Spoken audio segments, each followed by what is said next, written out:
Good day and welcome to Design Impact, Transformation at the Intersection of Equity, Climate Change, and Health, the Alumni Council and Graduate School of Design Speaker Series. The Council represents more than 14,000 GSD graduates worldwide. Our mandate is to be GSD's ambassadors. Typically at this time of the year, the Council meets in Cambridge. Not this year. This year we treated our meeting rooms for Zoom chat rooms and learned that being someplace together is not necessary. At the moment for us, place doesn't seem to matter. For the Council, this is a momentous day as we embark on an alternate way to engage our community and peers by providing a forum to examine shared challenges, COVID-19, climate change, and structural racism. The centering of equity, climate change, and health lays bare a pernicious landscape of inequities that demands reckoning and redress. As we aspire to learn from one another, our conversations today should challenge convention and dogma and inspire change. Design will be our lens and our imperative. For the moment, the place may not matter, but time does. We know that many of you are up far too early or too late. We thank all of you for joining us, more than 700 participants from 50 countries. We are grateful for the sponsorship of the Harvard Alumni Architectural and Urban Society and the Harvard Alumni Association, and the collaboration of the World Bank, the Harvard Kennedy School Alumni Board, Alumni Network of Harvard Women, AIA Miami, AIA New York, the Harvard Clubs, and our colleagues in GSD Development Alumni Relations, led by Associate Dean Peggy Burns. I would also like to thank four of my colleagues, Anna Pinto da Silva, Sameh Wahba, Hunter Tura, and Ricky Nishimura. Anna and Sameh suggested this event last March and then led us to this moment. Hunter gave us a brand. Ricky made it all possible. But before we get started, a bit of housekeeping. These are the rules for today's sessions. Please ask questions in the Q&A interface. Chat function is available. We hope you will use it. Spanish and Portuguese have simultaneous translations. And please remember to be respectful of others. Now I'm thrilled to introduce our inspirational Dean, Sarah Whiting, the Joseph Louis Third Professor of Architecture. Dean Whiting.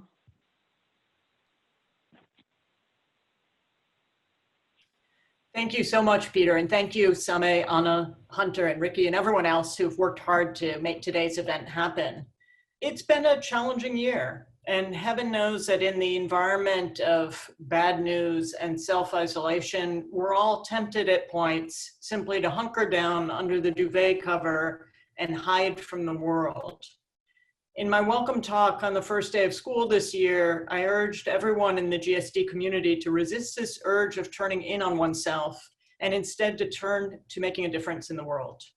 Now, networking is a reason why most people come to the GSD, or many people, let's say, come to the GSD or to Harvard more broadly. We all know full well that the Harvard name is a powerful one. Oftentimes, this notion of networking is understood purely for personal gain, connections to enable each and every one of us to get ahead in life. In today's New York Times, in addition to finding a terrific interview between Michael Kimmelman and our own Gerald Caden, you'll find an obituary for the French singer Juliette Gréco, who happens to have been born in France the same year that my mother was. So I'm naturally a big Gréco fan.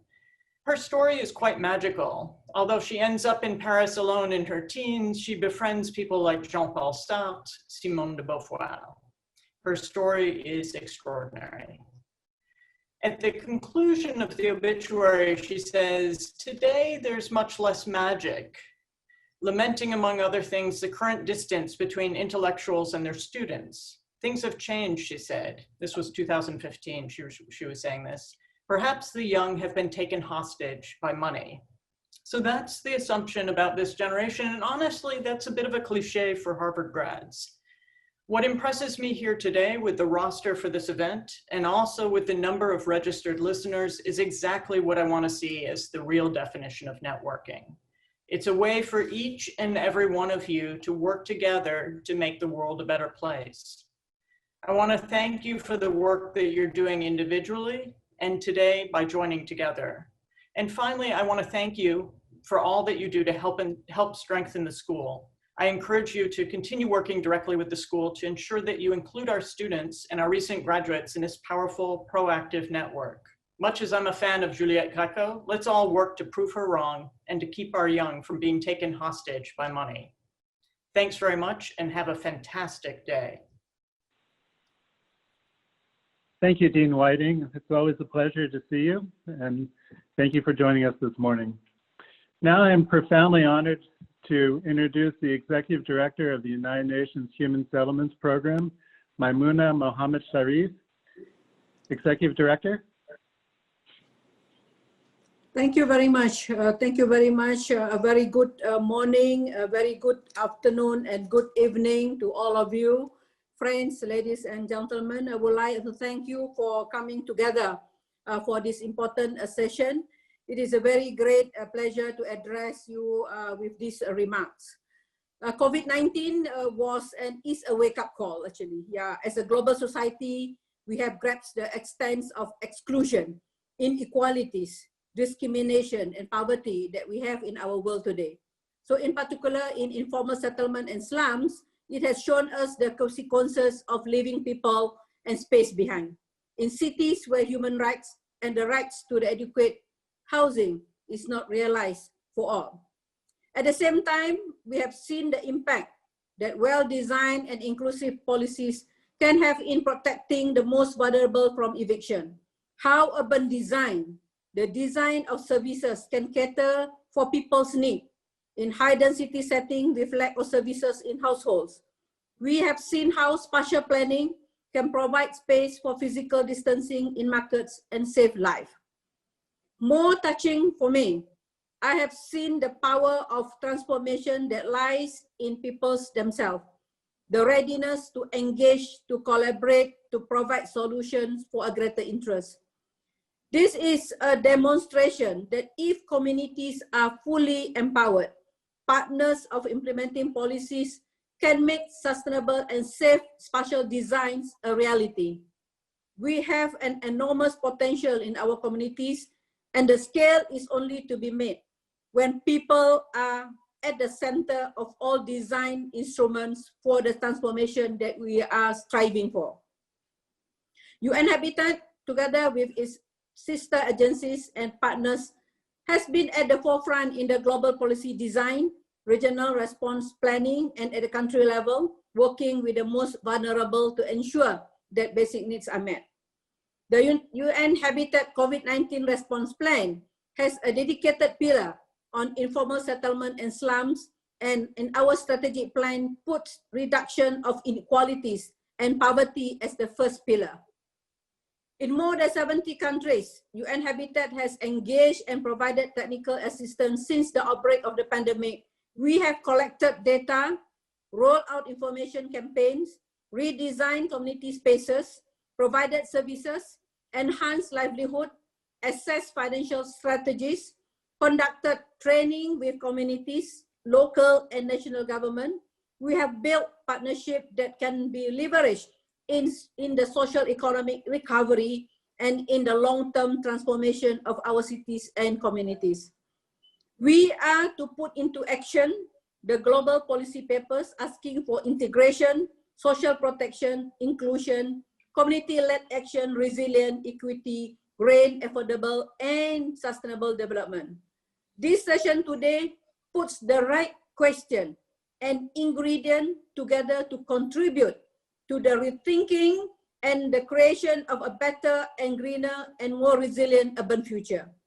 The alignment of policy, planning, design, local transformation are very essential for a systematic change. We need to provide a policy framework that enables an integrated and equitable approach where the most vulnerable are put first and human rights in cities are enshrined, where legislation, program, partnership can build from, and flexible standard, inclusive, green, and affordable transformations can be anchored in.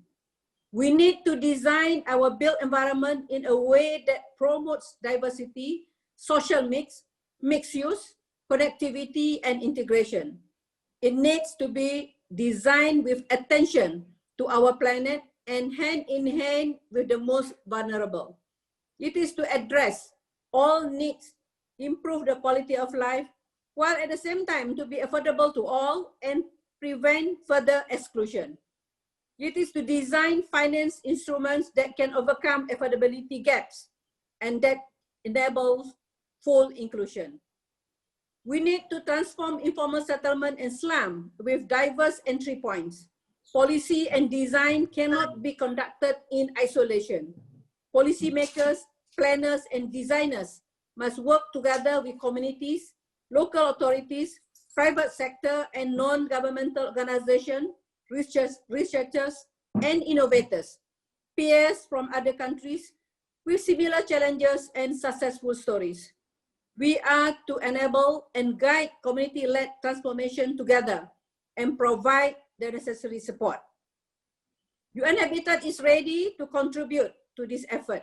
We have coordination and multi-governance framework in our partner countries. Those governance frameworks ensure full ownership, accountability, and innovating and learning, institutionalization and partnership, mainstreaming, growth, and scaling. We have heard from our communities that it was for the first time we are working together with the government and fully participated in planning long-term transformation. As a result, government reported growing trust with communities, improved ability for communities to engage in decision and ideas for their neighborhood, a reduction of construction costs to 50% through community contribution and adapted standards and labor-intensive implementation. We see that those partnerships between people and governments are the first step to invite finance partners, investors, private sector solutions, and other partners to come in. These are the seed of a much-needed co-production design of new ecosystem that so much needed PPPs, or the 4 Ps, public, private, people partnership. For decades, UN Habitat has demonstrated that people-led initiatives are essential in transforming the life of the most vulnerable. UN Habitat has mainstreamed those in policy advice, design, planning services at the country level, regional, and global programming. For example, UN Habitat Public Space Program creates multifunctional community spaces for informal settlements where space is limited to create temporary playground or cinema on weekends. UN Habitat uses Minecraft to engage communities interactively and invite them to participate in the design of the spaces. The planning and design program in Saudi Arabia brought women's needs into design and planning. Women participated in dedicated communities and voiced ideas, needs, and shaped their settlement, often for the very first time in Saudi Arabia. In India, in Sri Lanka, UN Habitat jointly with its partners provided more than 30 million homes to the most vulnerable using the people's process and owner-driven housing. It was the community themselves who built their own homes, empowered with fun, sustainable and affordable housing design solution. The participatory slum upgrading program engages 5 million people, 40 countries and 190 cities. The design community-led transformation project improved living conditions of 500,000 people. For example, in Kenya, UN Habitat partnered with the ministry and the county government and communities to start targets for long-term transformation of the informal settlement. These targets were formalized and is endorsed citywide strategy, which then informed the design and incremental integrated planning process at neighborhood level. The planning process was conducted with mixed expertise from national government, the country planners, as well as UN Habitat and the elected representative from the community clusters. Standards were negotiated and adjusted within the neighborhood, in line with the overall transformation vision, and the local plan designed by the community clusters and owned by all parties are now reshaping the settlement for years to come and have already led to infrastructure and service provision. We must design home for all. I think we already in one of the webinar, people are talking about green building index. Now we are talking about well building index, maybe for the well-being. So we must also design spaces in which those homes will be built. Above all, we must, with clear purpose, design the processes by which all our brothers and sisters around the world will participate in designing these spaces and homes. And through this empowerment, let them take ownership and benefit from what we can achieve. I believe together we can achieve sustainable urban development and housing for all, delivering the sustainable development goal in the decade of action. Thank you very much for having me in this session. Over to you. Thank you. Thank you very much, Executive Director. You're an inspiration for all of us and perfect way to start this day. Now I have the pleasure of introducing Francisco Brown, a recent graduate of the Graduate School of Design, I tried to promote you too quickly to the Alumni Council. Francisco?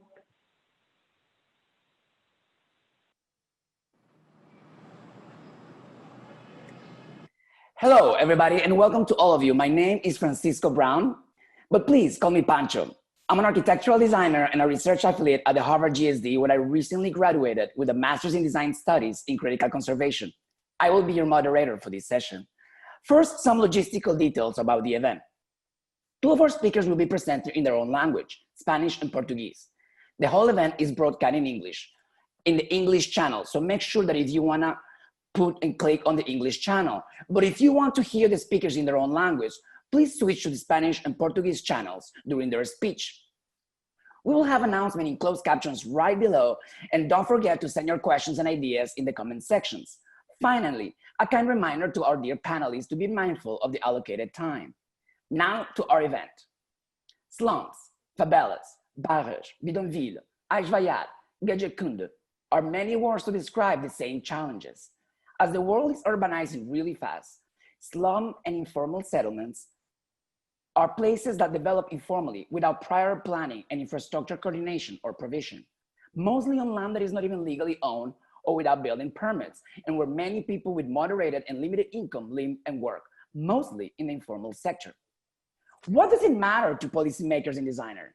The issue of slums lies at the intersection of equity, the places left behind, climate change, the places that are prone to flooding, landslide, or where people live at risk, and public health, the places emergence as hotspots of COVID-19.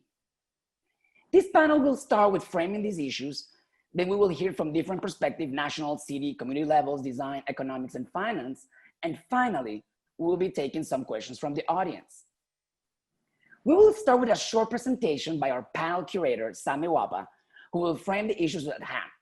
How COVID-19 has laid bare the inequities in our cities, especially plight of slums and informal settlements, the trade-off between livability and opportunity, and what strategies can be done to tackle the housing and slum upgrading challenges, and especially how to achieve scale in slum upgrading.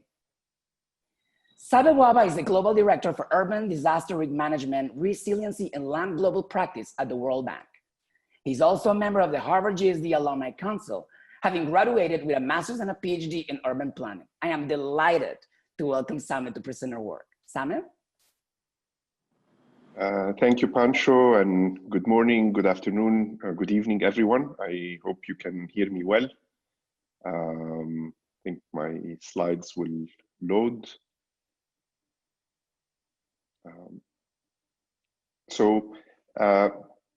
COVID-19 has really laid bare the inequities within our cities. Next slide, please. When the virus hit, we were told to self-isolate, to socially distance, and governments imposed lockdowns. But the questions are, is this feasible everywhere? And who's worse off? Next slide, please. In well-planned cities like Seoul, like Singapore, with lots of public space, with quality housing, with infrastructure, especially water, sanitation, and broadband, social distancing and lockdowns actually work. People can self-isolate at home, they have online education, telework, and deliveries of groceries and shopping. Next slide, please. But this is not the case in much of the developing world.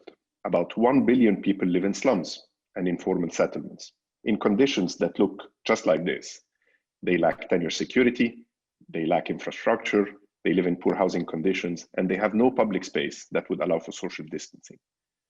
Lockdown does not work for them when they live from hand to mouth. Now, many persons blame density for the transmission of the virus. It's actually not very true. Manhattan and Mumbai have very similar population densities with about 25,000 persons per square kilometer. But Manhattan has 4 times the floor space of Mumbai, meaning that the population of Mumbai has a quarter of the space that people from Manhattan have to self-isolate, let alone the differences in infrastructure and public space. So it's not really about density. I mean, density matters, but what matters more is the way density is actually managed and how the built environment makes for livable density or for overcrowding.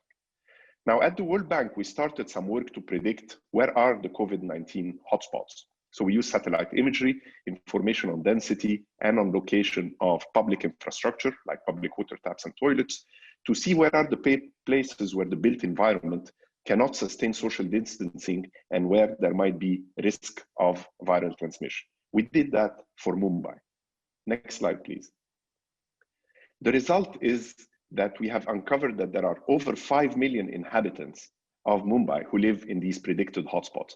Now, what's the usefulness of this work? I mean, this is rapidly done analytics that flag for mayors the places where they need to deploy resources, like extra water points, extra toilet, and health services. Next slide, please. We also know that, next slide, please. We also know that the poor tend to be particularly worse off as a result of COVID-19 because of the fact that they cannot afford to stay at home and socially distance. They live from hand to mouth and they need to go out and work. Whereas by contrast, I mean, better off people can afford to stay at home and work from home. Now, as a whole for cities were particularly hit as a result of COVID-19 with a decline in economic activities. We could measure that by looking at the intensity of nightlights, and this in front of you are the before and after of the city of Wuhan, China, in just a matter of 2 weeks.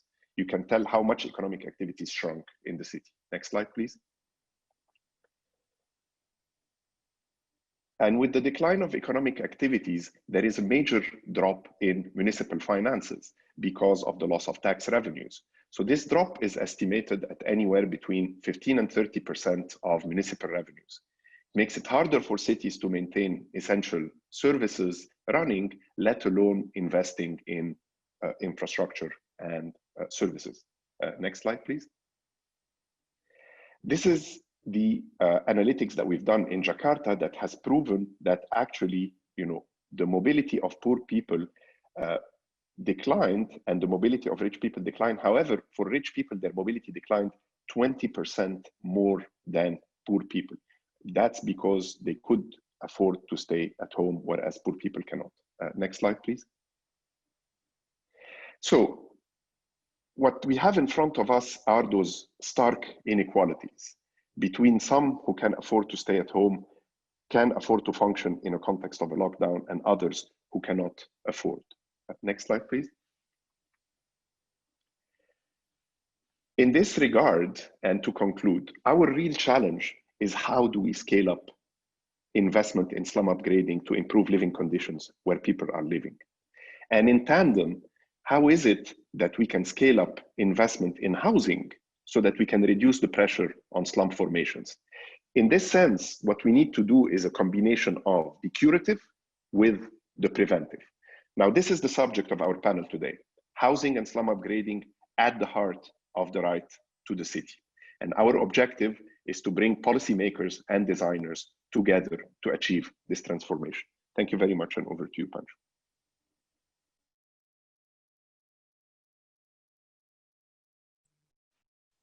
Thank you so much, Sameh, for setting the stage. Now, we will start with the national perspective. The government of Brazil has managed to scale up both slum upgrading and housing at the national level, designing the PAC Urbanizado slum upgrading program that has benefited over 3 million households, and the Minha Casa, Minha Vida, My House, My Life program that has provided 6 million housing units.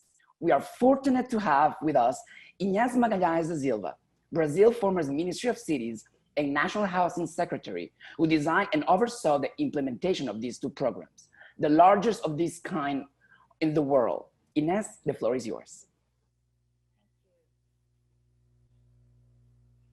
Thank you so much. It's a great pleasure to be here today.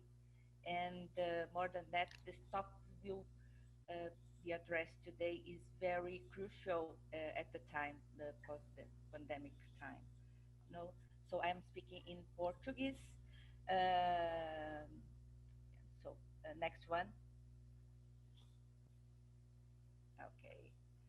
So, as pessoas que já viram alguma das minhas apresentações já devem terem visto essa foto.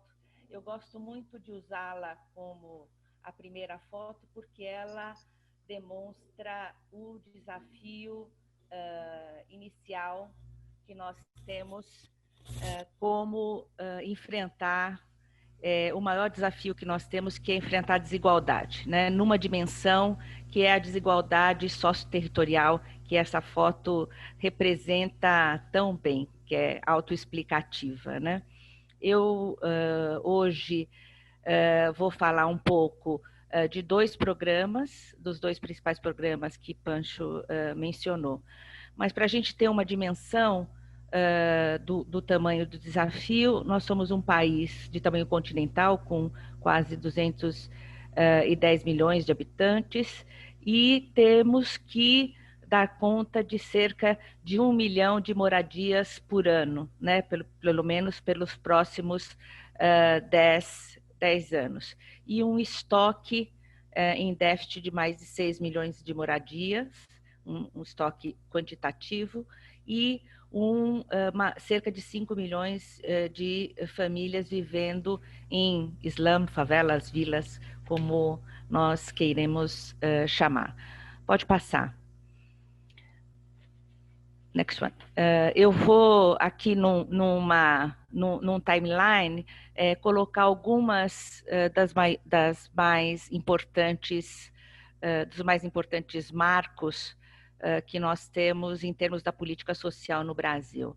Bom, em 86, no final da ditadura, o banco que tratava da questão habitacional no país é fechado. Nós temos a Constituição, e aqui, por que é importante mencioná-la? Porque é nela, em 88, que a gente estabelece a função social da propriedade, a função social da cidade e o município como um importante ente da federação, né? Nós somos um país federativo de 3 níveis e é ele que tem a responsabilidade pelo planejamento urbano e também pode ser parceiro na produção habitacional. 13 anos depois de muita luta, nós temos o Estatuto da Cidade, que a maioria das pessoas que mexem com a questão da habitação conhece, onde você tem importantes instrumentos para permitir a construção e a regularização fundiária nas cidades, né? As EIs, como nós chamamos, é um instrumento importante quando a gente fala de urbanização de favela. Em 2003, volta um pouquinho. 2003 nós temos a criação do Ministério da Cidade. Pode voltar o slide, please. The back one. Yeah.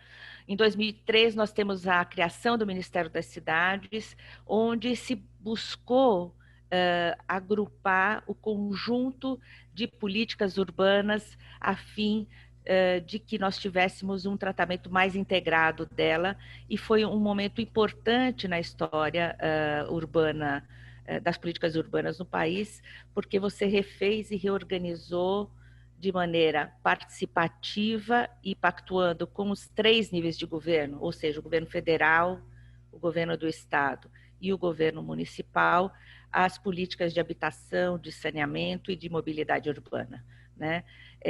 Neste primeiro momento, você tem uma reorganização do setor E, num segundo momento, que inicialmente começa em 2005, mas tem seu, digamos, o amadurecimento em 2007 com um programa chamado Programa de Aceleração do Crescimento.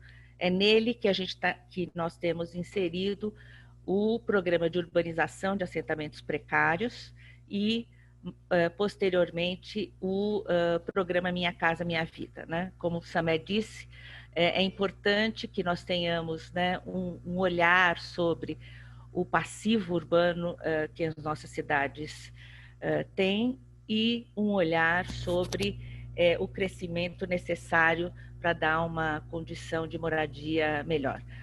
O próximo. Next one.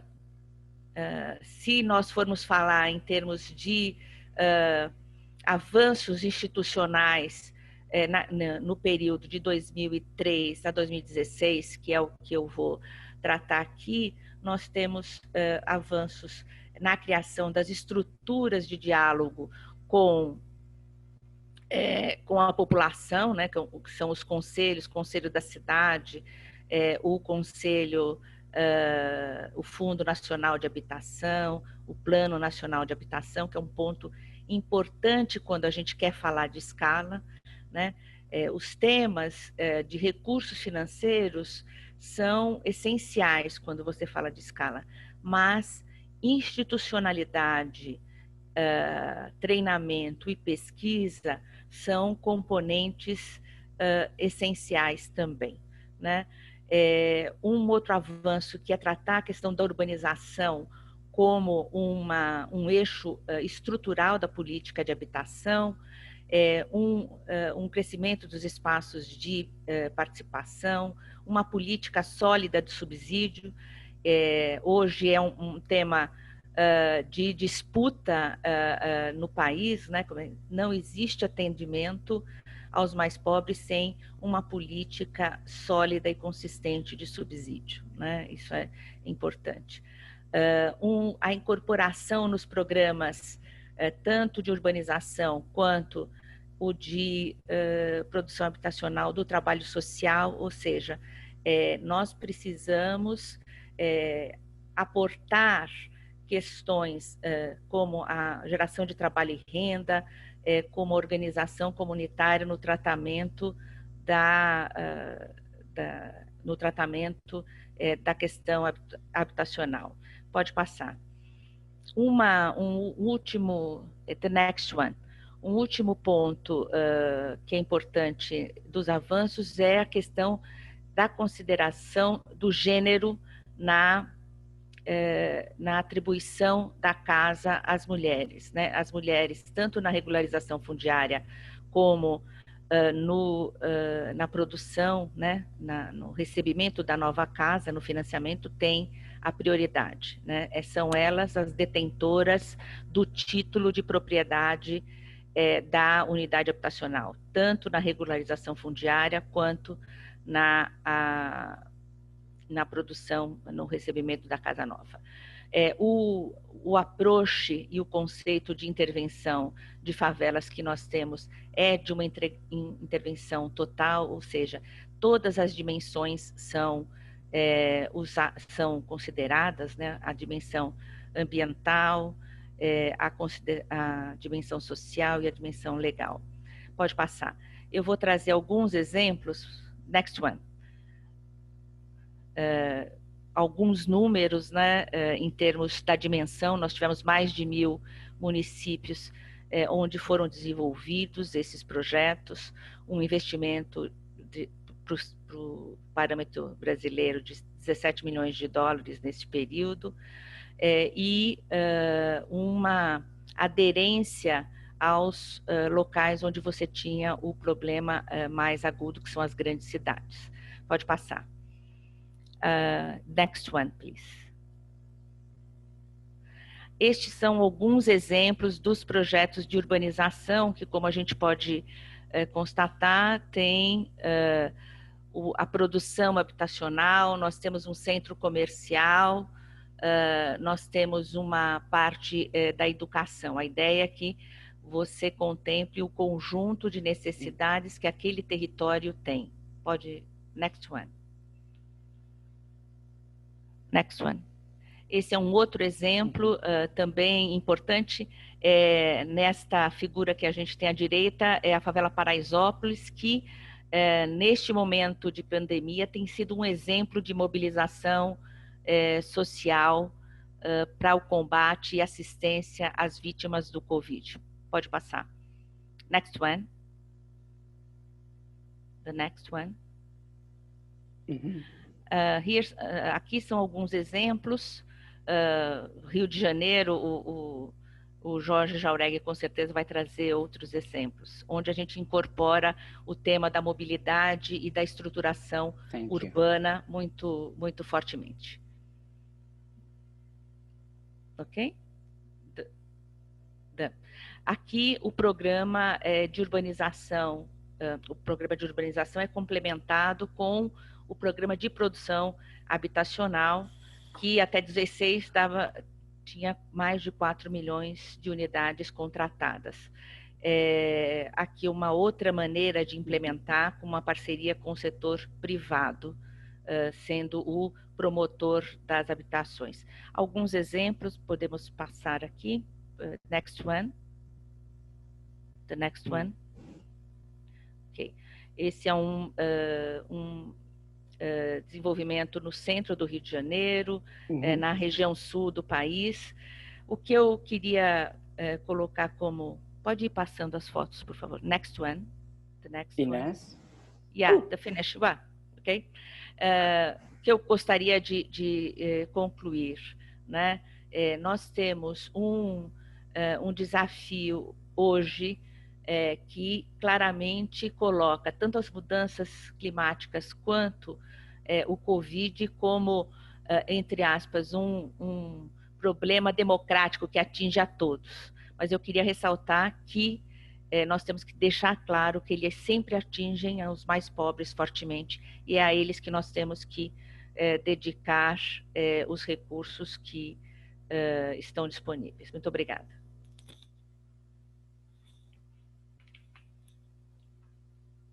Muito obrigado, Inês. Thank you very much. And now we go from the national government perspective to the community by Sheela Patel. She's one of the leading advocates of slum communities, having been the founder of Slum Shack Dwellers International, SDI, and Spark, one of the most dynamic NGOs active in slum for the development in partnership with the community in India. Please join me welcoming Sheela Patel. Sheela?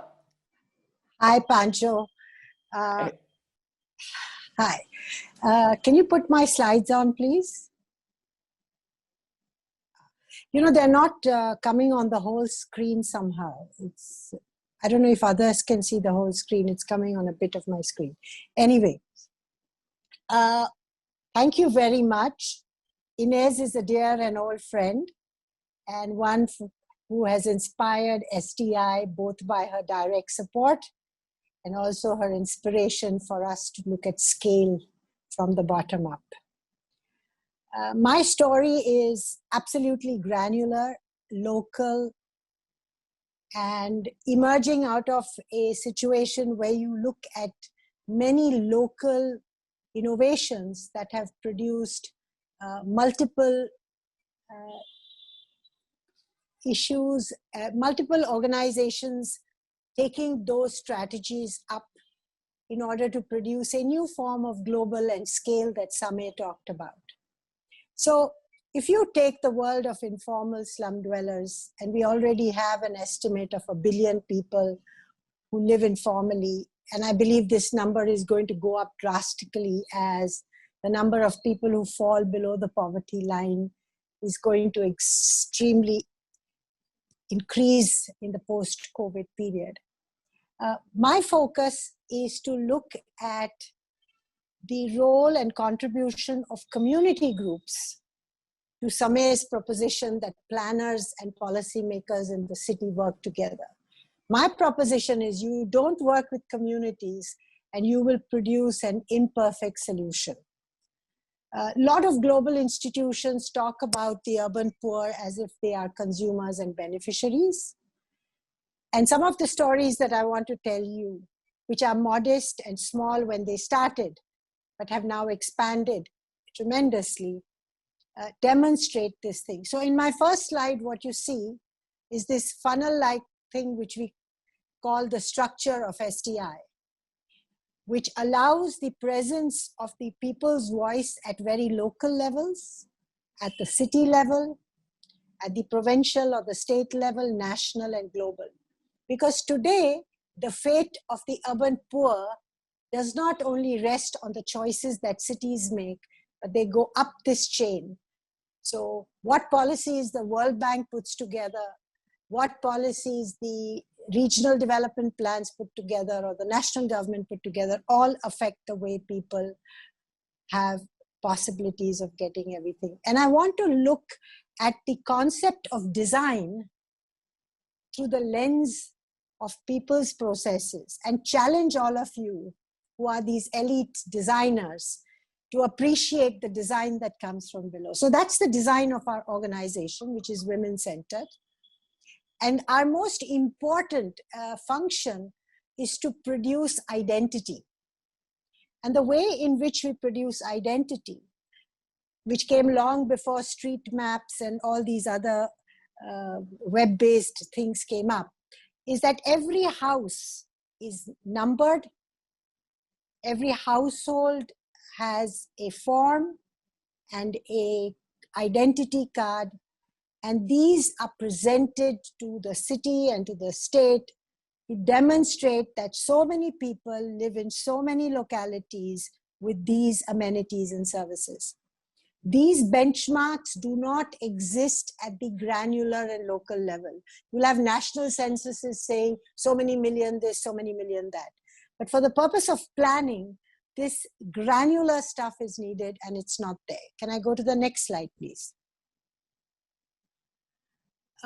In 1986, women who were pavement dwellers, this is the pavement dwellers housing on the left-hand side, took the design of their little 35 square foot house, which has a mezzanine, and designed a 250 square foot house, which is the next one, and substituted the RCC with funicular slabs.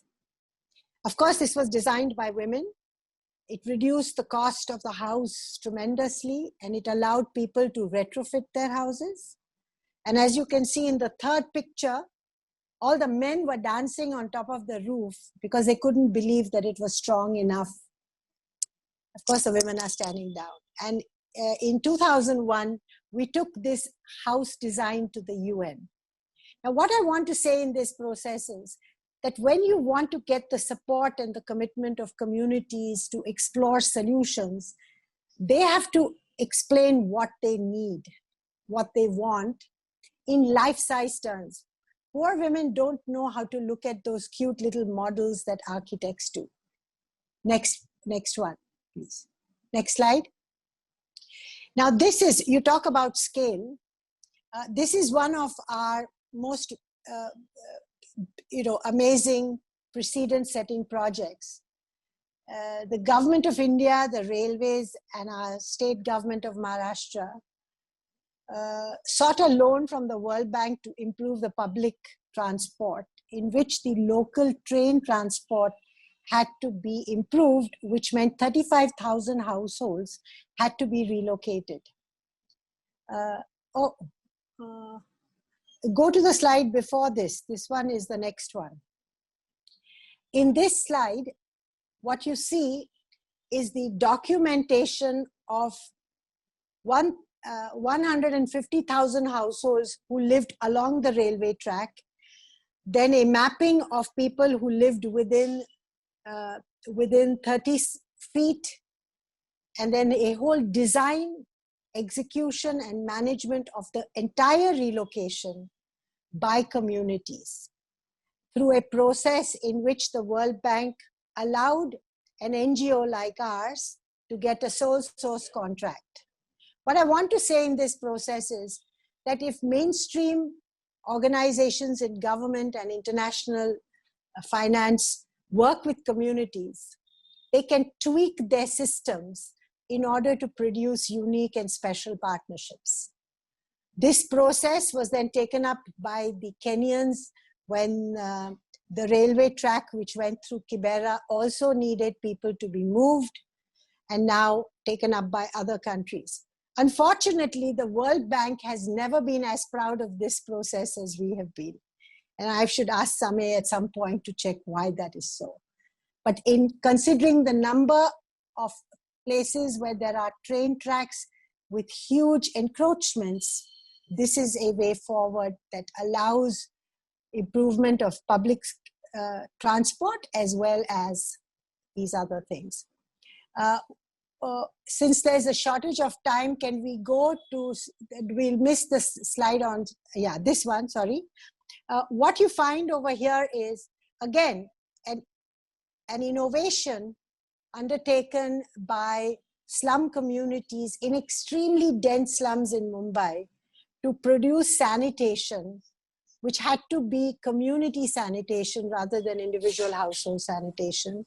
And our municipality, the World Bank, our government of India, and all our experts were completely against this process because of the management. And the communities designed and developed a way by which the capital costs were paid by the city, and the management and the daily maintenance was managed by communities who took charge of this process, and even produced community spaces on top of the toilets because there weren't such spaces on the ground. And today, where slums are less than 200 and where houses are less than 250 square feet, this is what is taken up. We know it's a temporary thing, but even for 15 years, if people can stop defecating in the open, it's a very huge possibility. Mm-hmm. The next slide, which I will, I'll go over very quickly. This is the map of one part of Dharavi, which is one of the 10 largest informal settlements in terms of density and also its fame. The government wanted to do a redevelopment of Dharavi, which completely did not work with communities, because all the people who were the architects, planners, and designers sought to just destroy it and rebuild it. And what communities and the professionals who worked with us did is we mapped the entire location with the streets, right, with the associations, and we designed an alternative, but our government did not accept it. But the same strategy was used in Nairobi with a settlement called Mukuru, which is like Dharavi, where the government commissioned the federations to develop an SPA, and today infrastructure and housing is going there.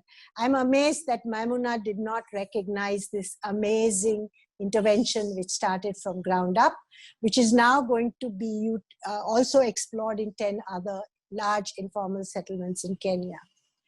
So the long and short of what I want to say is, how are you going to accommodate the role, contribution, experiences, and ideas of poor communities? Do they have to be contested all the time? Can there be some negotiations that are structured to make this happen? How are you going to manage this? In the past, a lot of good ideas get appropriated by institutions who have more money than us, and they completely distort this process.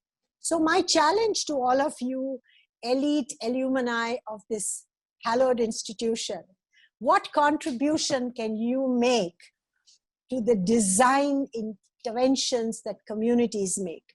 How can you build on that? How can you sharpen, deepen that? Thank you, Sheela. And so I hope this conversation will go in that direction. Thank you. Thank you so much, Sheela, for that.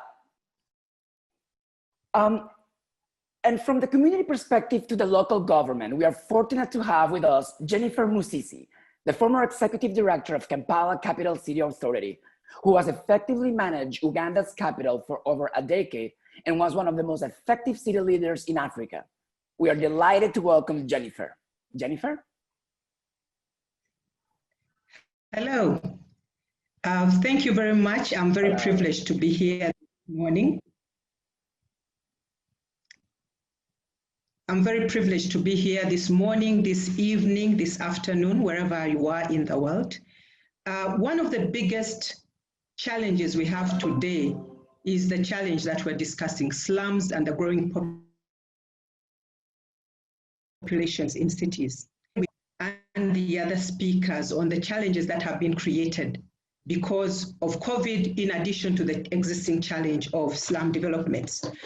All along growing up, we knew that cities were about bringing people together. They're about bringing people together in small spaces, getting people to interact and to connect. Now, this pandemic is changing all of that. It's about keeping people physically separate. So it creates a big challenge, not just for us as leaders in different cities and different countries, but also for the design teams that are working to design healthy cities, and not just the existing cities that we're dealing with now. The challenge is that as long as cities are growing, and as long as the planning and financing of the growth of these cities is not matched by provisions, infrastructure, accommodation, workspaces for people that come to service these cities, we'll continue to have a challenge of slums everywhere around the world where cities do exist. And as we all know, the populations in cities just get bigger. As economies get bigger, the populations get bigger, and more people come into the cities. So the challenge that we're facing now as city administrators the world over is how to keep the citizens living in these low-income areas healthy. And that's a key discussion that we're all having today. The challenge of small businesses, which are designed to fit in the smallest of spaces, utilizing whatever is available, squeezing as many people as possible in homes to be able to afford the expensive accommodation in the cities. That is something that we are facing with, and more so right now when COVID is exposing the inequalities that we're facing as different sectors of our communities. Now, when we look at the existing designs, the questions that are coming to us, how do we realign? How do we rearrange? How do we retrofit what is existing? In the absence of a lot of financing, stretched economies right now, how are we going to manage to keep our citizens healthy, whether they are rich or poor or middle income? How are we going to manage? And that is why it is very important to have this kind of platform today where we're discussing with us, the practitioners running the different cities, but as well as the designers, the people designing public spaces and houses and residences for these citizens. We know that one of the biggest challenges is that the land is very expensive in cities, and it just gets more and more expensive. The numbers are growing even as economies are shrinking. More people are moving in cities, even in a lot of countries. What we're experiencing now is people are moving for health reasons. They feel they'll be closer to the health services when they move to cities. So the populations are growing in spite of the shrinking economies and financing for cities, which have been hit by COVID. Can we adjust the existing designs, for example, to be able to meet the health needs and keep people healthy in this situation? One of the things that we have existing, for example, is hospitals and schools. And many of these low-income communities do not have access to adequate schools or hospitals. How can these public facilities be retrofitted, adjusted, given more living space, more usable space? How can they be retrofitted to accommodate more facilities to help these people that are in the communities, bringing people together, not just for economic reasons, but also for health education, for example, where people need to hear about preventive ways of how to address the different challenges created by COVID. How can the outdoor spaces be redesigned? How can they be planned out to accommodate the people that are coming into these spaces? One of the things that we did while I was in Kampala was to focus on the low-income areas in terms of schools and health centers. Now, these are facilities that are designed by our architects. And one of the things that we're thinking now as we talk to city leaders is, can the designers help us to use these same facilities, expand their use, so that the poor people, the poorer communities, the low-income families can get more use out of these public facilities that they exist. And the challenge of city governments the world over is how to manage in the circumstances that we have. And to manage, we have to have continuing conversations, continuing negotiations, not just with the citizens affected, but with the property owners, the landowners who own most of the land in the cities, the investors who invest in these areas, and the community leaders. As Sheela was speaking about the challenges and what Slum Dwellers International is trying to do, I identify with all those challenges, because you have to engage the communities. You have to, even as you designers design, you have to engage the community to see what is suitable, what will be acceptable, what is affordable for these communities. The designers in private sector have to be brought in to help in designing these places to overcome the current challenge of inadequate financing. We will have to focus a lot on what exists and how we can turn it around. How can the charity organizations in our different cities help us? If we can bring all the voices together, all the actors together, we can probably begin to see a solution to the constant challenge that we're facing, and which is going to continue for some time, not just because of COVID, but also looking forward in case we have other epidemics in futures. As city administrators, one of our roles is to regulate buildings, the way that buildings are designed. And this is a great opportunity for city leadership, the city planners, to review the building regulations, to ensure that the designs that are made and approved by the cities are designs that comply with the health needs that we have currently and going further into the future. The regulations that we give for buildings should be regulations that are now more deliberate towards keeping citizens healthy, and more so citizens that are vulnerable, like our low-income communities, the older people, and the children. So whether they are schools or hospitals, all these have to be regulated. So it's not going to be easy, but it's something that needs to be done, and we have to work together as builders, as planners, as city administrators, as health workers to make a difference. Thank you so much, and have a great event. Thank you so much, Jennifer. And now let's get the perspective of an economist. We have with us Anacláudia Rossbach, who is the regional manager for Latin America for the Cities Alliance, the leading advocacy for cities and local government, and striving for a world where cities are without slums. Anacláudia is an economist by training and one of the most active professionals in the field of urban housing and slum upgrading in Latin America. Please, let's welcome Anacláudia Rossbach. Anacláudia? Thank you, Pancho. Thank you for the invitation. Thank you, Sameh, Harvard, World Bank. It's a pleasure to be here and among friends, panelists. It's a great honor, and with this huge audience. I would like to start my presentation and focus on the land aspect. And I think it will build nicely on the presentations from Sheela, Inês, and just now Jennifer, right? Who spoke about the land. She said land is the most expensive factor actually to provide low-income housing and upgrading slums. So what I want to provide is a different perspective where land can be seen also as a solution of the challenge that we have ahead of us. Can you please go to the next slide? So first of all, I would like to just share with the audience and use this space to form a consensus, right? So let's accept the reality where we are.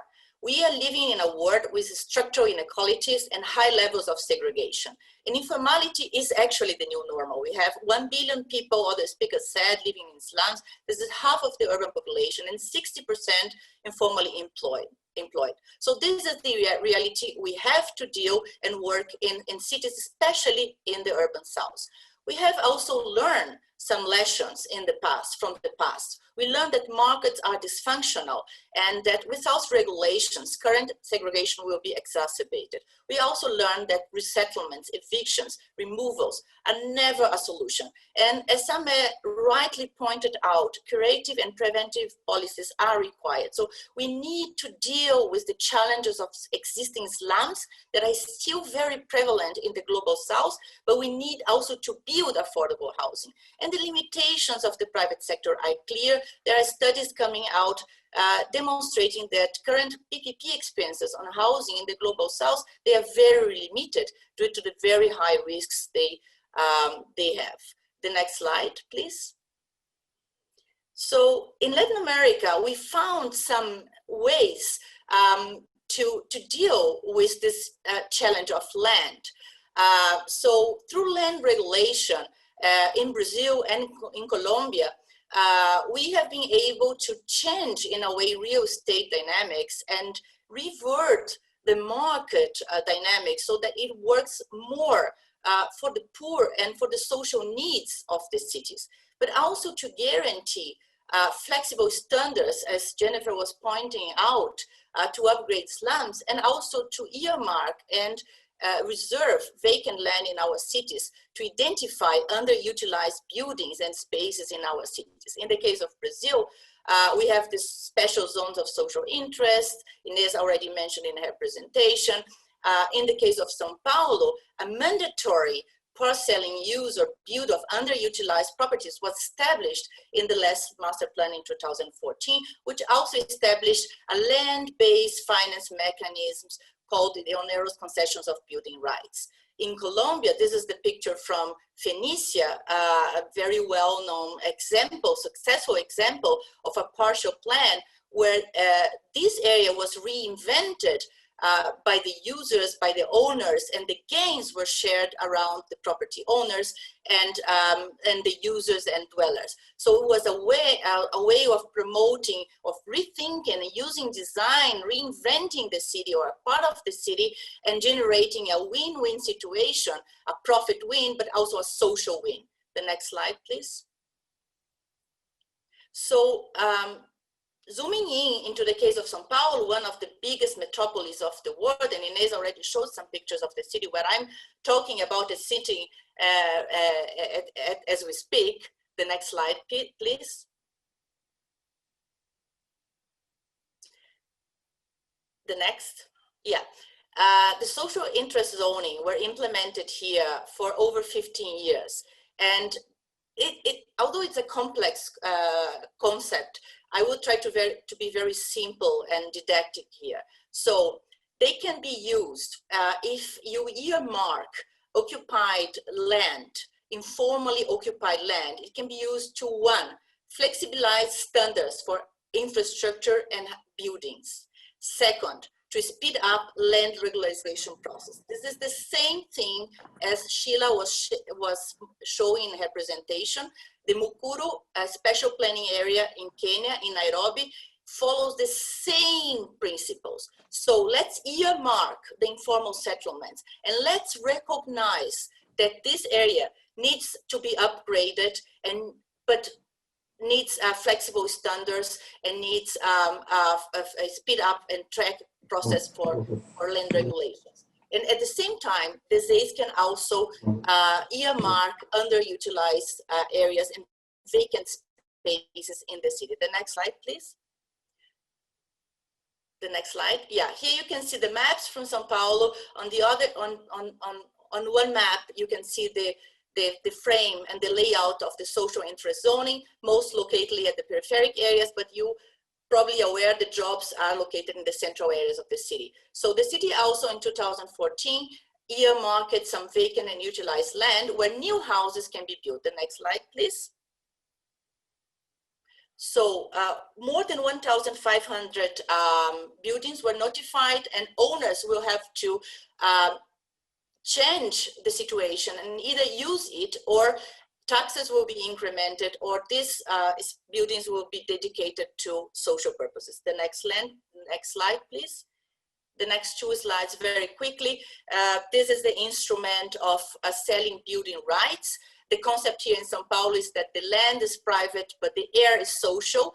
So all the fees collected by selling these building rights and enable developers to build higher over the basic floor area ratio enables a fund, a citywide fund that generates funds for social housing, infrastructure, public spaces, equipment, etc. So this follows also in the line from the previous speakers, where we need to leverage finance to invest in slum upgrading and affordable housing. The next slide, please.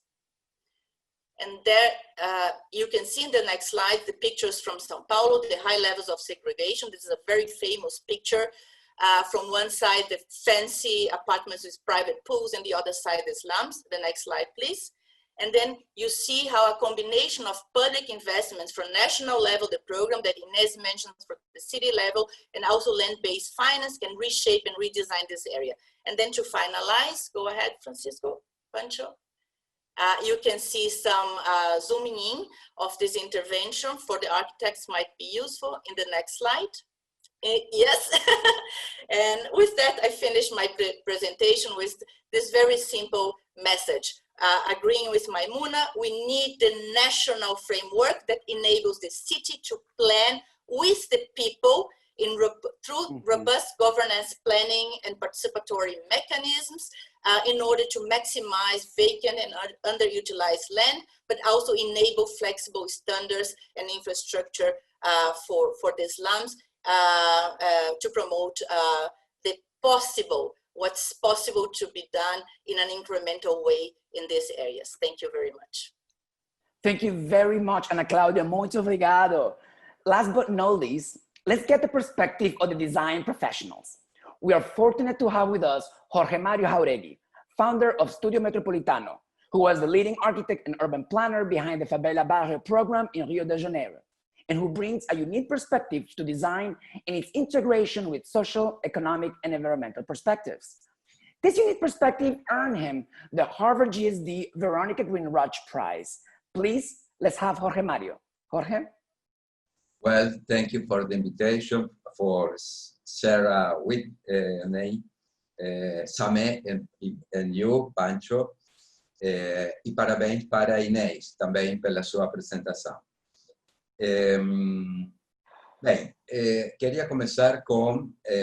Quiero comenzar con consideraciones sobre el Design Impact. El objetivo del Design Impact es dar visibilidad al conjunto de demandas sociales difusas. Esa es la principal tarea del diseño. Y formalizar y espacializar las respuestas, claro. Segundo, el diseño tiene una función didáctica. Quiere decir, mostrar lo que se tiene derecho a desear y no se sabía antes del diálogo con los arquitectos. Y eso implica elevar el nivel de las demandas. Tercer aspecto, todo esto, next image, todo esto comprende lo ético, lo estético y lo político. Next image. Lo ético entendido como hacer lo que debe ser hecho. Lo estético, que implica siempre el desafío de lo nuevo. Y lo político, las difíciles relaciones con las estructuras de poder. Design implica producir transformaciones en el sentido de la equidad en nuestras ciudades y sociedades divididas. Todo lo cual, relacionado con Design Impact, implica articular en los proyectos las relaciones entre sociedad, urbanidad, medio ambiente y habitabilidad, considerando los health imperatives. En relación con el derecho a la ciudad, quiero aquí colocar la cuestión en relación con lo que formularon Henri Lefebvre y David Harvey junto con el derecho a la urbanidad y a la belleza. Derecho a la ciudad implica derecho a la urbanidad y a la belleza también. La ciudad y el concepto nunca coinciden, pero ellos van en la dirección de su progresiva simbiosis. Planificar la ciudad implica pensar simultáneamente la pluralidad de lo existente y darle efectividad a ese pensamiento de lo plural. Es saber y poder articular. El arquitecto es fundamentalmente, el arquitecto urbanista, un articulador de diferencias. Las diferencias no se integran, se articulan. Next image. El desafío de lo informal implica trabajar con la multiescalaridad y la multidisciplinaridad, articulada con políticas públicas consistentes. No es cualquier política pública, tiene que ser consistente. Urbanismo social, eso significa trabajar urbanismo social junto con programas para generación de trabajo y renta. Esas dos cuestiones tienen que estar estrechamente articuladas.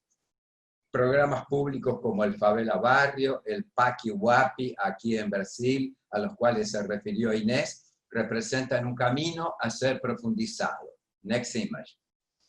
Las escalas de intervención urbana. Bueno, como sabemos, en el urbanismo de lo informal hay 4 escalas: la pequeña, la media, la grande y la territorial.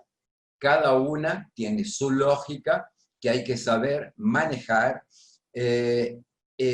para formular primero el esquema de lectura de la estructura del lugar, de cada lugar específico de intervención, que implica formular, elaborar una matriz de interacciones para la reconfiguración de las centralidades.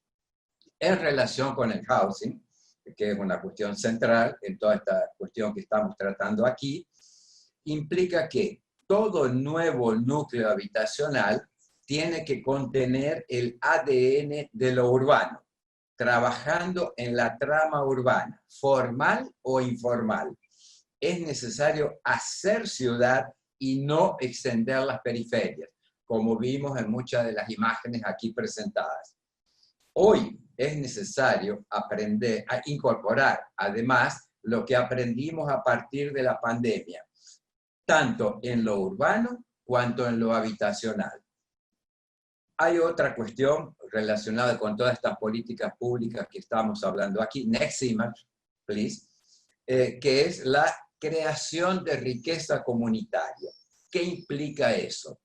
Implica la combinación de diferentes fuentes de recursos para la necesaria acumulación inicial, entre comillas, que incluye capital comunitario, capital público y capital privado. Next image. Community involvement. Esa es una cuestión fundamental siempre, claro, cuando tratamos de lo informal, y tiene que ver con movilización productiva del territorio. Ese es un concepto fundamental para articular políticas públicas. Esa movilización con el objetivo de la, next image, please, con el objetivo de la estructuración socioespacial de los lugares a partir del diálogo con los residentes en cada sitio específico donde vamos a intervenir. Implica la interpretación de las demandas. Esa cuestión de la interpretación de las demandas es un punto central de cualquier trabajo de estructuración socioespacial que estamos hablando aquí. Y en esta última imagen estoy queriendo mostrar que esta generación de trabajo y renta puede estar localizada, ese centro, por ejemplo aquí de escala urbana, en cualquier parte del territorio, en la frontera entre lo formal y lo informal. Implica, y hoy eso es una cuestión central, articular urbanismo con generación de trabajo y renta, con condiciones para que la gente pueda mejorar sus condiciones de vida. Esa es la cuestión central de lo que quería colocar aquí en relación con articulación socioespacial de las diferencias. Es de eso que se trata en este tema que estamos tratando. Gracias por la invitación para participar aquí. Perfecto. Perfecto. Muchísimas gracias, Jorge Mario, Thank you very much, Jorge Mario, and thank you so much for these insightful and compact presentations. And now we would like to expand the conversation by opening the panel to ask specific questions. Please turn on your cameras, and please, I really want to beg every single panelist to keep your answers to 2 minutes so we'll be able to finish on time for the next panel. So now I would like to start at the national level and working across government scales with Jennifer and Inês with a question: how to make changes across different political and geographical jurisdictions. Please, Jennifer, and then Inês, and please let's try to keep it within 2 minutes if possible. Thank you so much. One of the key elements of successful changes is communication. Communication to all the different stakeholders that are involved, the beneficiaries as well as the implementers across board.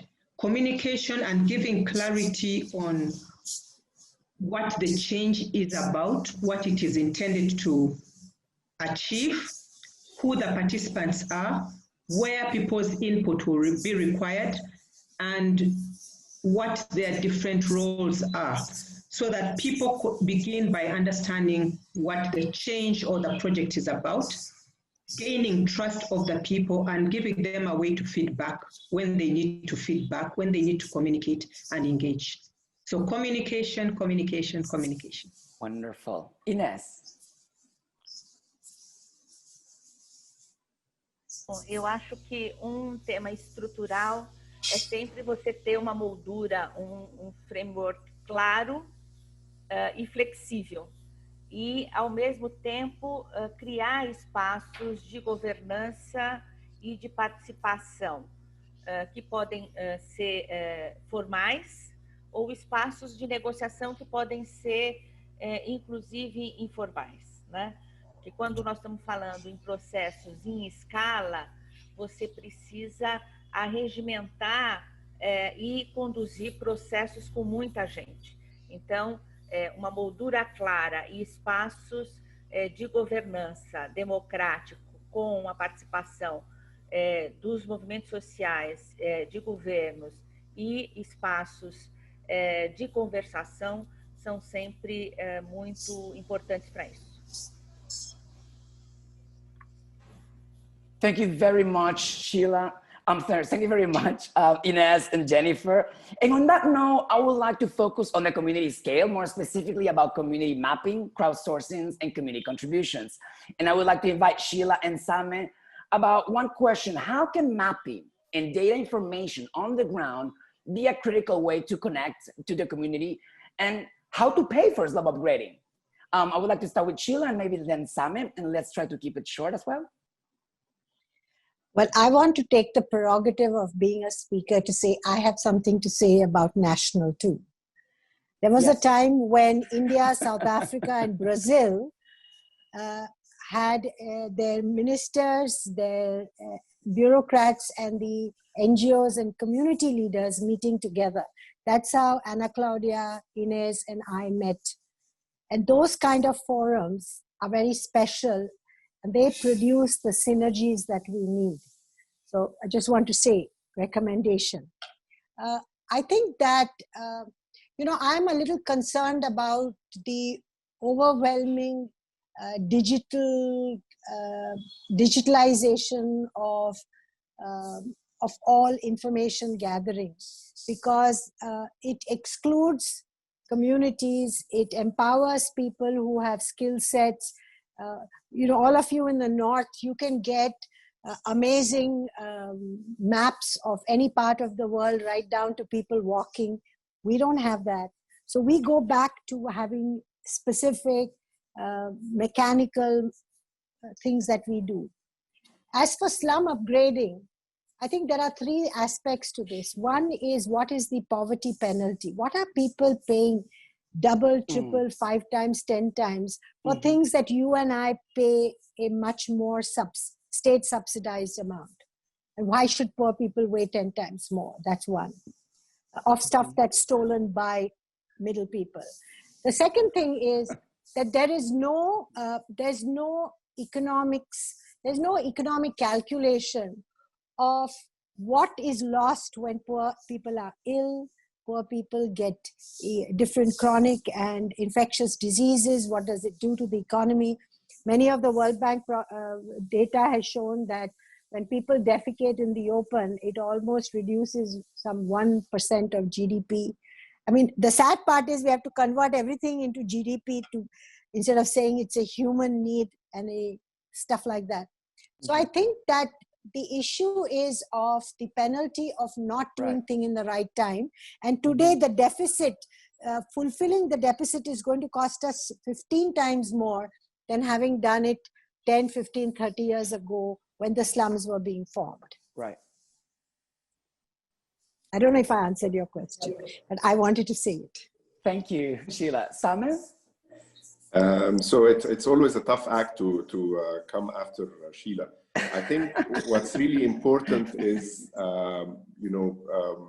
in the COVID-19 hotspot mapping work that I showed you of the World Bank, it's important to note that we're working on this together with SDI, with Sheela's team. And here the point being is that you bring two dimensions of information, a broad overview, a citywide, satellite imagery, all the technology, but also the perspective on the ground of where are the pinch points, where are the needs of the community, where are the infrastructure that needs to be upgraded so that you end up having viable solutions at the end of the day.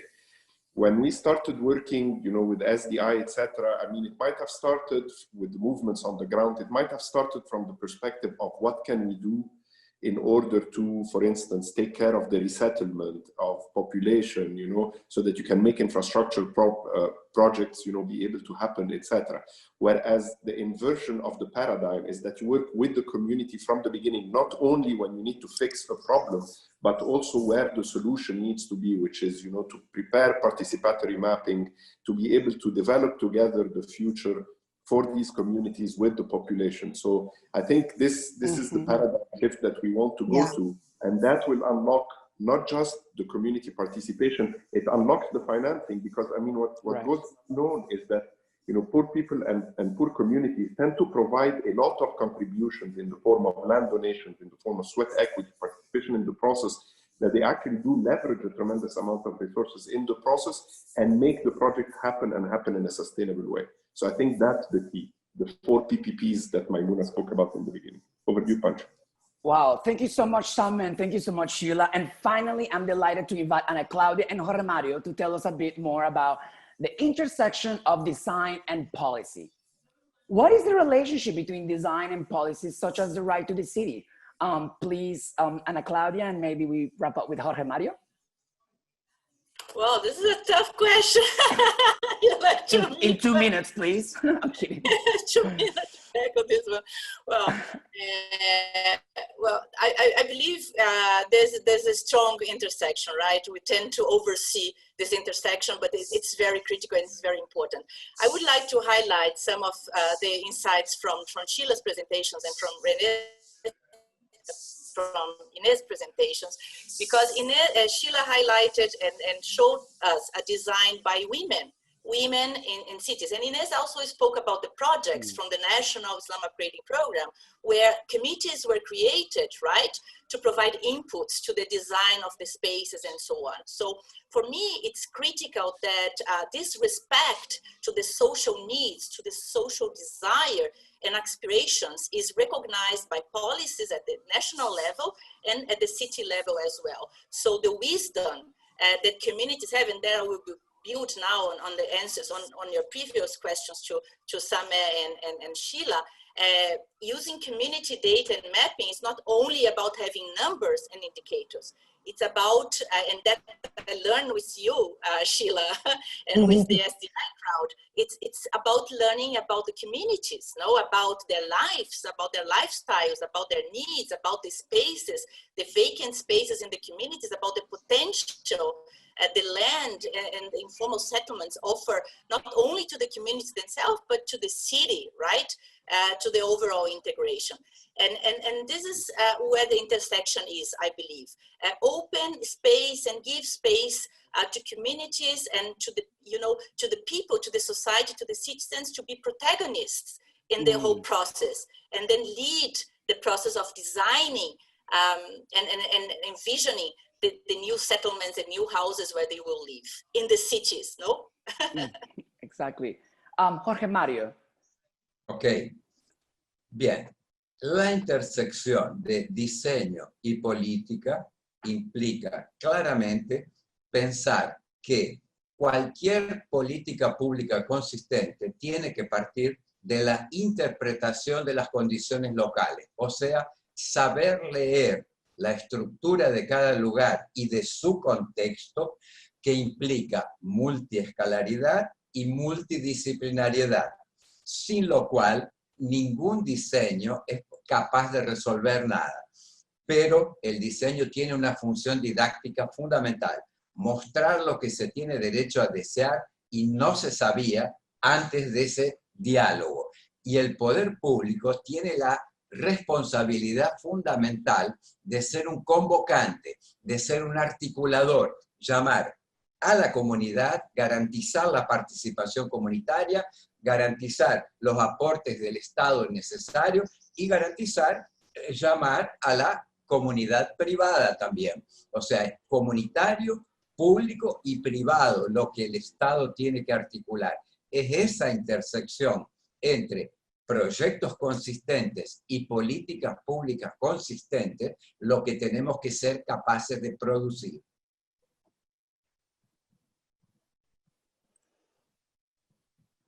Wow, thank you so much, everybody, and thank you. Now we have 5 minutes left, so we're gonna do a fire round, and I just have one single question. I think we understand the issues. We have enormous amount of information in terms of solving and case studies coming from you. And if each one of you can give me a 30-minute answer, what can you suggest the audience on how to start? How do we start to engage in change? Give me a 30-minute hot answer, and we're gonna start with Anna, then Sameh, then Jennifer. Sure. I would agree with Sheela when she said that the dialogue created around governments and communities were the way to go. This is the way to go. So for the future, joining forces, joining networks, contributing from your standing point to share practical knowledge and to share experience and expertise to promote the change. That's my recommendation. Fantastic. Sameh? The 30-second, and trying to stitch 2 points that came in the chat about sustainability and participation. So what really matters is participation, and we were asked, what does participation mean? And I mean participation of the community, not as direct beneficiaries, but as, basically shapers of their built environment. It means prioritization in the design, in the prioritization of the investment, in the oversight of what gets built, the construction, and in the implementation and post-construction operation and maintenance. As for sustainability, it's the intersection of social sustainability, environmental sustainability, and economic sustainability. So trying to put what matters with what we've been hearing on the chat. Jennifer, please. Need to agree with Anacláudia, Sameh. All the different players have to be brought together in communication, in engagement, in persuasion, and sometimes a lot of explanation of what the policies intend to achieve and what those policies are, where the answers are going to be obtained, and what the outcomes are to be expected out of the project once it's implemented. So overall engagement of the different players using the data and the information that we have is critical. But people need to be engaged at every stage, need to be involved, need to not just be cosmetic, but actually allowed to participate in the development of projects which affect their lives. Inês, what will be your 30-second advice to the audience to engage? Eu acho que um dos temas, e aí a importância de você ter espaços já institucionalizados, é que os tempos de diálogo com a comunidade e os processos de participação são sempre mais longos do que os tempos dos governos. Por isso que nós precisamos ter sempre o diálogo com a comunidade para que quando a oportunidade de ter investimentos aconteça, nós estejamos prontos para fazer esses investimentos de acordo com os desejos e as expectativas da comunidade. Thank you so much, Inês. Sheela, give me your 30 seconds suggestions to the audience, and then we're going to finish with Jorge Mario.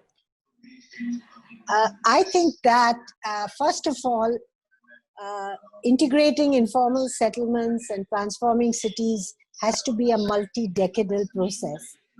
20, 50, 100 years of distorted development's not going to be changed by one-shot projects. So how do you create long-term relationships of trust, of dialogue, of negotiations, of building capacities and roles that become like a rolling process that demonstrate the trust, the negotiations that can produce amazing, miraculous transformations?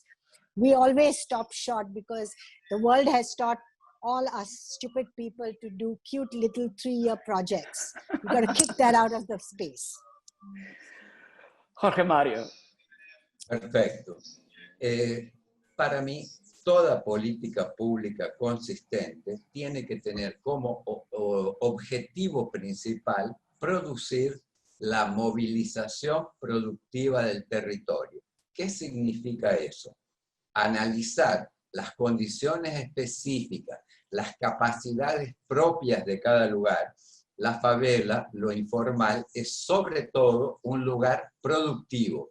Hay que saber, hay que entender, hay que saber leer cuáles son las capacidades de ese lugar para, a través de las políticas públicas, improving, o sea, mejorar, potencializar lo que ya está en el lugar. Siempre en el lugar hay una capacidad instalada, pero que hay que saber movilizar a través de las políticas públicas adecuadas. Entonces, ese para mí es el objetivo de cualquier política pública que se pretenda abarcadora, inclusiva, democrática.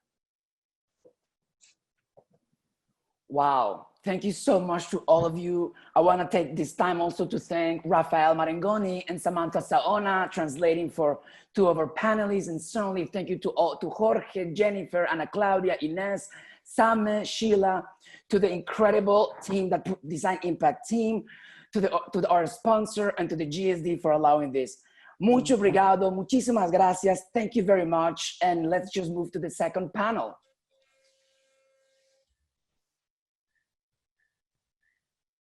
Yeah.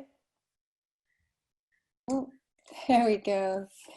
Thank you so much. Thank you to Sheela, Jorge, Inês, Jennifer, Anacláudia, Sameh. Thank you for sharing your brilliant work and your vision with us today. And Pancho, your moderation was brilliant. Muchísimas gracias para todo. Really, really, really fantastic. Thank you. And now, on behalf of the Harvard University Graduate School of Design Alumni Council, I am thrilled to welcome you to session 2 of our inaugural Design Impact Speaker Series. Our time together today is vitally important. It's only by working together that we can affect the transformational change required to address the challenges presented by climate change, structural racism, and COVID-19. Collaboration is essential. It is with this spirit of collaboration that I want to thank our event collaborators, sponsors, and speakers for the enormous time, care, and effort taken in creating today's event. I also want to thank you, our amazing audience of designers, policymakers, innovators, and change makers from over 50 countries around the world for spending time with us today. Throughout the course of our year-long speaker series, we are looking forward to building a community of change and inspiration in partnership with you. And now it is my sincere pleasure to introduce you to Jaya, the curator for our next session, Regenerative Design and Radical Sustainability. Originally from Costa Rica, Jaya is the founding principal of KZ Architecture, where she leads transformational design projects at the intersection of sustainability, resilience, and healing. Please join me in welcoming the brilliant and truly inspiring Jaya Kader. Thank you, Anna, for that introduction. Thank you, Sameh, and for an extraordinary panel. And I'm here to welcome our most distinguished guests and panelists. And I'm very happy to have curated the second panel to explore potential solutions that can lead us towards a sustainable and regenerative future. When the concept of sustainability emerged during the last decades of the 20th century, the World Commission on Environment and Development defined its mission as development that meets the needs of the present without compromising the ability of future generations to meet their own needs. There was the inherent promise that moving forward, development would align ecological and social concerns with the prevalent economic drivers. Despite raising awareness towards a carbon neutral future, decades of green initiatives worldwide have not been sufficient to ensure a sustainable future for our children. Over the last 15 years, regenerative design initiatives have emerged with the intention of finding ways to repair the damage that we have done. Instead of simply sustaining or upholding, the word regeneration means to create anew, to be born of a new spirit. Regenerative design strategies are regionally driven, specific to the geological, climatic, historical, and cultural traditions of place. They delve deeply into local ecosystems, guided by contemporary clean and renewable technologies, and inspired by indigenous wisdom for a more holistic approach to coexisting in harmony with Mother Earth. I'm honored to share with you this cross-disciplinary panel of extraordinary creative thinkers and activists representing a vast landscape of expertise. Environmentalist Edward Muller will share new perspectives through circular economy practices and initiatives for regenerative communities in Costa Rica. Architect Susan Jones will share her journey to change world-building codes to allow for the use of sustainably harvested mass timber in construction in lieu of concrete and steel. Architect and entrepreneur Ivan Shumkov will share his initiatives on how we can break free of disciplinary silos to sit at the table together and help solve pressing world's problems. Hitesh Mehta, an eco-landscape architect, will share his design philosophy that illustrates a path to ecologically centered design. Maren Costa, a design leader in the tech industry, will enlighten us with her journey to design collective initiatives to raise consciousness for the protection of our planet among large corporations. Finally, Alnor Lara, a writer and activist at the intersection of political organizing, systems thinking, and structural change, will share ideas on transcending the mythologies that have shaped our present reality, so we may dare to create new systems and structures that reflect the values of the world we want to create. Please join me in welcoming this esteemed panel of inspiring speakers. And it is now my pleasure to introduce you to Aditi Agarwal, a recent graduate from the GSD MDiS program on energy and environment and moderator for our panel. Thank you so much for your patience and thank you so much for joining us. Once again, thank you, Jaya, for that amazing introduction. I completely agree that we need to build a community and kind of capitalize on a creative capital to dream and design a vision for humanity. And with that, I'm really honored to welcome our amazing panelists today. We have speakers from across the world with diverse experiences and diverse perspectives in their own fields. Just a little bit of the structure of how this panel would be. Like the first one, we'll have quick presentations from all 6 of our panelists. Then we'll dive into a deeper conversation, a roundtable discussion, and finally, we'll have some questions from the public. So it is my honor to introduce our first speaker, Edward Muller. He's an environmentalist, scientist, and activist, a global leader in the promotion and advocacy of regenerative development and design. Please join me in welcoming Edward. Thank you all, and thank you for the opportunity. Thank you, Jaya, for the invitation. It's good to see friends on the same panel. This is a small world, or it spins very quickly. I hadn't seen Hitesh in a while, Ivan and Alnor, which is actually a very close neighbor of mine. So when I was asked to talk about radical sustainability, I can actually summarize that as a regeneration. We lost our sustainability train about 20 years ago. and we still don't want to accept it. But basically, we're beyond the stage where the planet has to be to keep us alive. So if I can get my first slide, please.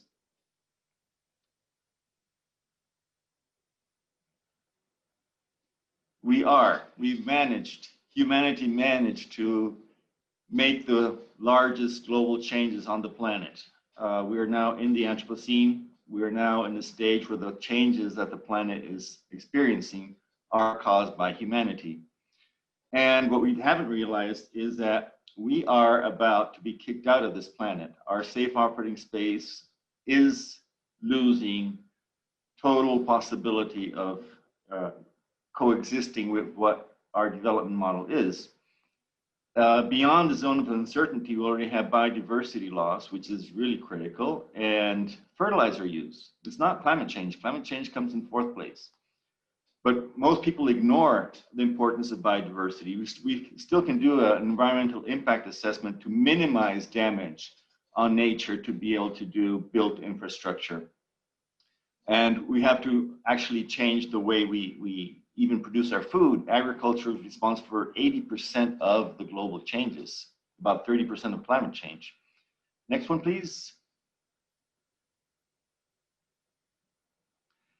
So it's not that it hasn't been published. It's out in the networks, it's out in the news. Already, many years ago, we've been working on biodiversity loss. 10 years ago in Nagoya, we established the strategic framework and the Aichi targets.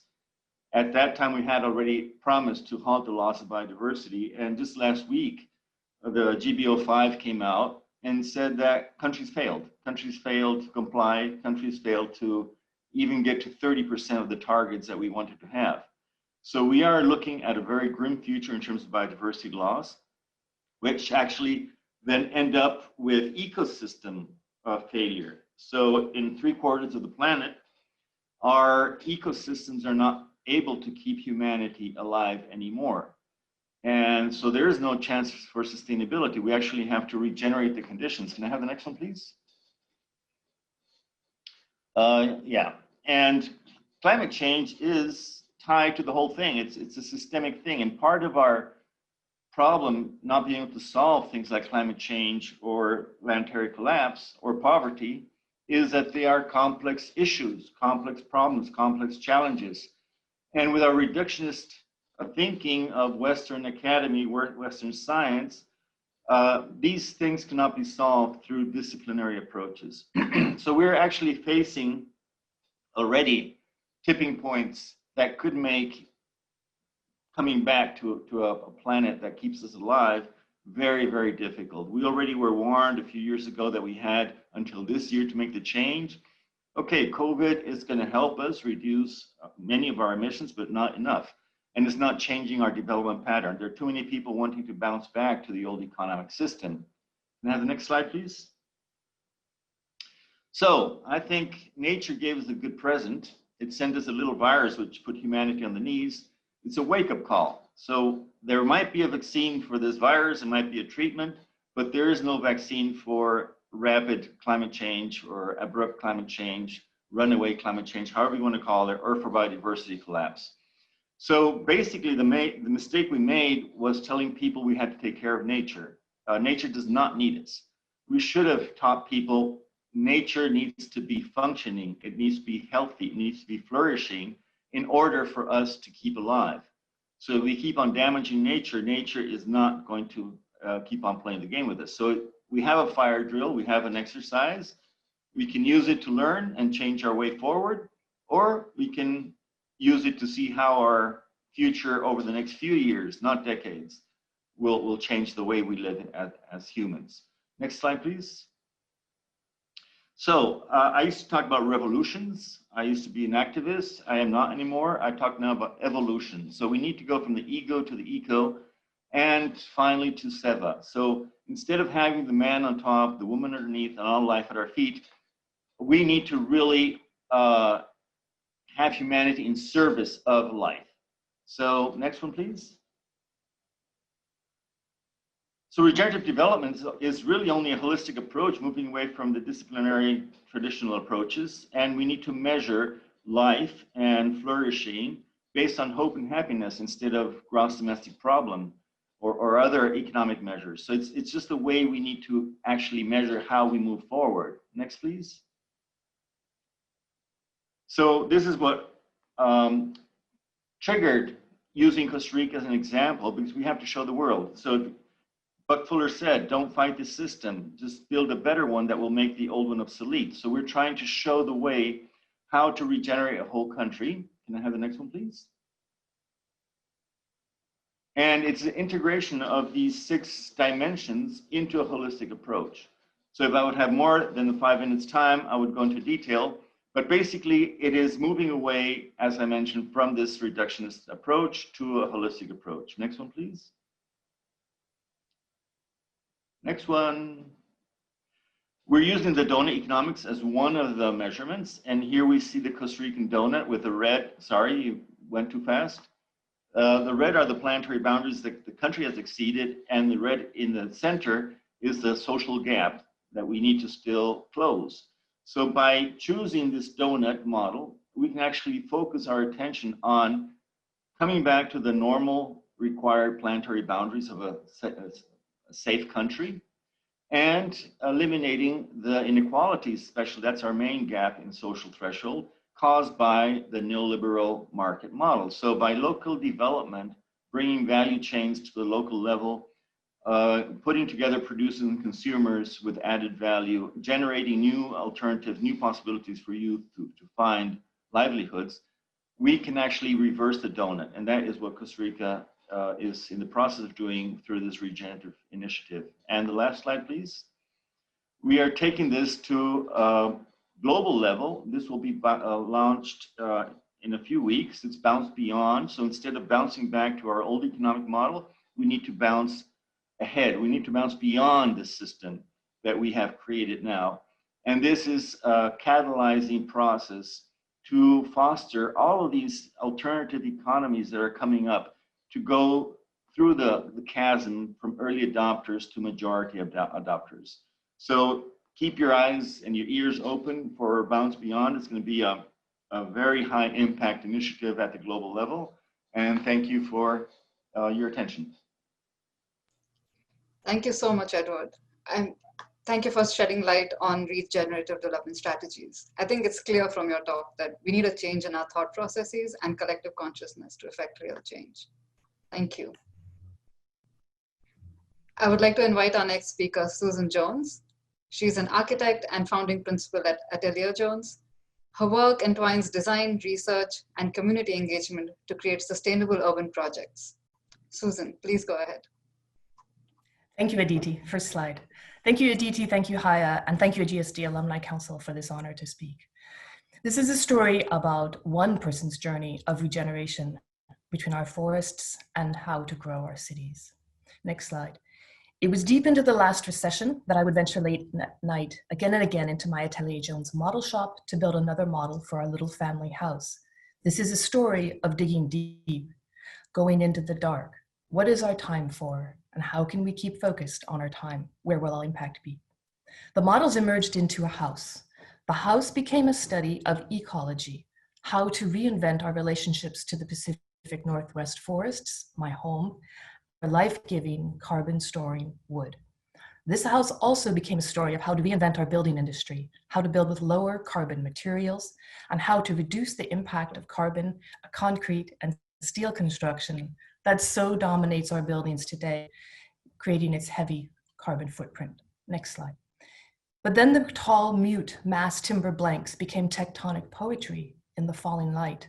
And if I hadn't fallen in love with their prefabricated lower carbon footprint, I now fell in love with their subtle angles designed with software and cut with giant CNC machines. Next slide. This was not my journey alone. I reached out to universities, my students, fellow faculty to understand carbon footprints, manufacturers, rural economies ruined by the past failures of the timber industry and our state legislatures. I wrote a book that I shared around the world from New York City to London and had discussions with Tokyo firefighters. We learned together and shared together. we created allies, we created community. Next slide. And the community grew and the allies expanded. Legislatures from both sides of the aisle recognized the power of a material that came from broken rural American economies and could create housing for people in the heart of our divided cities. Tapping into that power and harnessing it for good to change our highly carbon intensive construction industry to a lower carbon one, to transform fraught and anxious forestry wars into careful and thoughtful dialogues became a vision of the future, of safe, lower carbon wood buildings built out of well-managed, sustainable, and thriving forests across this country, helping people and securing livelihoods. Next slide. So the sharing continued. At the request of National AIA, the voice of 90,000 architects needed to be represented at the table of firefighters, fire chief, concrete and steel lobbyists. I waded reluctantly into the technically uber-precise world of code officials and shared pro bono my time and my intimate knowledge of mass timber, sitting in bad hotels and windowless conference rooms for 3 years to write thousands of lines of dull administrative building code, all collaboratively. Next slide. Scale was the vision. A house is a beautiful image. A house is a beautiful refuge. A church inspires, but tall timber buildings made of these large, clunky, strong, cross-laminated timber blanks were going to have a real quantifiable impact on our profession's carbon footprint, which already so dominated our global carbon footprint. We invented new typologies of tall buildings, tested their life safety capacities by building buildings and burning them down again and again, or trying to. We tested new details, created new patterns of light to fall against the natural grain of wood, balanced against protective sheaths, Type X gypsum wallboard. Next scale. Let me be clear, this was a war. The stress that appears in my face here, testifying to hundreds of national building code and fire code officials, is no accident. We counted the votes and assembled voices across the country to speak against the well-organized forces of the concrete and steel industry, and their sometimes partners, earnest, anti-forestry lobbies that could not sometimes see the forest for the trees. And then we won, and the code became law. Next slide. Today I am back in my office working on projects. The code is law in at least 5 states, available for all jurisdictions and project teams across the country to use as they will, including my own project team. Atelier Jones is building again. We have the opportunity of a lifetime to design and build with the very codes I helped write and to test them with new collaborative partners, from contractors to engineers to code officials to my colleagues in my now growing office. Next slide. The light falls gently into the small space, the sounds of buses and sirens fading in the distance as the subtle smell of the forest envelop. High over the treetops, high in one small 8th floor space, looking out safely, the city is revealed, surrounded by soft, natural wood. Next slide. It is important not to rest quietly. It is important to respect the laws of unintended consequences. It is important to test, to build communities, and to continue to build them where there are still unanswered questions. Just yesterday, I presented with some of the finest life cycle scientists in the country to a huge national audience of LCA experts testing these lower carbon analyses. And just 3 days ago, I was transported via Zoom to a Swedish building site where, packed with international fire scientists under gray Swedish skies, we set yet another mass timber building on fire, and we could not burn it down. Next slide. It is important to take action. Find your place and take action during your time, wherever you are, whatever that is. All through this COVID pandemic, I would return to the forest with my family and remove dead, accumulated branches and small, overstocked hemlock trees, protecting the forest from fire and making room for careful harvests. I envision these smaller trees of ours becoming the new Northwest timber, of becoming mass timber panels, storing the carbon of the forest in their walls and ceilings of our cities for the next 100 years. Thank you very much for listening to my story. Thank you so much, Susan. Thank you for sharing your journey and how it illustrates that we must find cross-disciplinary allies to move forward together. Thank you. Our next speaker is an eco-landscape architect, eco-architect, and environmental planner with experience working across the globe. I would like to welcome Hitesh Mehta. Thank you, Aditi, for the introduction. My presentation is about the analogy of the rear view mirror, an instrument we all use daily We look backward to move forward. So as an office, we asked ourselves over a decade ago, several big questions. How can we learn from the past to move forward and solve the future? How can we create balance between rapid development of the future while maintaining harmony with natural and cultural heritage and honoring traditional values of the past? Like Edward was saying, you know, what was going to be our seva, our service? Next.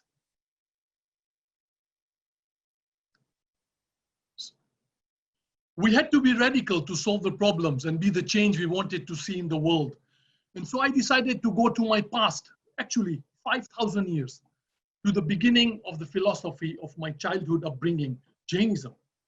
The main tenet is the concept of ahimsa, which basically means non-violence to fellow humans and non-violence to all non-humans.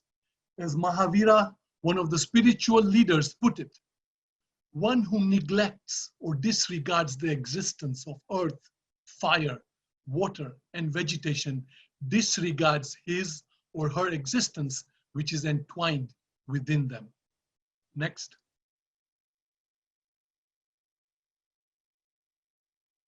Sorry, next.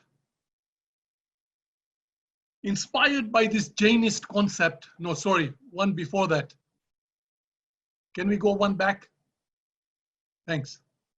Inspired by this Jainist concept, we've been employing ahimsa planning and design techniques in our firm, and which give equal importance to humans, flora, and both wild and domestic fauna. This holistic philosophy has also helped us to implement a quadruple bottom line approach to all our projects, whereby there is a balance between environmental, financial, social, and spiritual aspects to every site. By spiritual, I'm referring to the energies that are embedded and flowing through a site. So when a Native American points to a hill and he says, that is our sacred site, well, he's referring to the spiritual energies that are embedded on that site or on that hill. Next. Stewardship for us is a committed, conscious, straight from the soul effort to take long-term care of terrestrial and marine ecosystems and respect the spiritual beliefs of indigenous peoples that live in or around them. And that this conscientious, soulful efforts can best be achieved through a planning and design approach that is ego-less, but eco-more, where the so-called superior species is not at the center, but is actually of equal importance with all the other species. Next. We have made a commitment to the United Nations Sustainable Development Goals, and in our work, we regularly address 6 of the 17 goals. Life on land, life below water, no poverty, zero hunger, gender equality, and one that encompasses all of this is climate action. And then, of course, since March, we have now been addressing the 7th one, which is good health and well-being. Next. I would like to share a few of the important techniques we use, especially in our climate-friendly projects. Because of the short time frame we have, I will focus only on what I consider probably the most important part of the development process, the analysis, research, and planning stage. We've employed in our projects metaphysical analysis, such as feng shui, a Chinese philosophy, you know, especially when clients asked us to. Same with Vastu Shastra from India, over 15,000 years old. And Aboriginal methods, and more recently, we've been using 6 senses. Next. In order to capture the spirit of place, we use special macro photography equipment. This helps us immerse ourselves into the natural world of the site and guide our research of floral and faunal patterns. If you asked Ms. van der Rohe, he would say God is in the details. And then if you asked Khalil Gibran, the Lebanese US poet, especially of that top middle photograph, he would have said, and I quote, "In one drop of water are found all the secrets of all the oceans." Next. A lot of area directly affected during the climate emergency that we are currently facing are indigenous lands. And so one of the inclusive techniques we employ is to ensure that local communities are not only brought in from day one of the planning process, but that they actively participate in the drawing of the master plans. We call this technique community empowerment through the planning process. Next.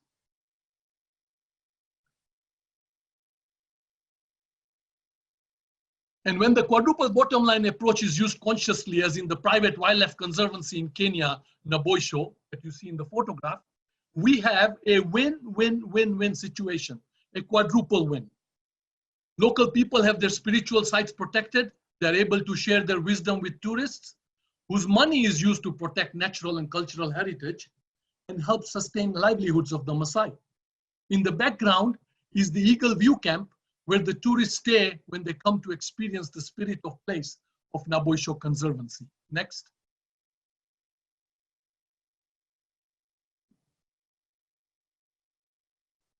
No trees were cut in the building of Eagle View Camp, and the planting of over 5,000 native trees and shrubs ensured that the carbon sequestration was addressed, and also that the camp would be in harmony with its surroundings. Next. In the Quanari Ecolodge project in Dominica, each building and pathway was sensitively placed so as not to disturb the flora and fauna. We made 4 visits to the site just to ensure that no trees were cut and each building was placed in between the trees. In the end, we have a project that has no ego. This is best illustrated by the photo at the bottom that was taken from the neighbor's site. This is after the whole project has been completed and you don't even see it. It's all hidden under the forest canopy. Thank you so much. Thank you, Hitesh. Thank you for sharing your deep-seated respect for ecosystems and how this reverence for nature can lead to more meaningful interventions. Thank you. Our next panelist, Ivan Shumkov, is an entrepreneur, architect, and educator operating at the intersection of design, urbanism, and technology. Welcome, Ivan. Thank you, Aditi. If you don't mind,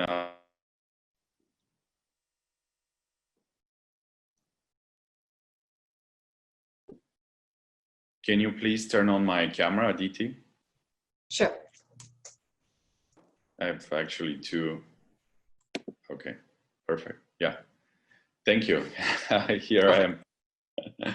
Thank you so much for inviting me, and particularly to Jaya Kader, who is the curator of this panel. I'm happy to see Dean Sarah Whiting in the introduction and hope her health is getting better, and also Madam Maimunah Sharif from UN Habitat.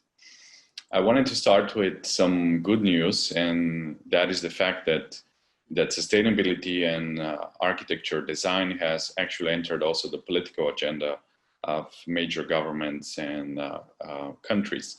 For example, the European Union, the head of the European Union announced just last week that she wanted Europe to be CO2 neutral by 2050.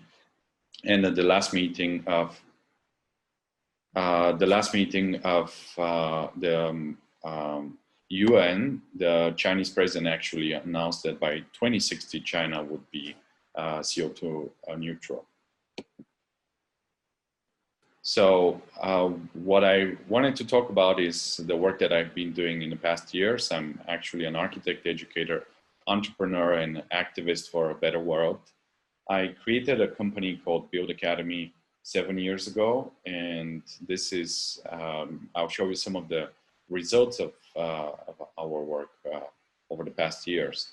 So we have found out that just by doing design, it would be really hard to achieve the impact that the world actually needs, because currently more than 90% of humanity lives in substandard housing conditions. And therefore, I thought of new innovative way of creating social impact through design. So with Build Academy, we actually created a community-based platform that connects all stakeholders in the industry, the clients, the designers, the builders, the manufacturers, and the investors. So it's a platform for innovative solutions and education in the building industry, with the mission to empower professionals, companies, to learn, collaborate, and build better. We started through education, which allowed us to quickly reach a global community of thousands of people. And with this community, we actually moved on creating global challenges that solve some of the world's biggest problems in the built environment. If you can pass on the next slide, please. And some of those, we ran challenges on schools, shelters, housing, resilient architecture, solar lights, and resilient homes. You can see some of the challenges over the past years, with each of them with thousands of participants, and many of the final projects were actually implemented. I'm just going to show you a little bit how this process works and how we actually create change in a different way. If you can pass to the next slide. We created this process called crowd solving, in which we use an innovative approach to design challenges. So instead of the traditional way of creating a brief and then asking designers to work on it, we actually invite all the stakeholders, which includes the community, the experts who know about this topic, and then the designers and government officials. So we make sure that they all work collaboratively during this process so that the final result is much more likely to be implemented and to have the impact that's desired. If we don't have architects and designers in the beginning of the process, then most likely the decisions are already made by some administrators or politicians, and then designers are only called afterwards in the process, and therefore there's a major disconnect between what the needs are and then the solutions and the implementation. So after this design process, we actually move on to selecting the best projects, and with the help of a jury of experts, and we implement them by inviting companies that know about these topics, and then the local community. For example, for the last challenge, if we can go to the next slide, and the last challenge, which we work with the World Bank, UFDRR, and UN Habitat as our partners, we develop resilient homes for communities affected by natural disasters. We had more than 3,000 participants from all over the world. We chose 12 projects, and later we helped them with the implementation by connecting them to some engineering companies like Arab, Bureau Happold, and Hanif Kara in London, and these are some of the build projects. And interestingly enough, after the completion, they actually had earthquakes and floods, and they withstood those natural disasters. You can go to the next one. With this, next slide, please. With this, I just wanted to show you the complexity of working with all these partners. So we basically work with public, private sector, NGOs, academia throughout this process. So with these thousands of members of our community, international experts, we're able to implement many of these projects. If we go to the next slide, we see these projects as actually open source, so anyone can go to our website and learn from the projects and adapt them to their local conditions and make them happen. We also host, if you pass on the next one, we also hosted a number of exhibits all over the world with these projects so that government officials or local communities can learn from them, get inspired, get empowered, and learn how to implement them. If you can go to the next one. This is, for example, the latest exhibit at the United Nations last year, right before the pandemic, when we got very lucky to show these projects in the main space of the UN. And so thousands of people went through them and eventually learned and got inspired on implementing some of them. The next one. Our most recent project, which will actually launch next month during October, is called Healing Homes. You can find out more about it at buildacademy.com or healinghomes.org. And it's about creating homes that are resilient to the pandemic under which we are currently living. And it addresses the 4 different scales of humans. First of all, starting with our body, then the house, then the community and the city, and then ultimately the planet. So as architects, my vision is that we would be part of the process and we can contribute in much larger scale than what we currently work on. And as Buckminster Fuller said, our planet is our spaceship called Earth, and therefore anything that we do as designers actually has much bigger impact on anything that we can envision and continues for the generations to come. So I really wish for architects and designers in general to be the visionaries that drive this change, the visionaries that are actually part of the decision making and that help us move to a more sustainable, resilient future and make humanity, put humanity on a better path to a better development and new golden age. And again, thank you so much for having me on this panel. Thank you, Ivan, for sharing your work and for providing a platform for interdisciplinary cooperation to solve such crucial issues. Thank you so much. Thank you. I am now delighted to introduce our next speaker, Marin Costa. A designer by profession, her work is centered around the intersection of technology, justice, and a sustainable future. Marin, would you please share your experience with us? Thank you, Aditi. Hi, Anna. I'm so happy to be here. Hello, everyone. I'm going to give you my vision of design for radical regeneration. And it's one that goes well beyond the boundaries of what I certainly used to consider design. Less than 2 years ago, I would have said, I'm a designer. I've been a designer for over 25 years, and 15 of those most recent years were at Amazon. In fact, I was Amazon's first ever principal designer. But in April, I and my colleague Emily Cunningham, also a designer, were fired for speaking up about Amazon's lack of leadership in the climate crisis and our warehouse colleagues' safety during COVID. But why were we really fired?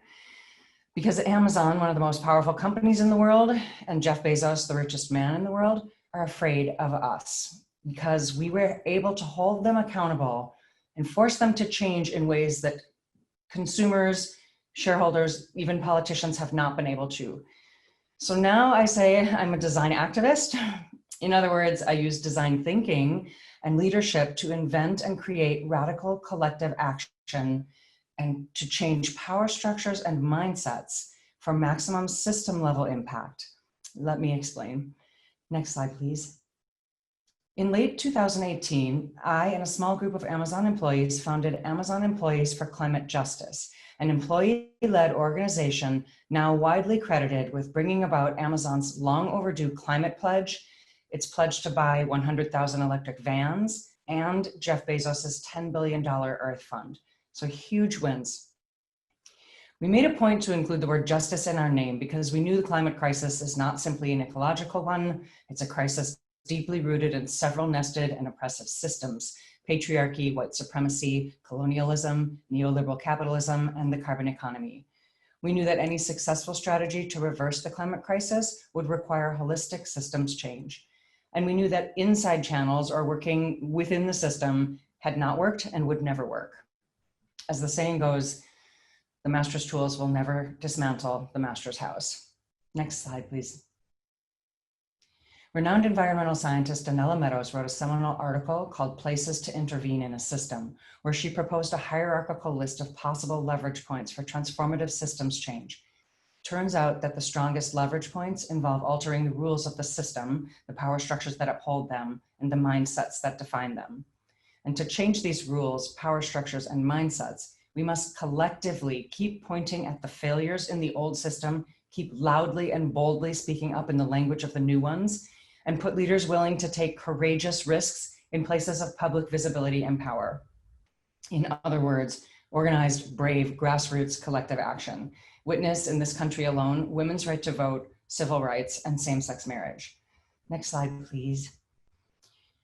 So we as designers and as members of Amazon Employees for Climate Justice combined what we knew about systems change with design thinking and asked ourselves, how can we take this outrage that is mounting with our coworkers about Amazon's failure on climate and turn it into something powerful?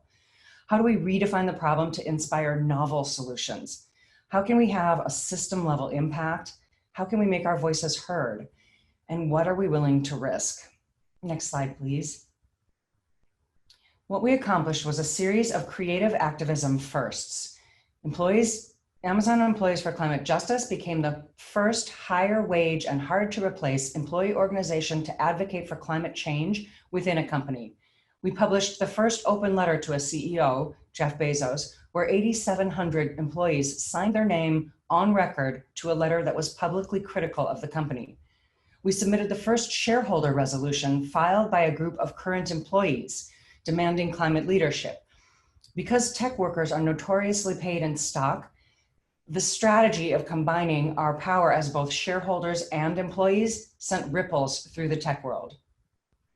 Our increasing visibility created the first time where media coverage of Amazon's climate record consistently countered the company's greenwashing PR with critical facts and perspectives from employees. Our justified actions created the first time that 9 US senators, including Senators Warren and Booker, wrote a letter to Jeff Bezos, an open letter, contesting Amazon's firing us. And for the thousands of Amazon employees involved, this was the first time they'd found hope in the climate fight and discovered the sense of power that comes from successful collective action. In just 9 months, we built a movement that was able to force a powerful global corporation the size of a small country to change from a climate laggard to a climate leader. And further, our actions catalyzed a competition amongst the big tech companies, all trying to outdo each other on climate. Next slide, please. But of course, the existential threat of the climate crisis is much larger than one company. We'll need to mobilize billions of people across 195 countries.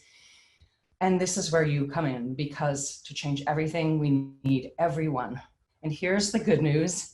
We as designers and creatives are naturally good at this. We are visionaries, storytellers. We're able to draw out and synthesize the best thinking within a group. We see around corners and we lead with optimism and hope. But we need to expand our definition of what it means to be a designer or whatever you happen to be. We all need to become radical collaborators, justice warriors, creative organizers, and design activists if we are to achieve the radical regenerative transformation we so desperately need. So I close with this question. What are you going to do? What small next step? Think for a moment and then please put some ideas into the chat as collaborative inspiration for all of us. Thank you. Thank you so much, Maren, for taking us through your journey and showing us the power of creative thinking and collective engagement. Thank you. I think it's clear by now that design professions are subservient to existing structures, and therefore we must become active participants in bringing about systemic change. It is my pleasure to introduce you to our next speaker, Alnoor Lada. He's a writer and speaker on new forms of activism, the structural causes of inequality, and the link between climate change and poverty. Alnoor, we'd love to hear your thoughts. Thank you. Thank you for having me, Aditi and Jaya and yeah, the group at GSD. And that was a really beautiful, inspiring presentation by Maren and others, and really good segue to start. And maybe the starting place is systems thinking itself. There's a lot of talk about systems thinking within the design world, but what we first need to understand is that the operating system within which we live is the system of systems. And there are very few designers, architects, urban planners that have a grasp on political economy, for example, or have a point of view on the economic operating system.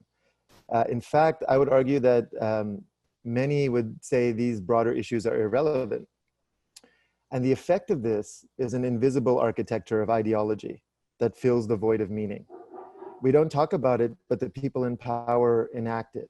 For example, whether or not you believe in the military-industrial complex, if you're paying tax in the US, 5% of GDP is going to military spending. Trillions of dollars are going to subsidize large corporations. We have tax breaks on things like capital gains, but not on income for ordinary people, etc. You get the flow. And I'd like to propose that our fear of being ideological, or our belief that design is not political, or we are not political people, actually reinforces the potency of the status quo. If we do not acknowledge the oxygen by which we breathe, we continue to be victims of this invisible ideology, and it's imposed on our everyday lives. And I think it's important to name this dominant ideology. It's called neoliberal capitalism. Some will call it the Washington Consensus or market fundamentalism, but for the sake of this conversation, we'll call it neoliberalism. And it's a strange word to say in a design conversation, but imagine standing in a bread line for rations in communist Russia in 1950 and not knowing the name of the economic system that put you there. That's the state we're in terms of collective discourse, especially in the global north. And it's important to understand the moral implications of this ideology. And I'll just quickly highlight what some of these are. And this is not exhaustive, but just to give you a sense. It basically defines our relationship to others through a competitive lens. If I'm better, if I'm richer, etc., which inevitably leads to rigid hierarchies. It equates growth with success and virtue. So by definition, it is hostile to life and the living environment. The individual is the primary unit of power. So it's a highly atomized, individualized ideology. And human needs and wants take priority over the more than human world, the natural world. And the outcome of this is increasing inequality, climate breakdown, species extinction, poverty, perpetual war, and increasing viruses and pandemics as we encroach on preserved land and wildlife. And what economists and others will say is that these are externalities of the system, that these are somehow accidents or byproducts. But the reality is that these are the logical outcomes of a set of rules that have been created. And now to link this back to design is design and city planning and architecture are not separate from this ideology. Just like science and technology are not separate. They are all subsets of the dominant operating system, which determines who has the resources, who has the power, who decides what gets researched, who is quote unquote educated enough to be involved in these processes, etc. And what ends up happening is because we see design as separate from this, we focus on the atomized unit of the individual, and we end up building phallic symbols that are built from extracted resources that require the dispossession of other people's land as monuments to a broken culture. Most built environments reinforce hierarchy, patriarchy, institutional racism, violence, and ecological destruction. And I want to argue that to be worthy of the title of a designer, one has to understand power, one has to understand culture. And in order to decode culture, one must develop critical faculties. And to be critical, one must disidentify with the object of their critique, in our case, the dominant culture. And this requires decolonization of one's entire being. And it's an ongoing practice of deprogramming old constructs of commodification, of greed, of selfishness, of short-termism, of extraction, of usury, of disconnection, numbing, and all the other life-denying tendencies that our current culture celebrates. And I would like to argue that for design to be contextually relevant in the 21st century, for designers to be worthy citizens of our times, we must understand the impoverishments of our times, the limitations of our cultural values and ideals, and the destruction that the Western way of life has imposed on other cultures in the natural world. And the purpose of this is not self-pity, but rather to cultivate a deeper relationship with reality in its full shadow and its full light, to transcend the seduction of tech utopianism or the idea of progress as a linear arrow or development, and start to create solutions that are alternatives at the scale of the problem, at the scale of capitalism. And think of this as design as redemption work, ancestral redemption work, species redemption work. Design as reparation, restoration, regeneration. And true to the origins of all art, I'd like to argue that the role of design is to create new forms and structures that are outside the dominant culture. Art critiques the dominant culture and then creates new forms of possibility so that that culture can evolve into more contextually relevant forms. Forms that make sense for the Anthropocene, for the sixth great mass extinction, for a world where our generation or our children's generation may be the last human beings on the planet, unless we make a radical break with the logic of neoliberalism. And design has an opportunity to create new forms that reflect the values of the world's majorities, values of interdependence, empathy, altruism, equity, and solidarity. Imagine what design would look like if it took a world systems approach, seeing design, politics, economics, ontology, epistemology, and ethics as part of the same intertwined, entangled project of beingness. Imagine what design would look like if it was based on service to our collective unfolding and a deep connection and even a reverence to the natural world rather than the egoic act of individual creation. Imagine what design would look like if we approached it as redemption work for human hubris, for our ignorance, for our destruction. Imagine what design would look like if we were trying to create environments for our collective healing and planetary regeneration rather than consumption or status. Imagine what design would look like if we started to see the built environment as a manifestation of our interdependence with Gaia and our more than human siblings. Design is dialogue with a living planet and indeed a living universe. Thank you. Thank you so much, Alnur, for your insights on post-capitalism and what it means to create new systems and reflect the values that we really want to see. Thank you all our panelists for these wonderful presentations. I'd really like to dive deeper and have a roundtable conversation with all of you. Would you mind turning on your cameras, please?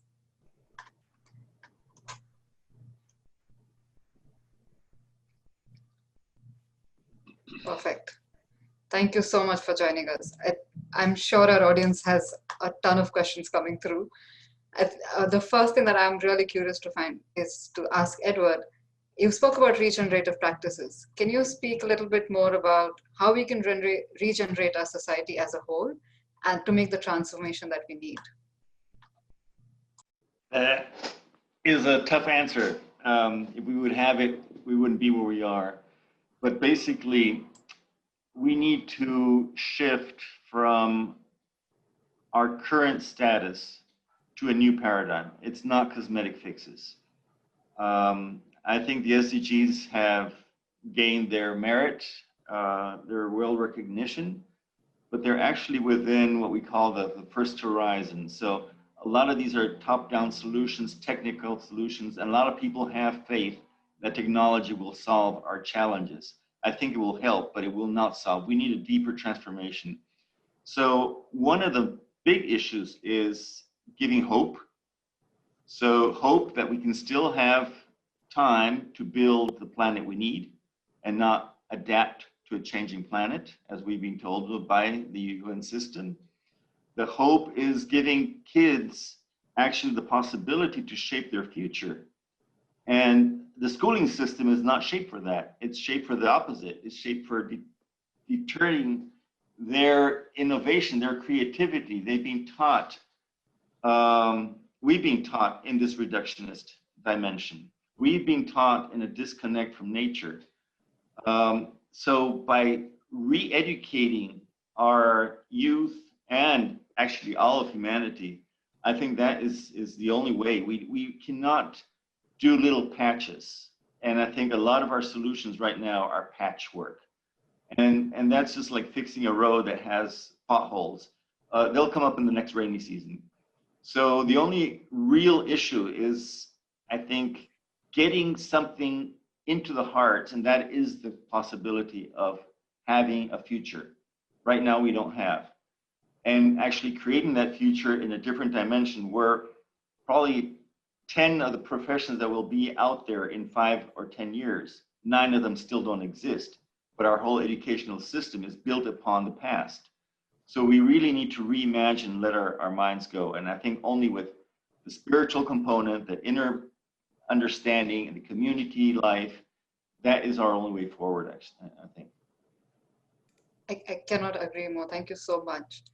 I think that kind of is a good segue into what Hitesh mentioned earlier about his reference to the environment and using that as a way of informing the design thinking process. Could you speak a little bit more about the sixth sense approach? Yeah, thanks, Aditi. It's actually an approach that I learned from Claire Cooper Marcus, who is now a professor emeritus at Berkeley. And it's something that I improvised over time. But it's a very simple but effective analytical method where you immerse yourself into the site through the use of the 6 senses that, we actually have about 52 senses, but it's the well-known 6 senses. And so what you do is, no matter what site it is, you go to a particular place, you sit down, and for the first exercise, which is the sight, you would just leave your eyes open, but close your ears, close your nose and your mouth. And then for about a minute, just look around, up and down, sideways, jot down what is it that you're seeing, and use adjectives as you're doing it. Then you go to the sound, where you only keep your ears open, your eyes are closed, your nose is closed, and you start jotting down what is it that you're hearing. You do all of these 5 exercises with smell, touch, and taste. And the final one is the most important one. It is when you take the Homo sapien out of you and you become a part of the site, whether it's a butterfly, whether it's a rock, whether it's a tree, knowing that there is going to be development that is going to be taking place. And you do that for about 5 to 10 minutes, and you jot down what is it that that butterfly is telling you. Because I think over time we have just become such a superior species approach to everything. That's why we are destroying everything around us. And this exercise, it helps, it goes a long way in guiding the design. And then whatever results you come up with, you put it in front of your drawing board through the whole process, so you know what the flora and fauna are telling you. That's great. I think that's a beautiful strategy to have. Thank you so much. I think I'd like to dive into Susan's approach. You've gone so much beyond the point task solutions that we are trained as architects to do. Could you speak a little bit more about where that kind of drive comes from and how you can inspire others to kind of take that leap that we are so afraid of diving into? Thank you, Aditi. I try to refer to it in my talk. There's something about diving deep into your own personal ecosystem. The words are very grand and very inspiring, but actually our actions are where we can make the most difference. And they start in our backyards, whether it's at Amazon Marne, that was a very inspiring talk, or in the wilds of Costa Rica. Thank you for your perspectives. My backyard is the Pacific Northwest. Our forests are in danger. Our cities are overcrowded, even though on a small level compared to other places. And we must build, but we must also recognize the realities of our design mentalities that have gotten us into this heavily carbonated industry that we're in as a profession. There are ways to strategize that. There are ways to think about it. There are ways to use wood in a powerful and beautiful way and a careful way to take care of our forests. But it is like pulling open a thread. You start with a small decision, and then you use design thinking, has been so eloquently talked about today, to ask the next question, and to go deeper and deeper and deeper into that, eventually into that circular economy that provides us all with this rubric of regenerative design. And my curiosity, my own intellectualism, my own just native drive just brought me to one question after another. And I could stop the doors from opening the ones I began to knock on them. And as you see, it brought me into these strange places all over the country, doing things that I was not trained to do as an architect, brought me away from what I loved to do as an architect, but it brought me into a much bigger level of scale, and it brought me out of this precious little world of design that we're taught as designers, thankfully, as the beginning of design thinking, into a much broader, more impactful way of acting at scale that actually will make a small impact on our enormous debit of our carbon footprint in our Western societies today. Amazing. It's so crucial to have that kind of a drive to go beyond and not just be limited by our idea of beauty or what we think immediately solves or addresses our concerns. Thank you so much. To me, it sounds like we need a larger platform to kind of bring everyone who has this kind of a drive to come together. I think that speaks a little to what Ivan was mentioning about having a connection between designers, users, funders, sponsors from across the world kind of coming together and solving issues. Could you speak a little bit more about that, Ivan?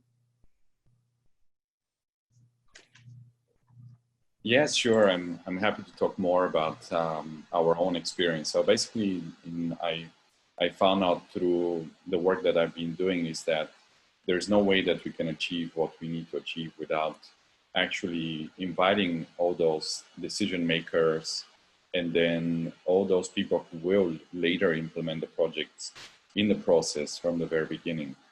And therefore, to me, it's about expanding what our understanding of design is. You know, we need to understand that everything is a system, and in design schools, we've been taught to think about design as maybe, you know, a building or maybe a city, but actually we can apply our knowledge to much bigger systems at the same time to a much smaller systems. We can design some micro technology, and at the same time we can design an entire region, a country or a continent or a planet. And therefore we really need to position ourselves in the process and see where we can add the most value to it. And as designers, we need to understand how connected everything is. You know, now the engineers and inventors are talking about the new ways of transportation, you know, electrical cars, and they're talking about new agriculture.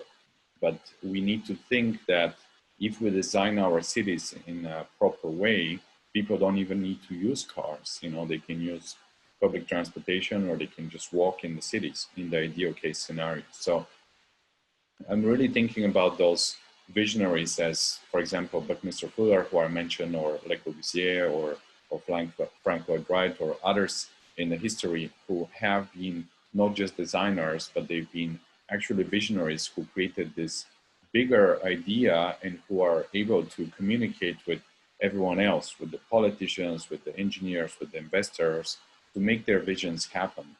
And I believe that that's the only way that we can succeed, because the problems that the world has are much bigger than any of us can actually work on and solve individually.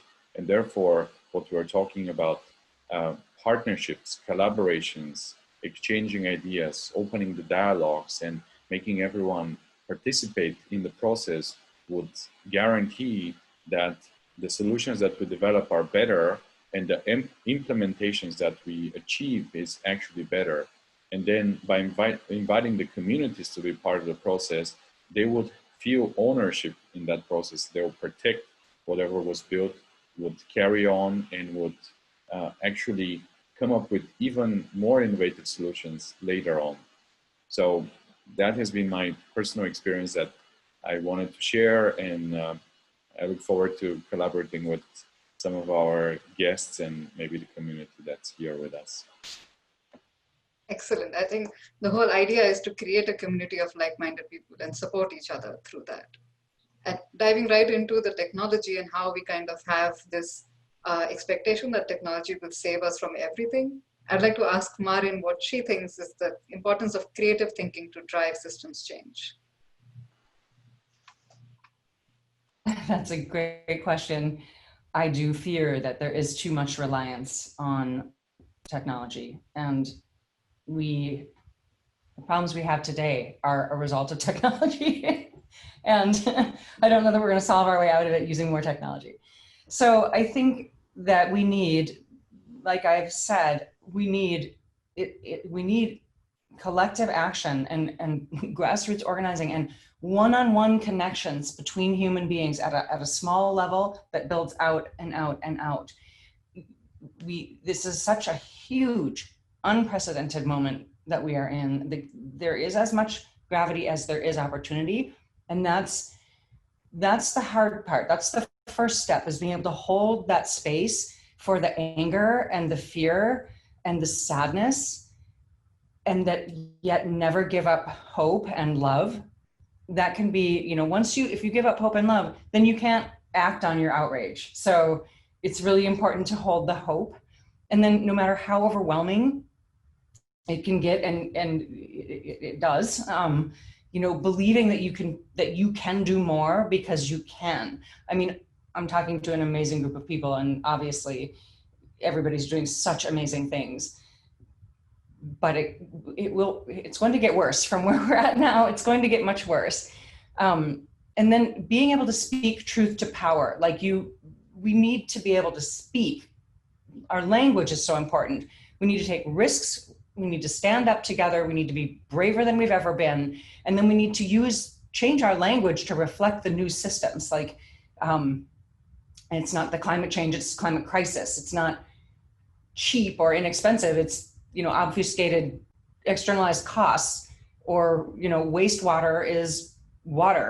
We need to change and speak into where we want to be, instead of, it's like Eleanor was saying, we have to cleanse ourselves of the old systems and educate ourselves about the new. And we all need to actually go educate yourself on systems change, grassroots organizing, collective action, and then bring your creativity, bring your vision to that. Like, how can we reimagine social change? It hasn't had a lot of innovation since, Martin Luther King. And what could that be if we took our designers' brains and put our minds on that? And then, I love the idea of starting at the community level, because it's talking to your neighbors. It's getting to know your city council members. Some of the best federal policy and some of the biggest changes have come from successful city policies. And then again, like everybody said, we need to reach across the aisle, and designers need to not only become versed themselves in science and economics, we need to partner with scientists, economists, journalists, politicians, to create the work group, the brain meld that we're going to need. I mean, we are partying on the top deck of the Titanic, is what I say. And we need to wake up, because we're the adults in the room, and this is on us. I have kids, I tell them, I'm doing this for you, because if we don't do this, it's too late for them. And we have zero time to waste. Absolutely. I think that analogy of the Titanic completely drives it home and speaks so much of the privilege that we're coming from as well. Thank you so much. Speaking of collective action, Alnur, I'd be really curious to hear from you about how we can move beyond sustainability and into regeneration, or even a holistic transformation. Yeah, thank you. I think the starting point for me when it comes to social change work is to really start with this point I made about being good students of our culture, right? When we look at issues like poverty or climate change, to see how interconnected they all are, right? For example, every dollar of wealth created, about 94 cents ends up in the hands of the top 1%. So by definition, economic growth creates inequality and creates poverty. Every dollar of wealth created heats up the planet, because we have a fossil fuel extractive based system. So by definition, capitalism creates climate change. And so if what we're doing is operating within a growth-based paradigm, we are just going to be tinkering at the margins. We're going to be creating, this is what I call solutionism. It's the sort of the default response, really, of linear problem-solving, Newtonian, Cartesian mindset that we've all been socialized within. And so it does require a deep practice of humility, this deprogramming work, this decolonization work, because it's within all of us. There's no one who's outside of it. There's no community. This is a globalized monoculture, right? And if we look at the logic of monoculture, if we just let industrial capitalism do what it's doing, continue at its trajectory, something like 3% growth a year doesn't sound bad, right? That's what the World Bank and others say we need. But that requires a doubling of the global economy every 20 years, which is unfathomable. We've already breached, 4 or 5 of the 9 planetary boundaries, and in every measure, we're an overshoot. And so the logical outcome of monoculture would be we would all be wearing Nike shoes and shopping on Amazon and having Apple computers and listening to Miley Cyrus or whatever corporate capitalism wants us to listen to. And the antidote to monoculture is polyculture. It's many ways of knowing, many ways of being, many tongues, many approaches. it's reintegrating indigenous wisdom.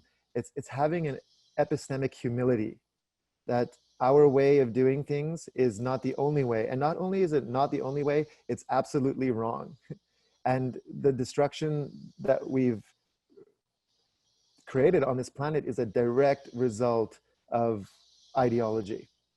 And that ideology is not just something out there, it's mediated every aspect of our lives. We used to have multiple ways to interact and exchange and be involved in an economy: barter, exchange, gift, fishing, gathering, hunting. And now there's one way, which is debt-based capital, which is dependent on growth. And that is really the starting place. And it's not just a switch that you just turn off. It's a practice to see these invisible structures. And it's also a spiritual practice as well. And I know that's a word that's not preferred by many people, but there are spiritual implications to everything we do, whether it's designing a building or where we put our money, or all of it has karmic implications.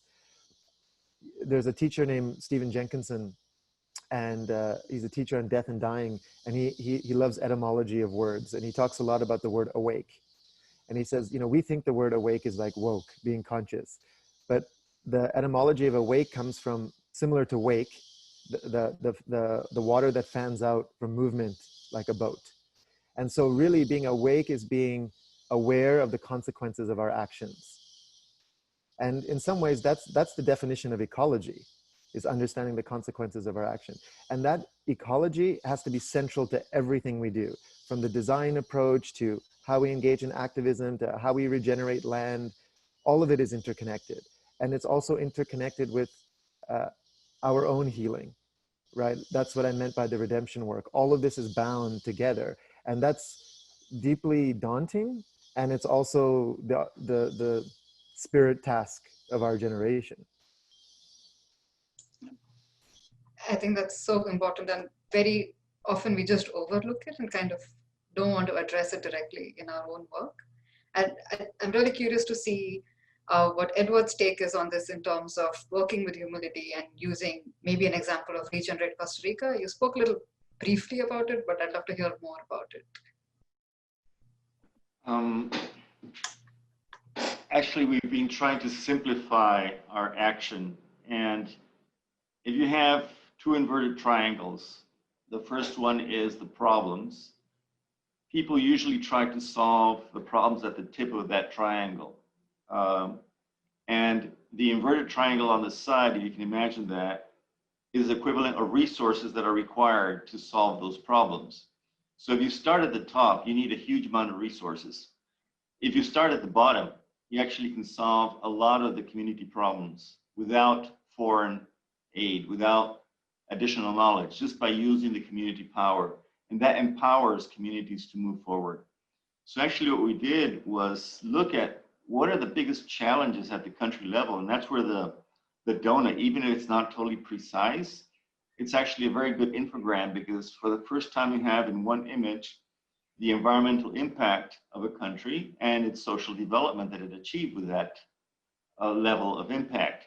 So you can compare Australia, which has exceeded by far all the planetary boundaries to get to its social threshold. And then you have countries like Bangladesh, which are way below their capacity in terms of environmental capacity, but their social threshold is totally empty. I mean, they haven't developed. So by using these models, you can actually identify low-hanging fruit. So for example, one of the big issues we have is the ecological footprint, biodiversity loss, and CO2 and fertilizers. And just by changing our cattle to holistic cattle grazing, using the savory method, cattle pulls more carbon as an ecosystem into the ground and buries it beneath the soil.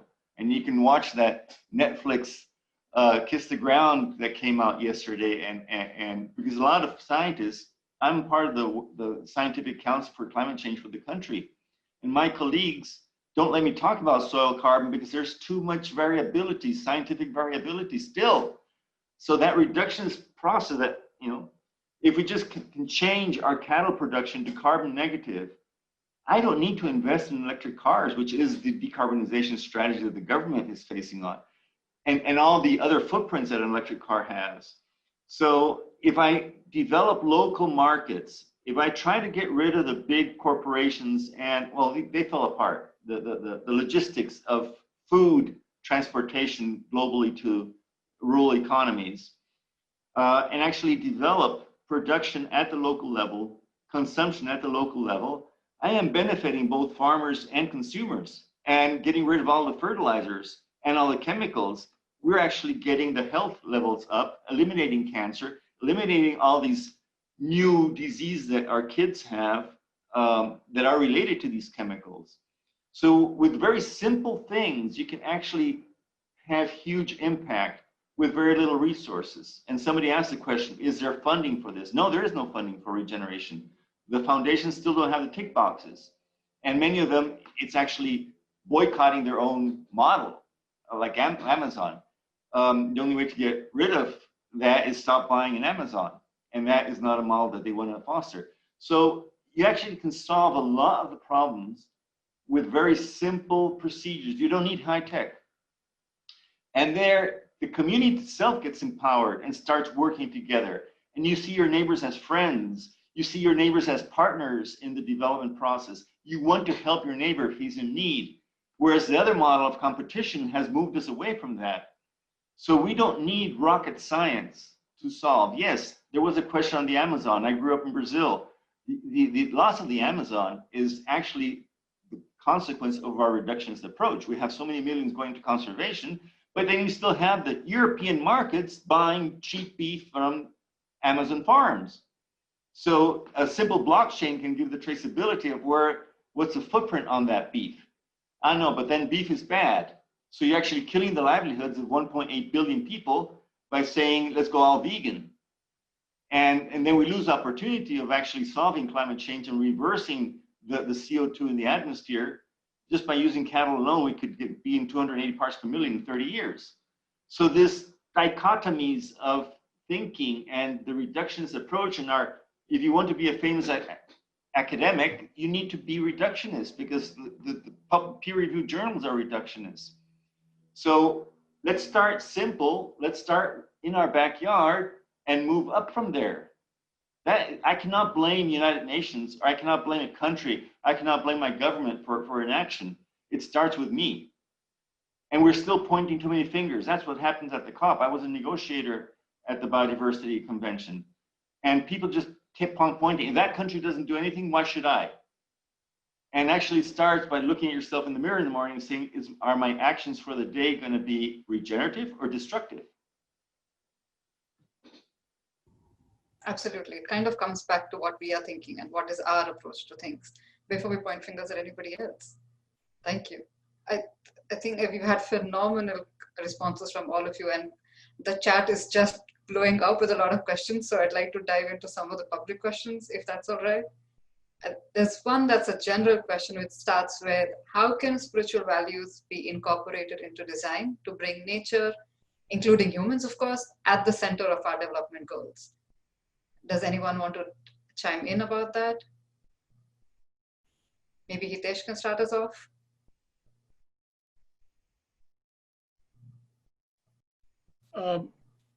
Having studied quite a few of the religions, if I'm going to be talking about spiritual values, at least from more the ancient level part, there is so much of information there that talks about the place of Homo sapiens within the society. And, if I just looked at the one that I grew up in, which talks about that respect that is required at a soulful level of our existence on this planet and how we treat every other species. That particular value systems, whether it's, this thing that was about on the seventh day, the Homo sapien was brought in and he was given dominion over nature. But that dominion is about caring for nature. It was not, about that. So I think if we went a little bit deeply and from a meditative point of view, there are so many things we could learn from our own spiritual values that we grew up with. and we could use that. Of course, the ones that the indigenous societies have been practicing, whether you look at the Aboriginals in Australia or the Native Americans in this part of the world, there's a very deep connection, you know, to Mother Earth, and there's no Allah or no Jesus or no Mahavir in it. And it's those energies that they, you know, when you talk about the dream lines, and you talk about the sacred sites, whether it's, you know, when the Nepalese look at Mount Kailash, they say, please don't climb on this thing because this is our spirit. So I think there is, if we just looked at it that way, we would become a lot more sensitive. And I totally agree with Edward here, is that we can't rely on our governments to help solve these problems. It has to be at a very personal level. Each one of us has to go deeper and see how, within our own limits, how we can just improve and lower our ecological footprints. Absolutely. Anyone else would like to chime in? I think that was beautifully spoken, Hitesh. And it reflects what the story I began to tell very clearly. And from my starting point, and just not to talk about me, but to think about it as an example of how to go deep into your own personal story and find those touch points, those points of authenticity that will allow you to act with such vigor going forward. For me, it was a walk that I took when I was 5 years old with my grandfather in the forest that I showed. And I wrote about it in the first chapter of my book because it shaped everything that began this journey since I was a young kid, because our family had planted that forest, and then the family died, and then my family did not manage that forest. That forest was unmanaged, and it was a responsibility of my own. And Alnora, as you spoke about epistemic humility and design as redemption, I can't tell you enough how much those words meant to me, that design is redemption. It really rang home to me, where the actions that I took in the last decade that I outlined to you in 5 minutes were directly out of a sense of trying to redeem those actions of leaving that forest behind and letting it overgrow and overstock and become unhealthy. And in some way, shape, or form, almost everything we did in that decade was fueled by that desire to redeem those actions, to be humble about the future actions, and to try to make amends for them. So thank you for that. Aditi, if I may add to this, Sure. I'm really excited that you're asking the question about spirituality and design. And, you know, I was thinking it just as we were talking about it. I really believe that design is the art of manifesting the physical world, something that actually exists into the spiritual world. And as designers, we are, you know, almost like the alchemists or the shamans who actually are able to work with those subtle energies and turn them into something that is physical and something that's used by people. But the fact that it's physical doesn't mean that there's no, it still carries a spiritual side behind it. And therefore, I think we have an essential role in all of this. The first part is for designers to understand that our thoughts have impact on our energy, and our energy has impact on our physical body.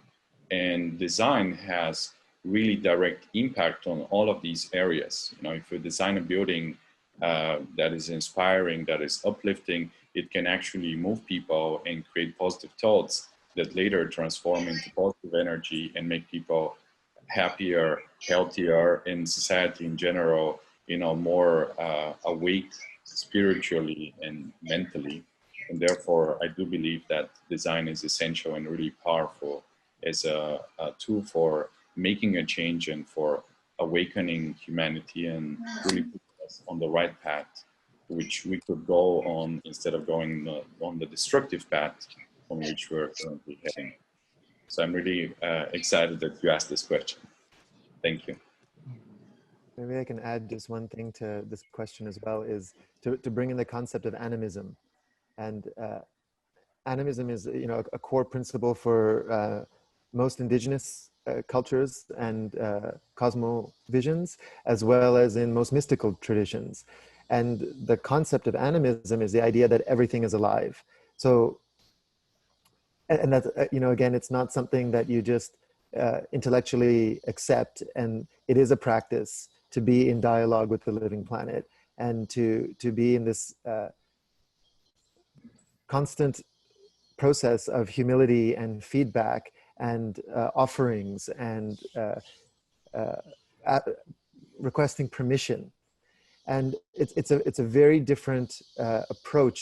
In some ways, it's the antidote to materialist rationalism, right? So just like humility is the antidote logic to hubris, and polyculture is the antidote logic to monoculture. And yeah, these things are all deeply interconnected. And there was a question in the chat box about the idea of spirit as an anthropocentric term. And the reality is that we are limited by language, and we are limited by having the subjective gaze of being a human being. And it's not trying to overcome that, but it's trying to integrate that into the subjective experience of an omnicentric universe. Absolutely. Thank you so much for that. We have another question that's a little different. It's directed towards Marin. The person's asking us, do you feel that design activism is the way you expressed it is effectively taught at design schools or wherever you study, maybe at the GSD or outside? And if not, what are the changes that you would recommend? And is this a way that we can kind of learn before we dive into such a situation? Well, it's been a long time since I was in school. And when I was in school, I studied ecofeminism, not design. And so I think I already had my head there. I think it would take a complete overhaul of the curriculum as it stands today to bring in all of this stuff that we're talking about. And I think that's exactly what we need to do. Designers, I mean, it's not going to be the role, collective action and organizing and grassroots, that's not going to be the role of a few people. It's going to be the role of all of us. We can make the argument that designers have sort of a particular affinity towards it, or kind of an innate, ability that might lend itself towards that type of, thinking. But we definitely need to teach it. And I would start by teaching all of this, the fact that everything is connected, that, that is just the thing that has been erased, ever since Francis Bacon, sort of the modern science, father of modern science, started this dualistic thinking where everything was hierarchical, everything was ascribed either light or dark, male or female. And, the earth was female. And because men were higher than women and, spirit was higher than earth, then we could just take and literally they would use the words rape the earth. They killed all of that spiritual relationship, all of that acknowledgement of, now I'm going way off topic, I'm sorry. But teaching, if I could help you. Teaching that stuff, in schools, we need to go way beyond what we think of design. Marin, I don't know if you have a design education. I think you said you didn't. I'm not sure. But we have this incredible tool as educators in the design, in the formal design worlds, the design studio. It's a fantastic, elastic, magnanimous tool to help teach, to help engage and embrace young people and bring these issues that we're talking about into a very practical and action-oriented setting. And I know that the GSD is a leader in this. Where I teach at the University of Washington, we are leaders in this. We engage with communities, international, local, and national, to the extent our resources are available. And we push our students, almost all of us, I would say, as design educators, to really engage real communities and real issues and to embrace these grand problems. And it is a powerful tool that I think is still being underutilized. In these days of COVID, it actually makes for a spawning of connections outside of, our 12 people in the room at the university, because we can't all be there. But these kinds of connections are incredibly powerful for fostering action and focus and results. And I really applaud the GSD for understanding that and for all of our academic communities. And I just want more of us to do that more often. I cannot agree more. We need so much more of this. Thank you so much, Susan and Marin, for your thoughts. In the interest of time, I'm sorry, we are going to have to wrap it up. But I would really love to have brief remarks from everyone.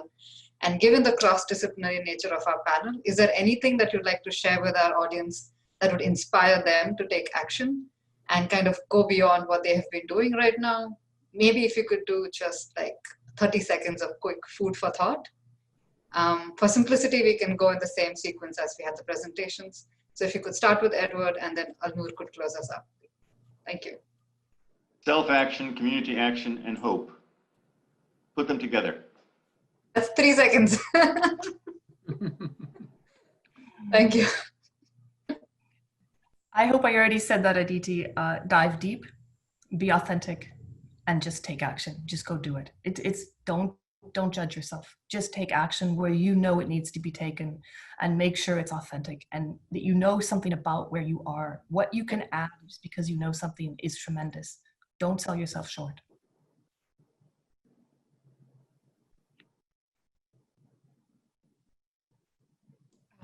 Well, I guess I'm on next. I guess because of a lot of our work with indigenous communities, trying to help alleviate poverty and protect the wildlife, I think we really need to go from a total egoless perspective. No matter what university you have learned from or got a degree with, I think you need to go in at the same level as the local people, because I think the answers are the marriage between ancient wisdom and the modern knowledge and technologies that we use. If the two of them are used together at equal levels, is where I see regeneration taking place.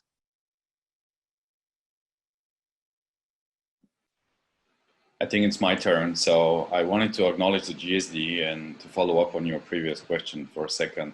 I think in the GSD, there were, at the time when I was there were actually more unofficial events than the formal events. So essentially there were more student created events than the ones that were made by the school.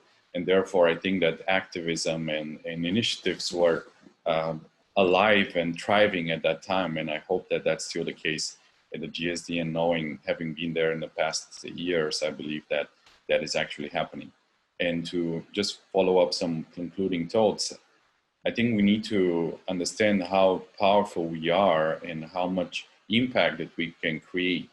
So my big wish for everyone who is watching this, or our guests, is to really believe in themselves and to really take action as much as we can, because we can make it happen, okay?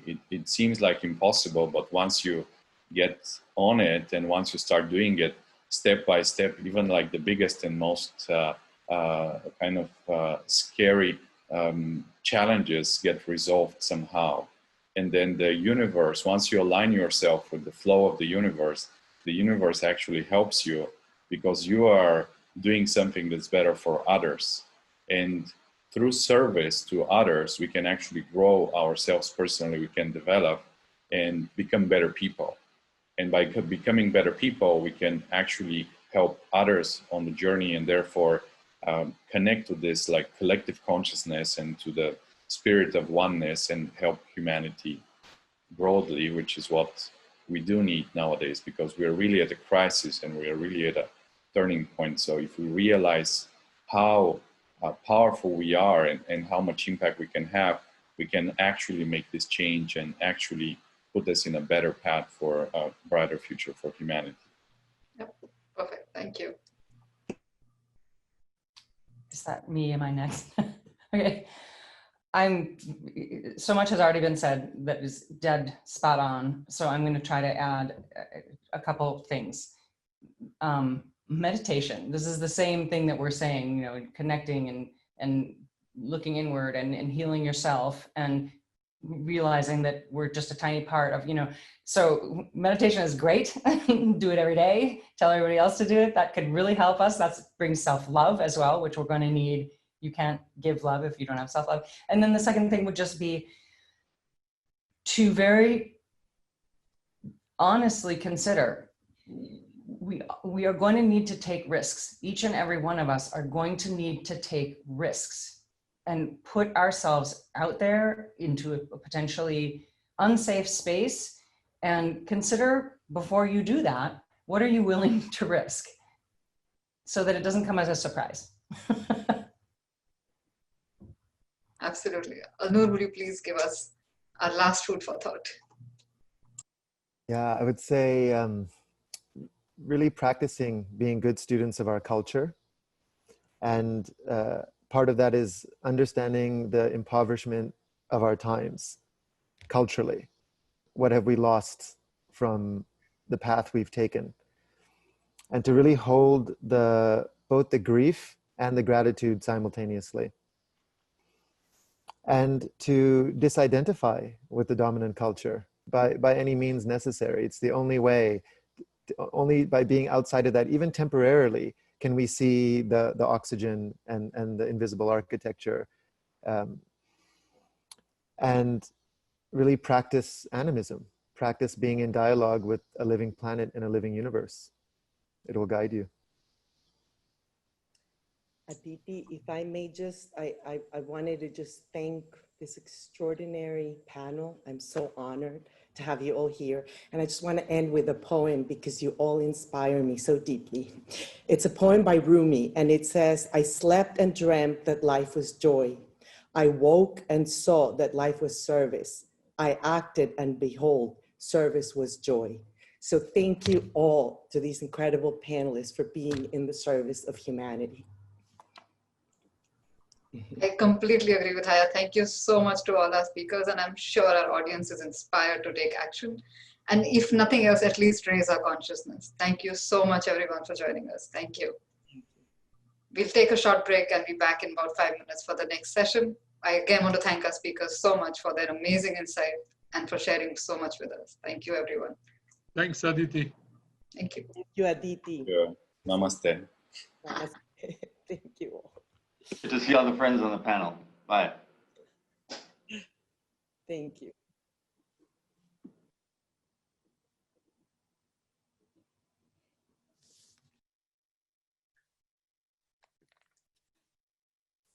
All right, is everybody ready for session 3? Excellent. We are live. We are back. First and foremost, I want to extend a huge thank you to our panelists and everyone involved in our last session on climate change. As Jaya reminds us through our last panel, through the great words of Rumi, service is joy. And I know all of us on this call today can agree that design is love. What a truly inspiring panel. Jaya, thank you so much for your beautiful vision and your inspired curation. Your work is proof positive that interdisciplinary, intergenerational, and cross-cultural thinking is the beating heart of transformational change. Edward, Susan, Hitesh, Ivan, Maren, and Alnur, thank you so much for your incredible talks and inspiring remarks during our panel. You exemplify the courage, care, and brilliance required to drive transformational change. Aditi, your moderation was thoughtful, brilliant, and caring.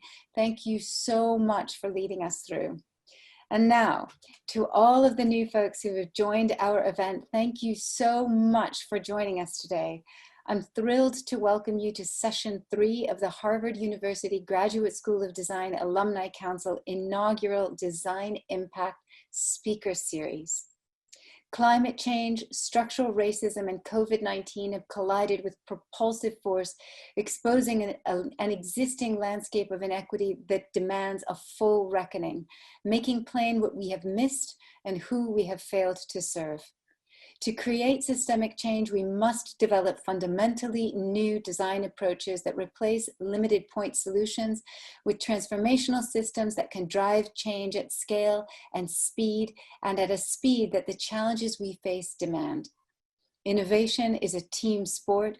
Collaboration is essential. Equity is its beating heart. With this in mind, it is my sincere pleasure to introduce you to Courtney Sharp, the curator of our next session, Design Equity, The Revolution Will Be Designed. Courtney is an urban planner and strategist with an interest in culture and equity at the organization and systems level. She is the former director of cultural planning for the city of Boston and an MDA candidate at the MIT Sloan School of Management, and is an inspiring change agent par excellence. Please join me in welcoming the truly remarkable Courtney Sharp. Hello, everyone, and thank you, Anna, so much for that kind introduction. It has been, or it is, such a privilege to introduce this panel, and it has been an honor to curate this part of the discussion. The purpose of the conversation to follow is to push the design world forward in discussions about whether design can be a tool for justice and equity. The answer is yes. The question is how. Design, though we love it, is but a tool. Designers, us, we are the actors. This will be a conversation about responsibility. The panelists have been asked to share their research, given the understanding that this conversation demands that we challenge the status quo, and because we can handle it. They may share things that make us uncomfortable. However, we need them, the people at the forefront, to be provocative, to provoke us all to action and hold us accountable when necessary. I will now introduce our moderator, Naksha Satish. She will then introduce each of our panelists prior to their remarks and lead the Q&A to follow. Naksha is an urban design candidate and India Design Leadership Fellow at the Harvard Graduate School of Design. She brings with her experience working with government and private organizations in several cities in the Global South. Her academic and professional work lie at the intersection of housing, technology, and equitable spaces in the making of cities. Without any further ado, Naksha. Thank you, Courtney, for that generous introduction. But I'd just like to tell about myself as an ardent student who loves to learn by asking questions. And I'm here to do that today. Good afternoon to everyone, and I hope you have some energy to resume left for this last session of the design charrette we have today. And for those who are on my side of the world, good evening, and do wait for a couple of hours more before you snuggle inside your beds, because we have really thought-provoking presentations lined up for you. The structure of this session is going to be similar to the other two sessions. We'll first have presentations by the panelists, and that will be followed by the comment discussion. Feel free to send and share your questions through the Q&A feature, and also to upvote the questions that you would be preferred to ask first. And without much ado, I'd now like to introduce our first speaker for today. We have with us Jacqueline Iyama, a user experience designer who just doesn't design wellness, but also champions to make it accessible and inclusive. Her learnings from the social welfare program at the UC Berkeley, coupled with her education in product design, locate her at a unique intersection of social purpose of design. And this she advocates through her writing on Instagram. Join me in inviting Jacqueline to share with us her stories of digital space making for Black, Indigenous, and people of color. Jacqueline, the stage is yours. Hi, everyone. Thanks so much for having me. It's such an honor to be here. So yes, I will be speaking about designing for wellness, equity, and inclusion. And I'm so excited to dive into this. Next slide, please. So a lot of the work that I've done has sort of centered on racial trauma, from my social welfare degree to my master's degree, which sort of looked at what does it mean to design spaces that are equitable and inclusive for Black, Indigenous, and people of color and allow us to heal. And a lot of what came out from that research was the fact that definitions of trauma and pain are often based on white experiences. And so when it comes to racial trauma and healing from it, there's often a lack of resources. Folks who seek out therapists or wellness practitioners often end up feeling gaslighted or invalidated.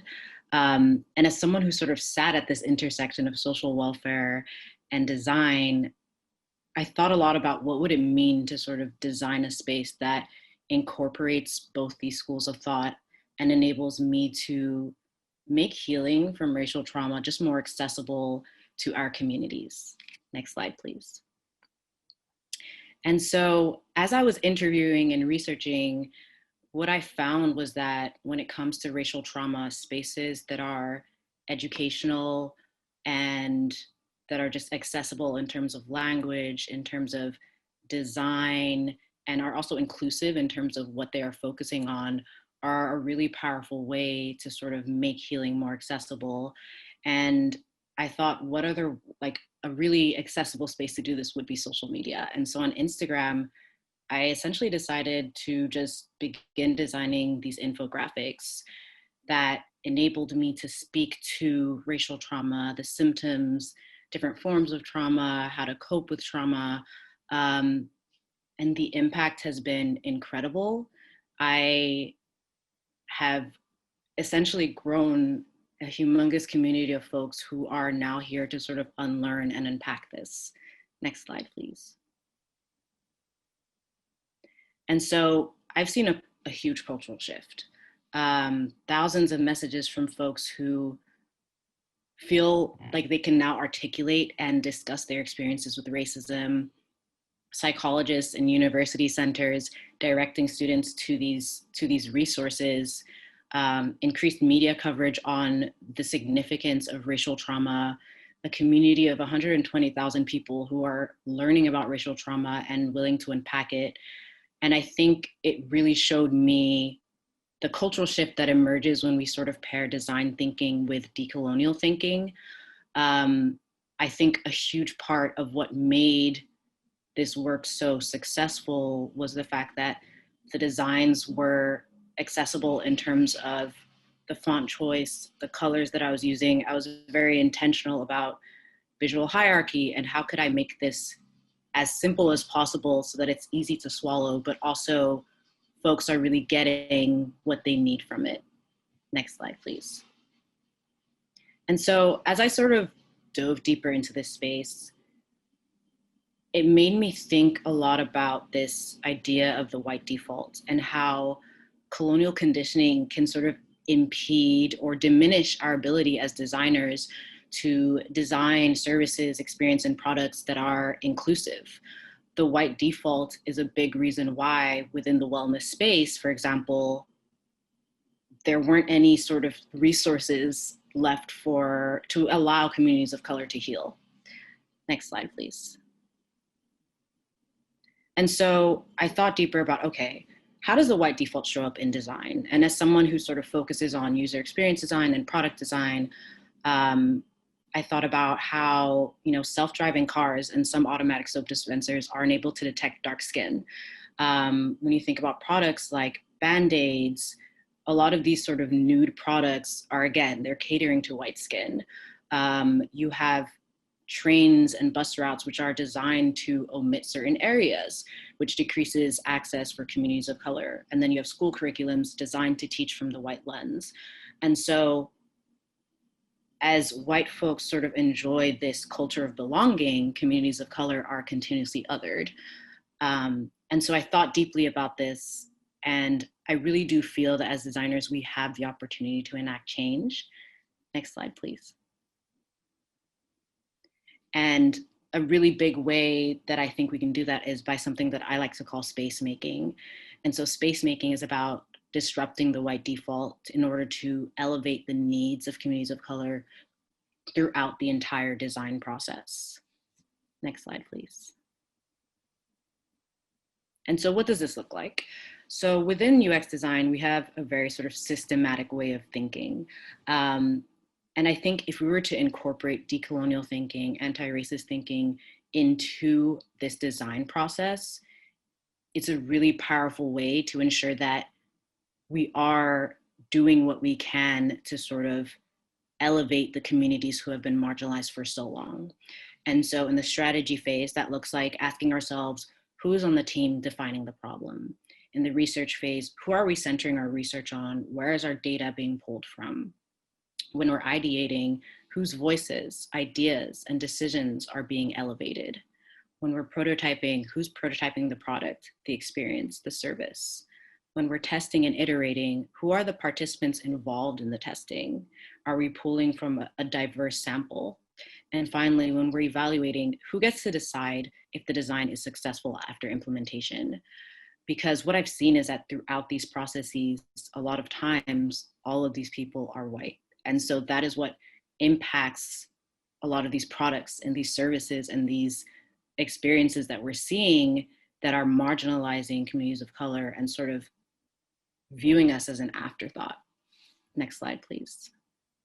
And so finally, I just want to end by a quote by Carolyn Hill, who's a founder of the DC Equity Lab. And she says, systems of inequity have been designed by people and they can be redesigned.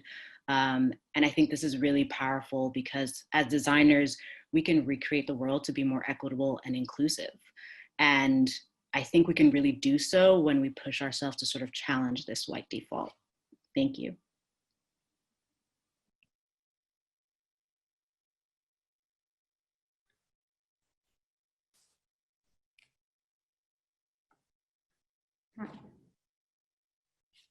Thank you, Jacqueline.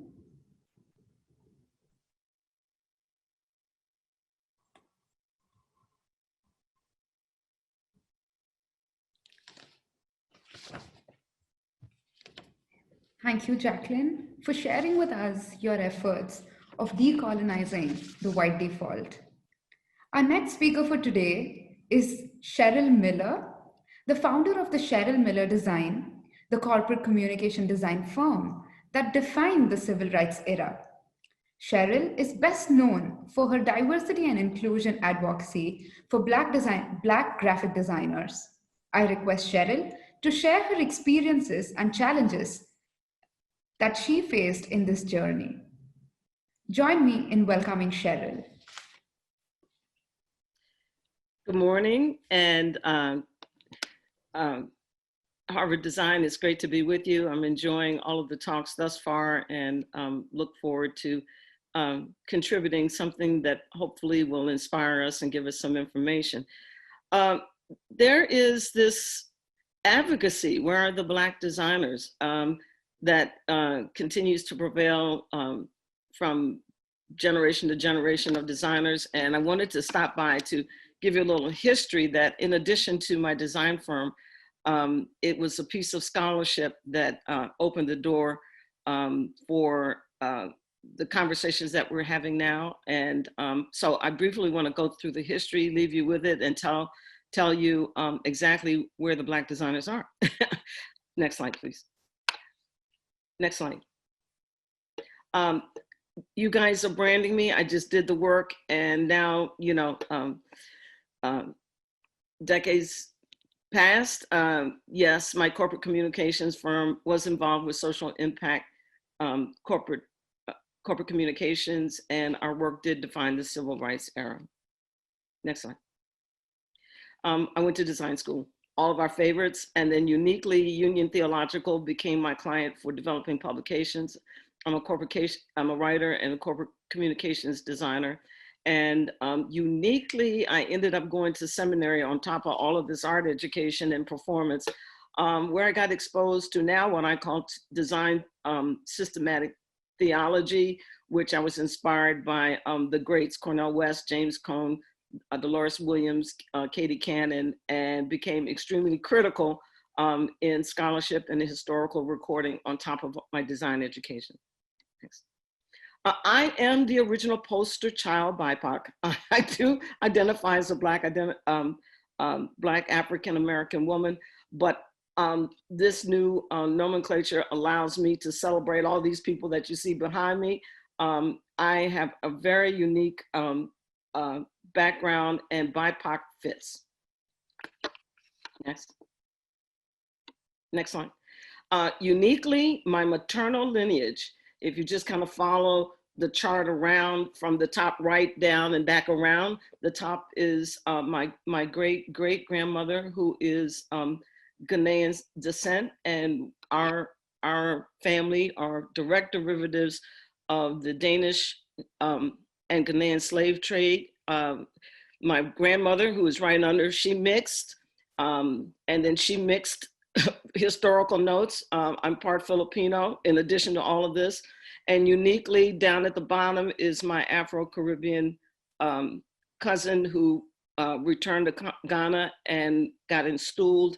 And this is my complete maternal lineage that's a derivative work from the Danish-Ghanaian slave trade.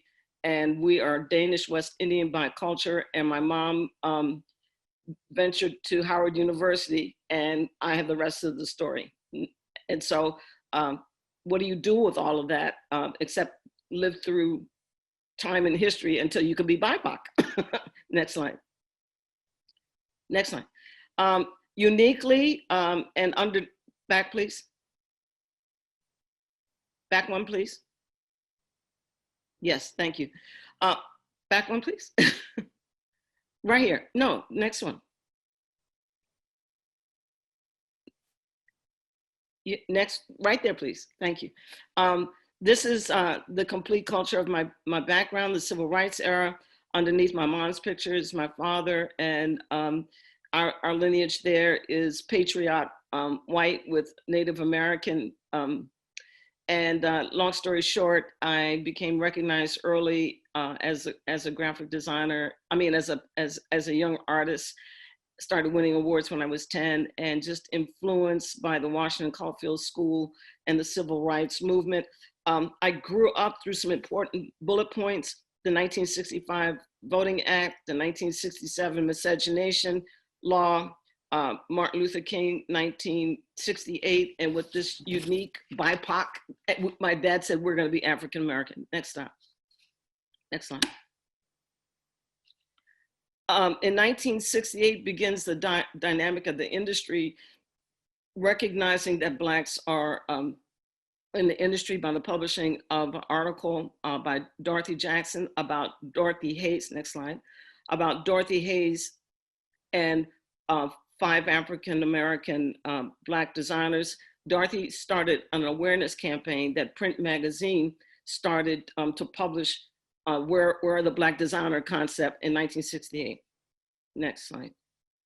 She appeared again in Colors, A State of Mind, black and white treatment in 1969. Print lifted up the awareness again. Next slide. In 1969, I'm applying to college. Many of my interviews you'll hear, I started college touring the day Martin Luther King was assassinated. We're in a season of reparation, just like it was then. The schools opened up. I had an opportunity to go to Wellesley or an opportunity to go to RISD. And I went to RISD in spite of Miss Glassman on the right, who was one of my white art teachers, who told me I would never make it. Okay, next slide. I didn't know, next slide. I didn't know that the year that I'm applying for school, that Rhode Island School of Design was in a student demand takeover, similar to what's going on right now with them. In 1979, they put forth to the chair, the board, that we demand diversity and inclusivity and on the campus, and they started their demand in 1970. I didn't know, and I was applying to school. Next slide. In 1970, April, Dorothy, in her awareness campaign, brings an exhibit of 49 of her peers to the campus. So RISD begins to respond by bringing Dorothy's show to campus. Next slide. It was also first supported by Herb Llewellyn and George Olden, who our advertising and design community give the title of the first Black art director. And let's move along. Okay. I wrote a piece of scholarship for Pratt. My thesis, 1985. Let's move forward. It was published in 1987 and got introduced into the industry. Next slide. AIGA began its, based on the scholarship, began its advocacy work, asking the question, equal opportunities, where are they? Next. 1991, we're getting more of these questions. Why is graphic design 93% white? Let's keep going. I become a trade writer. I'm writing and speaking on the topic of advocacy. Next. Yeah, I'm all over the place, writing and speaking at my design firm. Maurice is Cherry, 2015. He's actually the first one who was inspired, where are the Black graphic designers? Let's keep going real quick. His presentations are based on data. The next one, please. This is a sampling of his document in 2015. Next. He writes for AIGA 2015, Where Are the Black Designers? Next. I Write Again 2016 for print. Next. The article next. We get collected, his podcast and my story gets collected at the Smithsonian, and next. It goes viral 2020 with Designers Protests, Where Are the Black Designers? So the young scholars have taken the advocacy. Keep going. Yeah, and these are my points, Dorothy, to my thesis, to the print article, and so forth, all the way down to the Ally Pledge for it's 50 years, guys. 50 years. Okay, next. My article. Okay, so my article, brand new article today, just went live, and everything is collected at Stanford. It's indeed great to see how many roles and how many ways you've actually intervened with the field. And we'd love to know more about your stories in the common discussion. And thank you so much for telling the stories about yourself and of the field in a very different way than we would know otherwise. I'd now like to call on our third speaker, a design reporter who strives for equity through the weapon of type and writing. We have with us Ann Quito, a journalist and recipient of the prestigious inaugural Stephen Heller Prize for Cultural Commentary. She's currently working on the last book with the graphic designer Milton Glaser himself. I invite Ann Quito to share with us her stories as she reads in between the lines of the nation-making history of South Sudan. Join me in welcoming Ann Quito. Hi, Naksha. Thank you so much for having me. So from the US, we leap to different terrain. In 2013, I traveled to Juba, the capital city of South Sudan. It was just 2 years after this East African land of 60 tribes was inaugurated as the world's newest nation. Next slide, please. It was incredible to be there during this time when a young nation was taking shape. There were many foundational projects in the works. A national archive was being built. They were designing coins. Who thinks about these things? They were mulling whether to rename their capital or move it somewhere else. The pride of the South Sudanese was palpable. Its 6-color flag was everywhere. Next slide, please. My mission there was simple and complex. I wanted to find out firsthand how a country is designed from scratch. Slide, please. Now, the time between the referendum and their UN-sanctioned International Independence Day ceremony was short, I realized. Less than 5 months to create a nation. Slide, please. So maybe my question really was, how do you design a country from scratch quickly? Slide, please. In Juba, I met Hakim, who was part of the committee that designed South Sudan's coat of arms, essentially its national logo. When we met, I noticed that he was wearing a shiny pin on his shirt bearing its design, and he took it off and put it in my hand so I could look at it closely.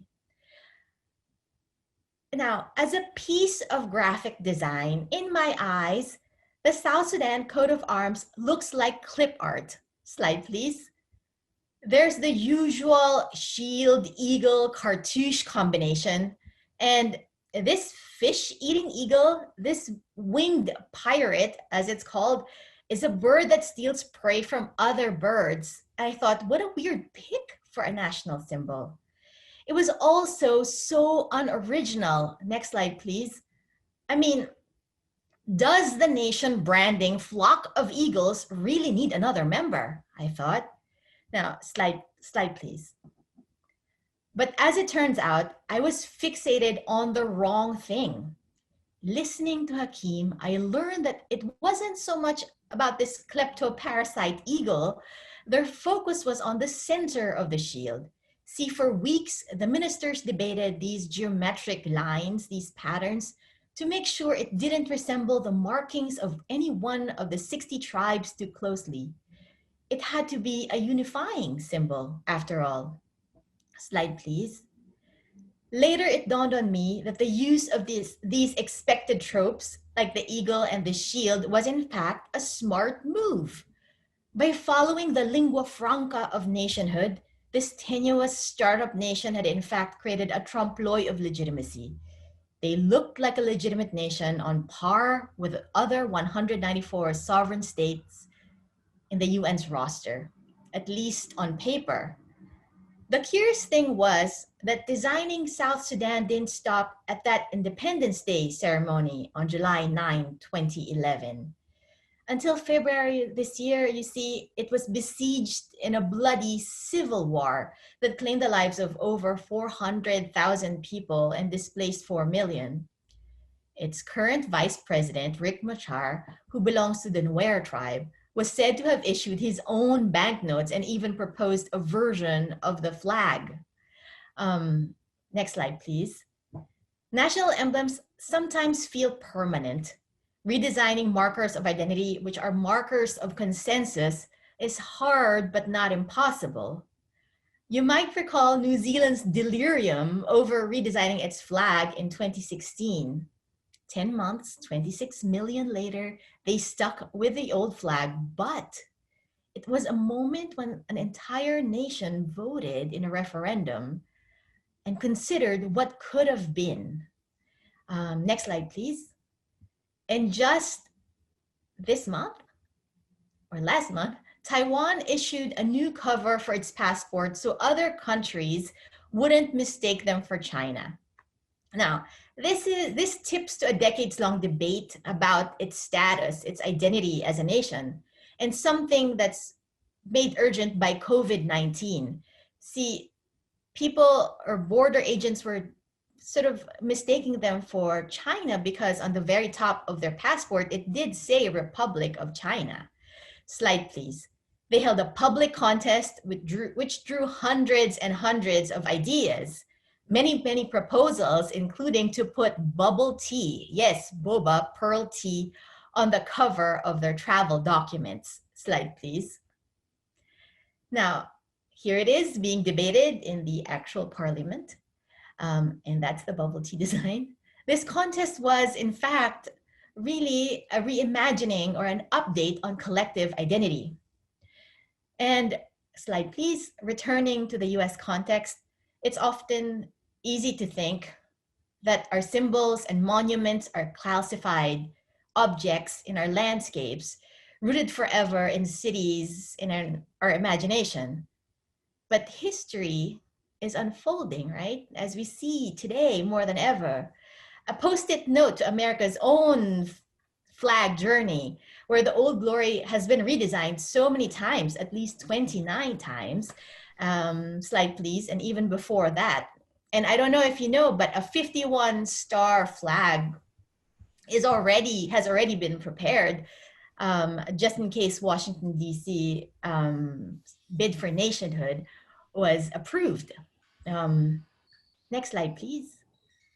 Ultimately, in the same way that design can be a platform for creating a sense of collective identity, like in South Sudan, it can also be a forum for interrogating and updating and correcting what doesn't work anymore. The crucial bit is really knowing ourselves, or as designers might ask, who are we designing for? Thank you. That was incredible, Anne, especially how you unpack such a large story from these finer nuances. And thank you so much for giving us this fine lens to look at practice spaces and identities from a very different perspective. Now we have with us a practitioner on the other end of the spectrum, one who has been at the forefront of several design justice movements and organized many such platforms.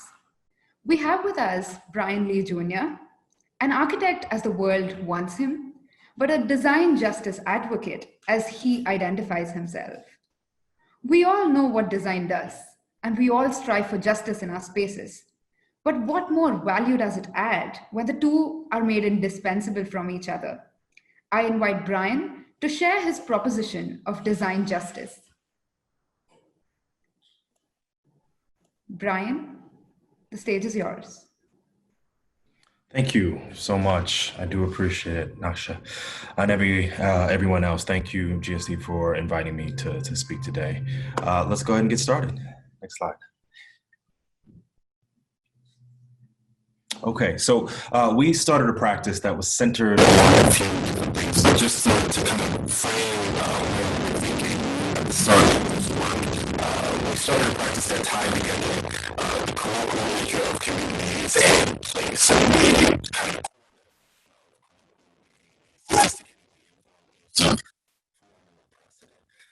and then ultimately location of place. And so this beautiful word of collocate came to bear that really started to talk about the sequence of words and phrases that were habitually juxtaposed with one another at a greater frequency than chance. And ultimately that's what we wanted to do, is to understand how people and place were habitually juxtaposed with a greater frequency than chance. What moments were creating the disparities because of that relationship? And then ultimately, how do we design to solve for it? Next. And so we believe these core things about our work. For nearly every injustice, there is an architecture, a plan, a design that sustains it. And put simply, our values are validated through the spaces and places that we design. So if we want to solve any of the large issues in our world, whether it's climate change, we have to acknowledge the fact that 40% of our energy use and 39% of our carbon emissions come from buildings, 71% from the built environment. If we want to acknowledge wealth disparities or educational disparities, we have to acknowledge that housing and transportation issues are rooted in the remnants of red lines and covenants that have created not just specific injustices or specific discrepancies in our equity across the board, but have seen that inequity trickle into the next generation and the next generation and the next generation. Again, design justice asks us then to forward the radical vision of a racial, social, and cultural reparation through the process and outcomes of design. Now, that means that we actually have to understand the processes of design in order to get to outcomes that serve the people who have been most marginalized in this process. It also asks us to challenge the privilege and power structures that use architecture and design as a tool of oppression. Now, when we do that, we can actually start to formulate ways to, again, serve the most marginalized, the most disinherited, as Whitney M. Young states it. Next slide. And in order to do that, we have to understand how power works, right? So design justice calls on us to understand specifically how power works and how it is utilized in systems in order to move things forward, because ultimately we are a part of a larger system, one that is historically and ultimately a racist system, a white supremacist system, one that maintains oppression based on caste systems and on caste and on race in this country. And in order to detangle that, we clearly have to understand and articulate our relationship to that. So as designers, we can impact what we call the signal and the receiver. Now, the signal and receiver are really tied to the pedagogy, policies, procedures that define the outputs, that tell us what and how we can operate. And the receiver is defined by the practice, projects, and people, the ways in which we respond to that signal. And put simply, the ideology that we are taught seeps into how we codify our rules and our laws. Those rules and laws have to be implemented in some particular strategy. And then as a practice, as a practitioner, or as a theorist or a researcher, we have to respond to those conditions. Projects that we produce and put into the world make those conditions real. And then ultimately, culture is shaped around all of the policies and the realizations that we put into the world. Next slide.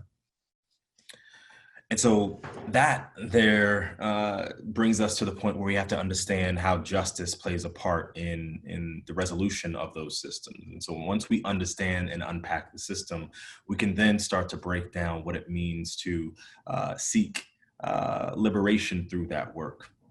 And we as a practice avoid diversity and inclusion like the hellhounds. Our kind of mantra is really that justice and equity before diversity and inclusion. If we set up systems that are fundamentally just and seek equitability, then we will find diverse moments. We will define how diversity and inclusion actually seep into our system. But we first have to understand what injustice is all the way to liberation. And I'll just quickly do this by saying, you know, again, injustice tells us that we are putting into place an imbalance in a system that denies resources and access, often to maintain and extract power.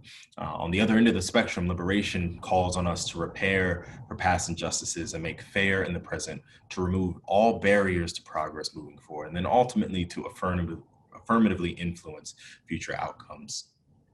Next slide. And so in doing that, we talk about work at a couple of different scales. What are the scales that actually think about design at the kind of the tactile space all the way to the building space? This is a project called Lights Out, which really we ran for mayor and for president in 2016 and 2018 respectively. And by doing so, we talked about how housing was an instrumental part of our society's outcomes, and the ways in which housing as it relates to building community was instrumental in the ways in our outputs. Next slide. Next slide. Paper Monuments was a project that started to talk about the histories, the unearthed histories of place.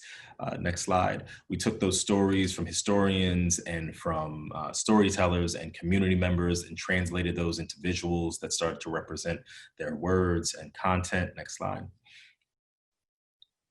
Next slide. Next slide. So last two slides, again, Paper Monuments started to take that and expand it beyond just simple pieces into physical environments. Next slide. And lastly, next slide. Lastly, the Claiborne Cultural Innovation District was a much larger project that spoke to a 19-block execution of that work that started to actually bring communities' words and voice and content into the overall explanation of what a design justice looks like. Thank you so much. I know that was a short, brief moment, but we'll get a chance to talk a little bit more and unpack it. Thank you. Thank you, Brian, for sharing with us your initiatives and really inspiring work, and would love to know more in the common discussion. Last but not the least, we have with us a seasoned practitioner who has championed Indigenous-led design thinking for over 25 years. He straddles across many roles: an advocate who raises questions of rights and equal representation, an architect who produces new cultural artifacts, and an academician who proposes a systemic change. I invite Jefa Greenaway to share his propositions of Indigenous knowledge and identity. Thank you. Thank you for having me, and honored to be here. Next slide, please. In my ancestors' language, Yama, or welcome from Australia, and thank you for the fantastic introduction and conversation previous to now. Next slide, please.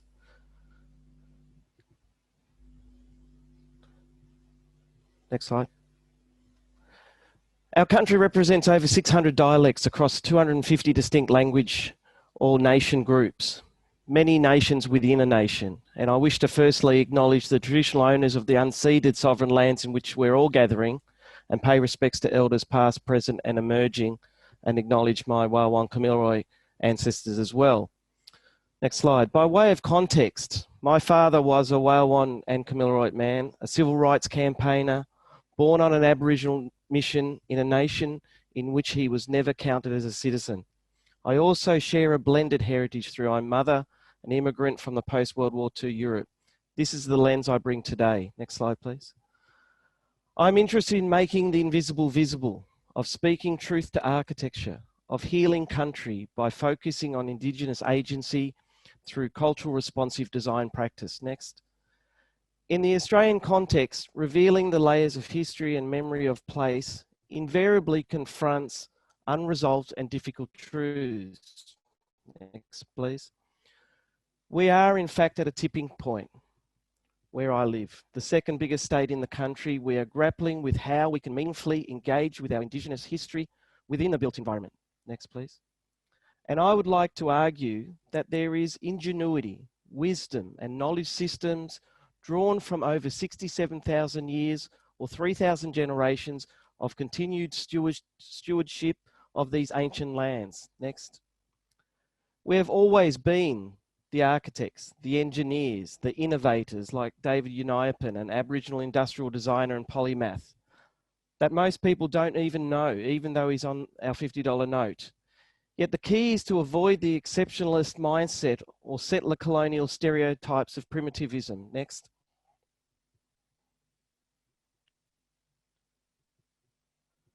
We have a real opportunity to embed and embrace Indigenous design thinking as part of our normative experience through Indigenous designers as cultural interlocutors. Next.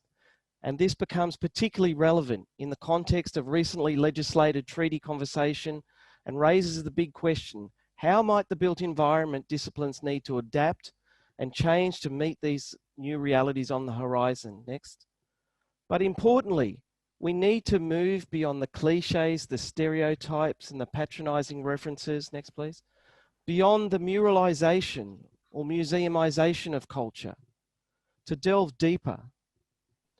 Indigenous design brings complementary knowledge systems to confront challenges we are all facing. Next slide, please. Yet in order to face such challenges, we need to face a historic reckoning to shift the power dynamic to ensure meaningful self-determination. Further, we need to move beyond the post-Copernican stress disorder that we as architects are somehow the center of the design world. We need to park the ego at the door and acknowledge that Indigenous knowledge keepers have tangible insights in disrupting the linear process of design to ensure we shift from knowing to embedded understanding. Next. For example, this 2.5 hectare University of Melbourne Capital Works project was entirely driven by cultural narrative, built on oral history, validated through colonial records, to daylight a water story of an eel migration that exists beneath the campus through the pipe stormwater system to this very day, a powerful evocation of design inspiration. Next. The time is now to build cultural intelligence, to celebrate and facilitate cultural expression. The time is now for Indigenous design. Next. Mariana, go well, thank you. Thank you, Jefa, for the subtle provocations. And I think it has indeed provided the required impetus for a constructive discussion. I'd now like to invite all the speakers and request them to turn on their cameras for a roundtable discussion. I would love to initiate the conversation, but please do feel free to crossbreed your own thoughts and ideas and let it flow into a casual conversation. Design equity, the revolution will be designed. The role of the designer here is very crucial because he or she has the agency of action. Something that constantly intrigues me is this idea of inequality in itself. We all have differences amongst us. Sometimes we celebrate these differences as diversity. And on the other hand, we suddenly jeopardize these differences and extend it as inequality. How do we then balance the two? I believe it is about asking, where is the question from? Or where do you ask the question from? And I'd love to unpack these sort of origin points of all your practices in these conversations. Today, we saw a range of propositions, modes, tools, and hats that you all wore. And it was intriguing that each one of you wore more than just one hat. And I'd like to begin with asking Jacqueline, how did you choose the mode of practice that you did? Yeah, absolutely. I think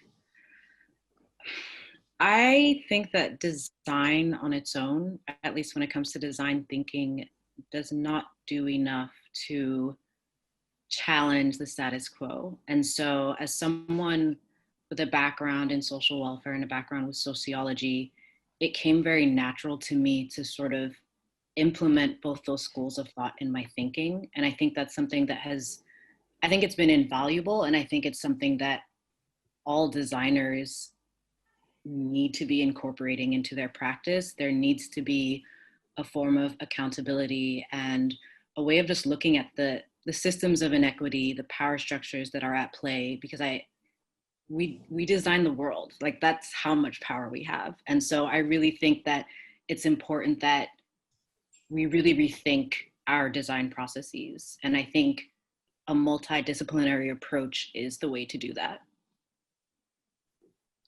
On a similar lines, Anne, would you like to share your experiences where you saw this over-optimism of design, but probably it's limited or needs to ally with other schools of thought? Like, what are your experiences? Well, I'm going to answer your hat question first. I have a secret hat, which I never divulge, but I'll say it here. I'm also a graphic designer for years. I practiced as that, but I chose instead to write and be a journalist because I feel in design, when I was designing, there's a lot of doing and not a lot of chewing.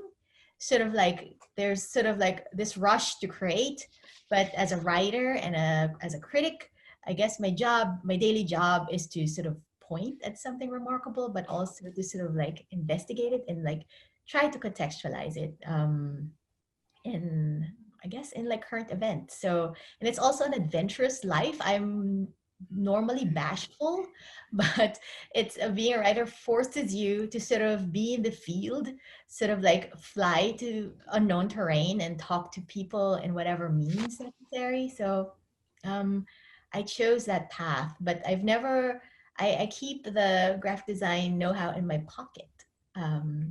So I have like great, understanding and sympathy for all sorts for the spectrum of like the design process, not just the final object, but like the ordinary client, the budget, the timeline, sort of all that. So that's the path I followed. Thank you so much for sharing that. Cheryl, you seem to have used graphic design as well, but in a very different way. Would you like to share your experiences of how and what was the potency of this tool? Well, I kind of multitasked. Trade writing found me while practicing in New York City my design. So I had a right hand and a left hand. And the firm, we had a 2-point model that was really very interesting for the time. And I was called, I guess I'm in the initial set of practitioners who began to put people of color in corporate communications for Fortune 500 companies. And then in turn, as in-kind service, many African-American not-for-profit organizations that they found themselves sponsoring, they sent me as in-kind service to many of the national organizations to enhance corporate communications. I had this one client made two model, but at the same time, I began advocacy writing, trade writing. I'm known as a trade writer, and my very first editor said, "Cheryl, you're going to. There are a lot of good designers, but your notoriety and your voice will transcend by your writing and scholarship." And so this advocacy that I've been about my whole entire career of design justice and equality and equity for practitioners, I've stood up for. And my scholarship that turned into trade writing is what resounds. And so my work, when I hear about indigenous designing, the only thing that I can tell you is that I represented corporate communications during the civil rights era by my skill and my gift and my business, but the performance and the justice for the community, like I said today, my third article, my third and last trilogy of over 35 years of writing on the topic is launched. And so I can only tell you that I've left you know, I've left an important legacy that I was very conscious of doing, to design for others and to create advocacy for our rights. Yeah, that's indeed true. Like it's very important to see how it's a sort of a dialectic relationship there. That once we go out to the field with the tool, but suddenly the field itself modifies what the tool can do, and then it sort of grows back and forth. It was very interesting actually to see how in the presentations, while all were striving for equity, but there were two different ways in which they were doing. Like on one side, we had Jacqueline, who was talking about actions of erasure, and she mentioned the decolonizing of the default. But on the other hand, we had Brian and Jefa talk about production of new knowledge in itself, along with erasure, and calling for indigenizing the curriculum, colloquial design, and so on. At this point, I'd like to ask Jefa, how did you choose to position yourself with respect to the existing power structures? And what experiences of the field forced you or shaped this position in a way to add rather than to just subtract? Yeah, it's a terrific question. I think in many respects, it starts with an attitude, and it's an attitude to disrupt the status quo and to challenge some of the standard paradigms and look at new opportunities. And I think particularly as it relates to an Indigenous lens, what we're really doing here is acknowledging the deep history. And so often we hear within the sort of colonial mindset that by engaging with indigeneity, we're somehow losing the sort of spectrum of time in the Australian context of 240 years of colonisation. But we're not actually losing 240 years, we're gaining 67,000 years of wisdom and knowledge and custodianship. And certainly there is an opportunity to actually make visible the invisible by actually revealing some of those layers of history and memory. And so that becomes a real, I guess, an acute responsibility and obligation comes with it. And in many respects, and you know, sort of picking up on the point of the many different hats, by extension, we're obliged to wear many different hats. And so, you know, I came into architecture having actually studied political science. And so I see architecture as really just a mechanism of cultural expression. We often default to our understanding of how we shape and define a culture. But in many respects, if we think about it, that interconnectedness and that holistic worldview provides a different point or prism in which we engage with design practice. And for me, it's really about how we start to build cultural intelligence so as we start to value Indigenous perspectives through design practice. Brian, would you like to add to this? Sure, yeah. You know, I often think about culture as the consequence of persistent circumstance and immediate condition. It is fundamentally, you know, a way for us to cope with existing forces in an environment, right? And so we form and shape new identities and new ways to operate within an environment by way of those forces. And those don't, you know, sometimes when people hear the word coping, they believe that everything's all negative, but ultimately the adaptation of people in place and space forms and shapes those cultures. And those things can drive the way that we operate in the world. And if we look back to the kind of indigenous cultures of place, we can learn so much more because of the histories that have been involved there. I would also take one step back and to another point that was made a little bit earlier is just the kind of core premise that equity or equality can ever be revolutionary, I think needs to be challenged in this space, right? Because ultimately equity is a means of reform that tries and attempts to fix a system. Revolution is not concerned with the system maintaining itself, right? That's abolition, right? So as we talk about what revolution actually looks like, we have to consider the fact that whatever reform-minded strategies we put forward, they are about the dismantling of systems that maintain oppressive states. period. And so if we actually want to think about what revolution looks like, we can listen to Malcolm X, right? When we talk about the fact that revolutions are always about the landless versus the landlord. It's always about who controls power and who controls the land. And so if we are able to really deal with the fact that all of the policies, procedures, practices of our past, specifically under the guise of white supremacy, have been built to extract power, to extract land, and to extract the kind of free movement of marginalized people, then we can start to actually aim our issues at real things.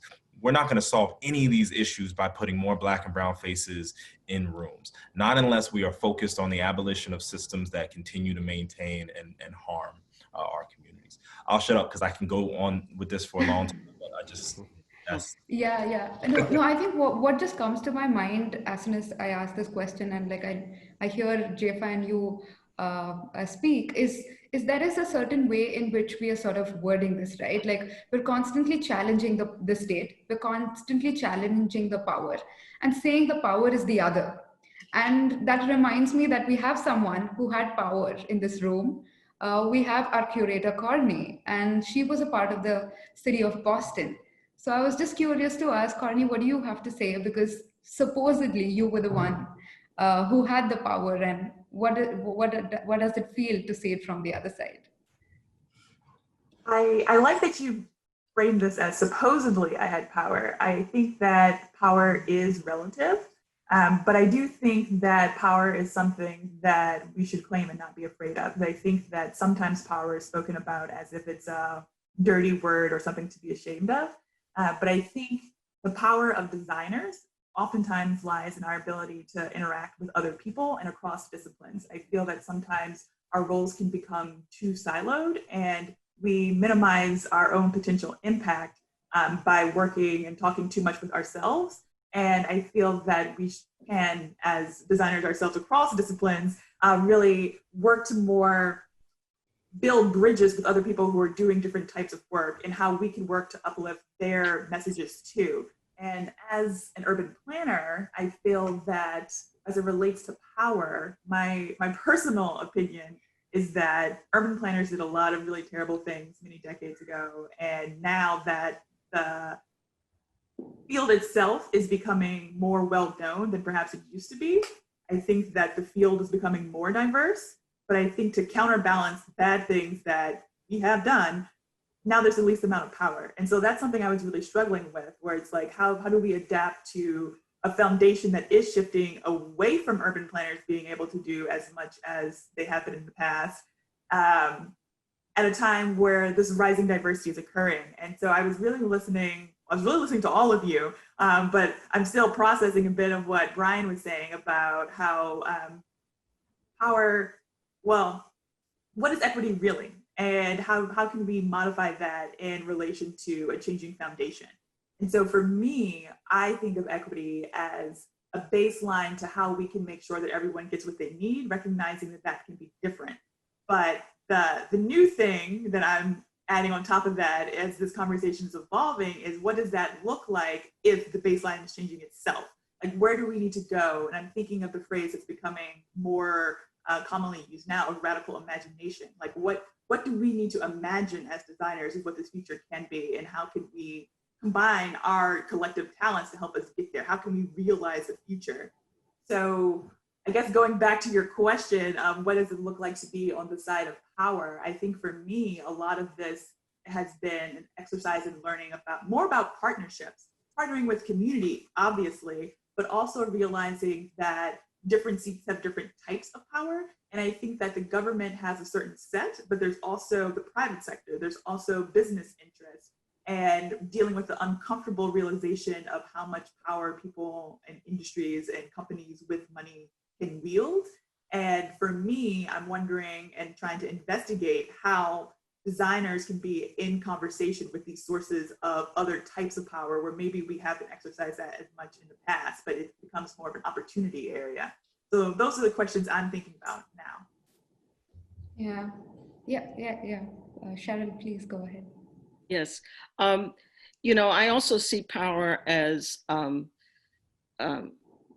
self-directed, that when we are unapologetic to the creativity and wisdom that we know, we don't wait for that allowance for it to be birthed, you birth it.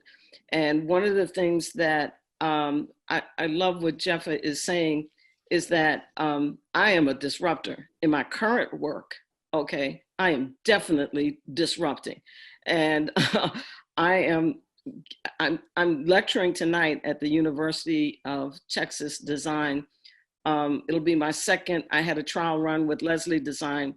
I believe that I am an Indigenous designer, and the fact that I was award-winning and recognized as a designer, there's a gestalt to it. And I think that my visual vocabulary, my visual genealogy, my DNA, comes to the table of more than the Swiss system that we are forced to ingest, okay? And so, you know, I'm teaching my gestalt.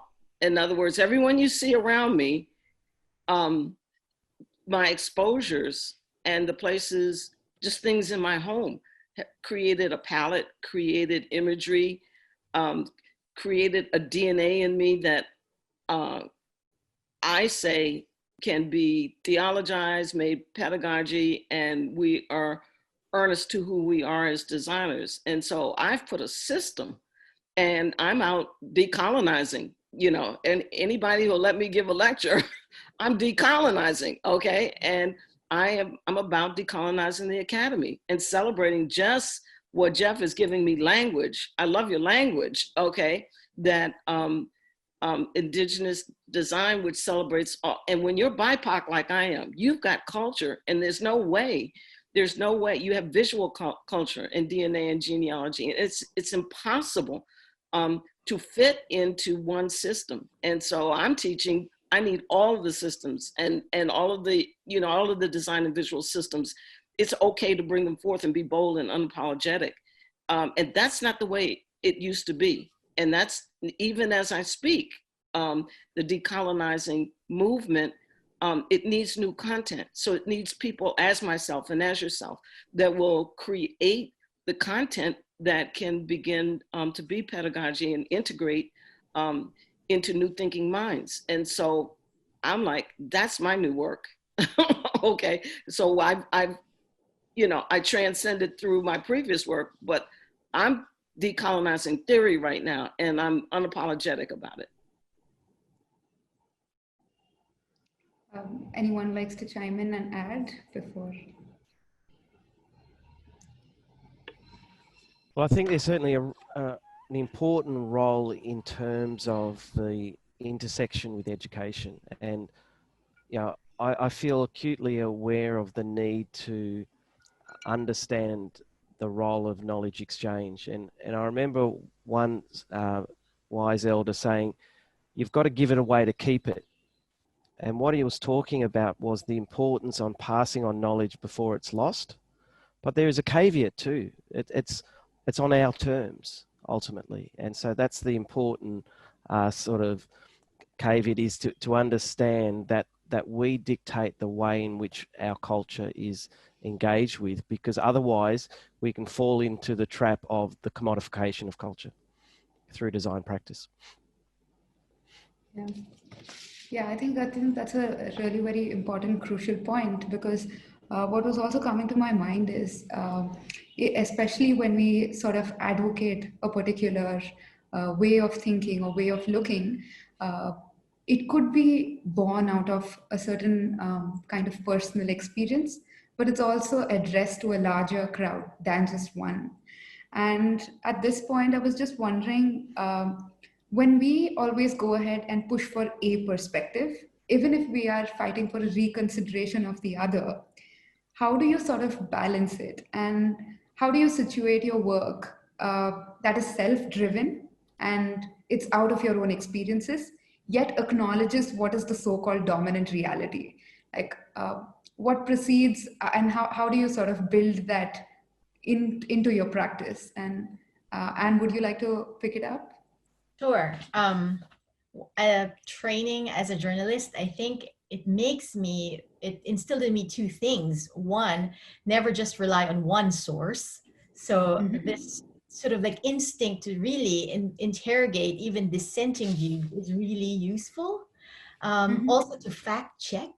There are so many things that are coded and sort of like kind of get cemented as fact when maybe they needed sort of like to be verified. So those are the things that I do. But also I wanted to I'm reflecting on your question, and I wanted to acknowledge that sort of being a writer or even being here is sort of a position of privilege. When I went to Sudan, I realized like, okay, I am coding some kind of visual history here from my lens, from an outsider's lens.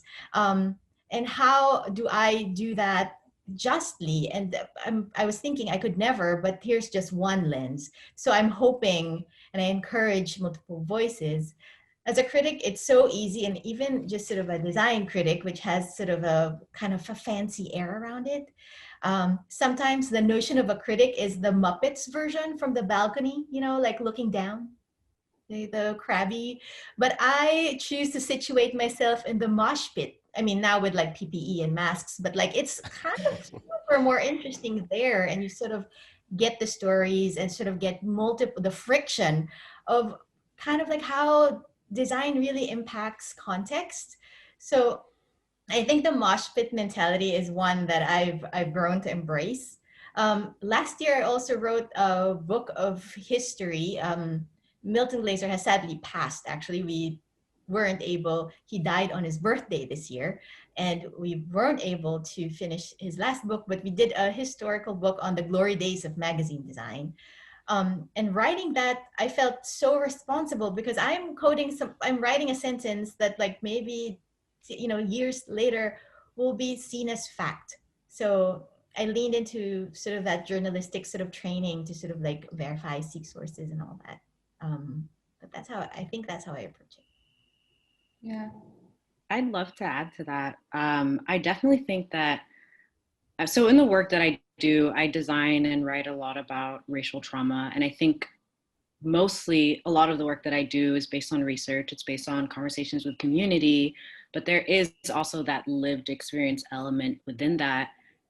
And something that I've been thinking about a lot is, you know, as a society, we're very sort of centered on this idea of like objectivity. And I personally just feel like lived experience is a fact. Like I think there is a role that lived experience and emotion plays. I truly believe that is a form of data, that is a form of qualitative data that we often ignore. And so there's always this sort of push to sort of like, you need to prove this and you need to prove that, where it's like, I feel that your experience is your expertise. That's something that I truly believe, especially when it comes to racism and issues on racial trauma. And I think that's something that we need to lean into more. Like, we know more than we think we know. Yeah. Yeah, please. Yeah, I want to challenge an exercise to Anne. We have a term in theology which is synoptic, okay? Which is, synoptic is not parallel. And I want to challenge Anne with her thinking about Milton Glaser. Okay. So when he passed away, yes, when he passed away on LinkedIn, I posted, well, all due respect, I have a synoptic view of Milton Glaser. All right, I have the default, which is everything that everyone reveres and regards. I said, but my synoptic view, since my peers and many practitioners in front of me 10, 15 years, as African-American Black designers on the streets of New York, and definitely through the dispensation of Dorothy Hayes, which would be about 50 practitioners who would be direct age peers to Milton Glaser. I posted it on LinkedIn, my synoptic view, which was more than the white default of a design hero that we worship. I said, how many jobs did he take from the African-American community that could have been competitive? Okay, so I look at the cover of Mahalia Jackson. Did Newport Jazz ever come to any of my friends for work? Okay, the Rolling Stones with Stevie Wonder, Aretha Franklin on album covers that you know, I'm walking around with to be inspired to make album covers. And a lot of the work that white designers, prominent ones, really it took from the opportunity that designers of color could have had in his dispensation. Now, curiously, I put that post, which is synoptic. I say, I'm on Madison Avenue, the parade is coming down. I got a studio window on one corner and there's another studio on the other corner. Synoptic means we're seeing the same parade, but through a different lens. So I dared to put that on LinkedIn. I got 1,000 reviews. You can go find me and scroll back till you find it. There must have been about over 1,000 reviews. And looking at it, curiously, out of all of the reactions and the amens, 2 white men told me that I was disrespectful. 3 white women who are prominent came and replied, she is not disrespectful, she's telling you the truth. So I push you, if you're gonna tell a story, I push you with the era of what else is going on with Milton Glaser. What work, what injustice did a community who could have given those solutions when he was given work out of the Black culture? And you know, the community, there's another community that was overlooked, kept out of, excluded from, okay, to the demise of. So when you talk about that era, I'm gonna push you. First and of all, that's what it means to be disruptive, okay? To decolonize the story and to make it relevant, okay? And to make it relevant is to dare say, you know, somebody else saw this, but I have default training. I regard him too. It's integrated. But not many people will be bold enough to write and look out of the window, the other synoptic, and say, you know what Milton Glaser and his friends did to the African-American design community at the same time? Okay, and celebrated Newport Jazz could not come. And so you're talking about one who was on the streets with him. Okay, so you don't have to get a Google or footnote for what I'm saying. All you have to do is annotate my word. And so that synoptic view, if you're going to talk about Milton Glaser, let's talk about the era. Let's talk about the design worship. Let's talk about this and what it did to my other community. Okay, so I have a white default community, and I've been an advocate for the designers of color. So if we're going to do this and make a piece and a book that's pertinent, that won't be dead on arrival, with indigenous and BIPOC students and scholars wanting to read the story, I challenge you. And that's disruptive. First of all, I'm going to call you. I'm so excited to hear this. I welcome it. Seriously, one of the thrills I had or privilege was like the last act of him moving out of his studio is we emptied his entire studio, basically like files and files and files. So. Oh, and I forgot to mention, not to cut you, but this is what did it. Okay, with all of this, oh my God, he's gone to glory. I said, did you know that his partner, his founding partner with Pushpin was Reynolds Ruffins, a Black man? And all the people who like, I didn't know that. Okay, and so by the time I finished on Milton Glaser, either you loved me or you hated me. He talks about him fondly, but anyway, we could take this offline. I think this is precisely how inequality sort of perpetuates, and then there's always 2 contesting sides, and it's really really tense And I think it's wonderful that we could hold this tension. And I think our audience are also having a lot of questions with this discussion. So I'd like to ask, open this question to everyone. How do we move from Eurocentric and American system in design and create a systemic justice at large design firms? So I think one is asking, drawn from these personal experiences, how does one scale up? How does one do something that is so situated, but actually deployed across contexts? And yeah. How do we fix design firms? Is that the like essence of That goes back to my question. Where are the black designers? Eliminate capitalism. Like, I mean, I think if you really want to do the deed, what does Fred Hampton say? You can't fight white capitalism with black capitalism. You actually have to have socialism, right? So you have to find a way for cooperatives to work. You have to find a way for, and this is hard. Like this is the notion that decolonization exists in our daily lives, as well as the larger systems that we are attempting to dismantle. And so if you really want to impact large firms, it is to create systems that take away the power and resource. You have to depower those firms. And so the Gensers of the world, the Pentagrams of the world, those spaces, you have to essentially take their cookies. You got to take their work, and you got to find other systems that allow for that work to be snatched. But it also starts with the practitioners need to fill these places, because at the end of the day, the power is all this collaborative work and so forth. And the check is, I'm a business owner, the check was in my name. Okay, so, I mean, that's, when we talk about power, the only palette color is green when it comes to the end of the day. So if you want to change these things, you have to change the practitioners, okay?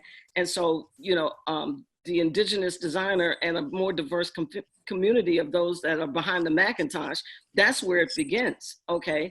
And that's all I have to say about it, because the truth of the matter is the check only comes in one name, and that's the owner's name.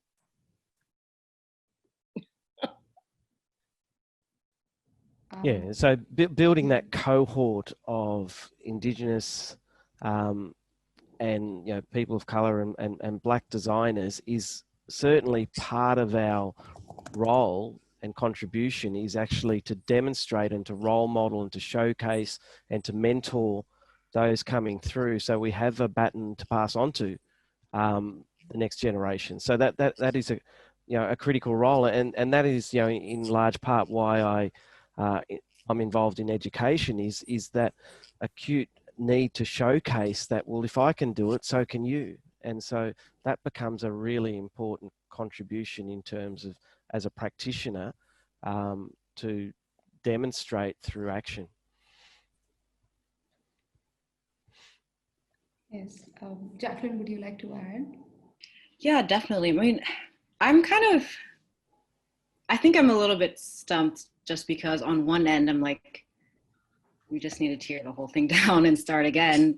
But on the other end, I do feel that, there is a role that having Black, Indigenous, and other communities of color designers in the room can play.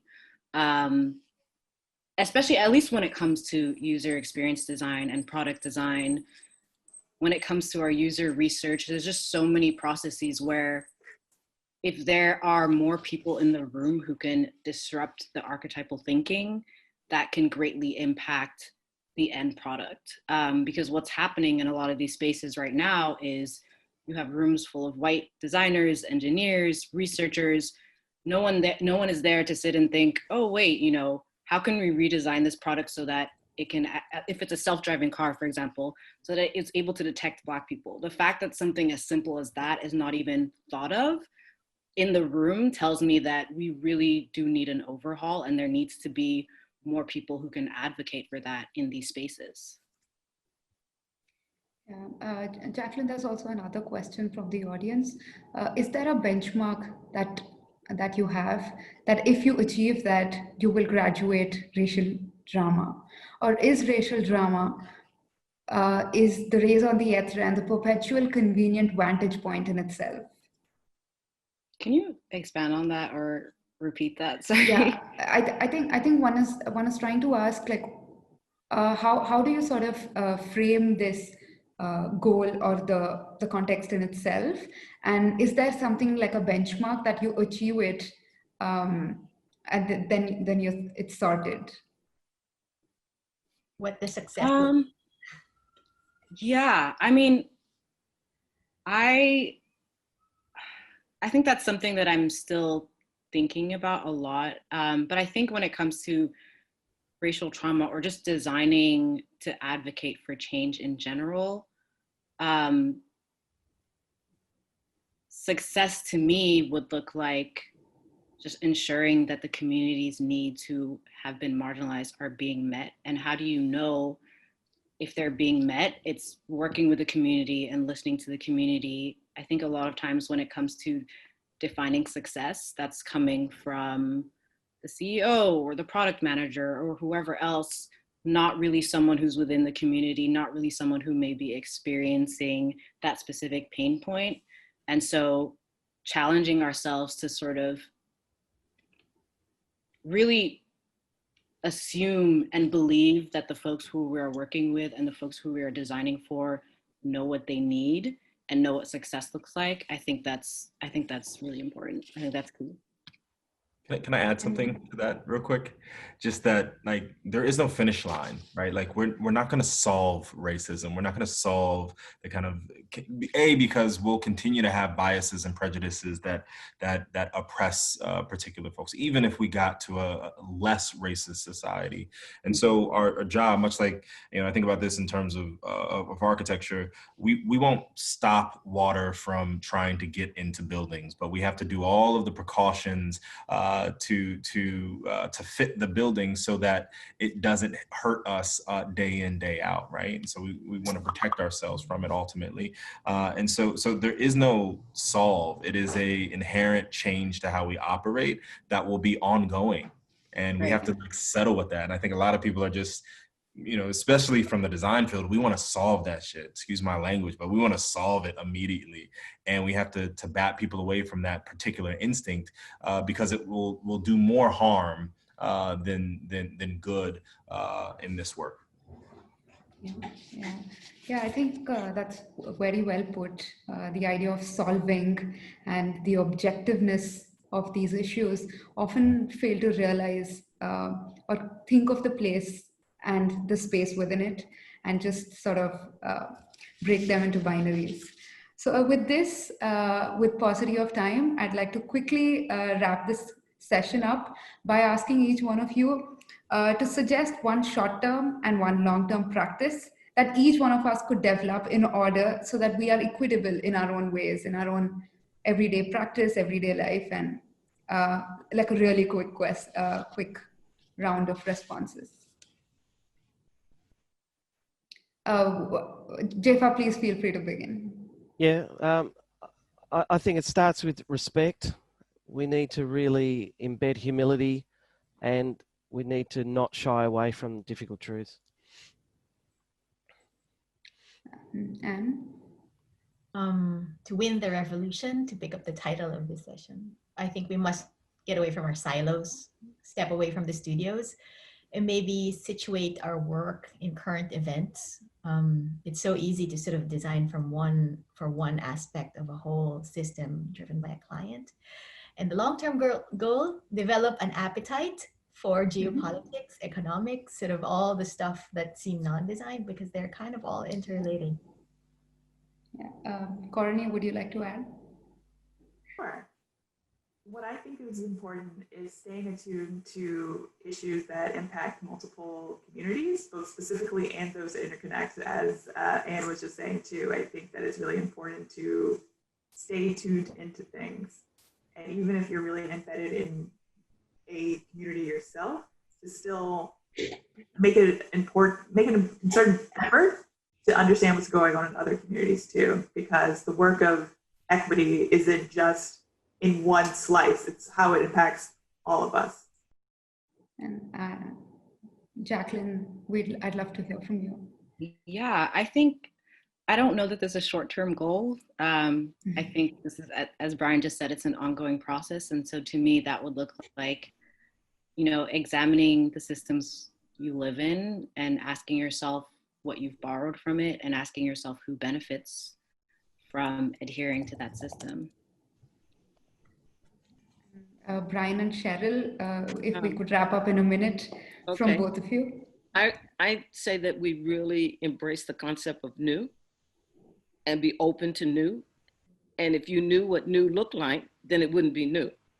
And so for me, to expect the new with a verve and to let new take over, because new can be uncomfortable, but if it was comfortable, then it wouldn't be new. Okay, so I know that was a double talk, but new is brand new and it's never been before.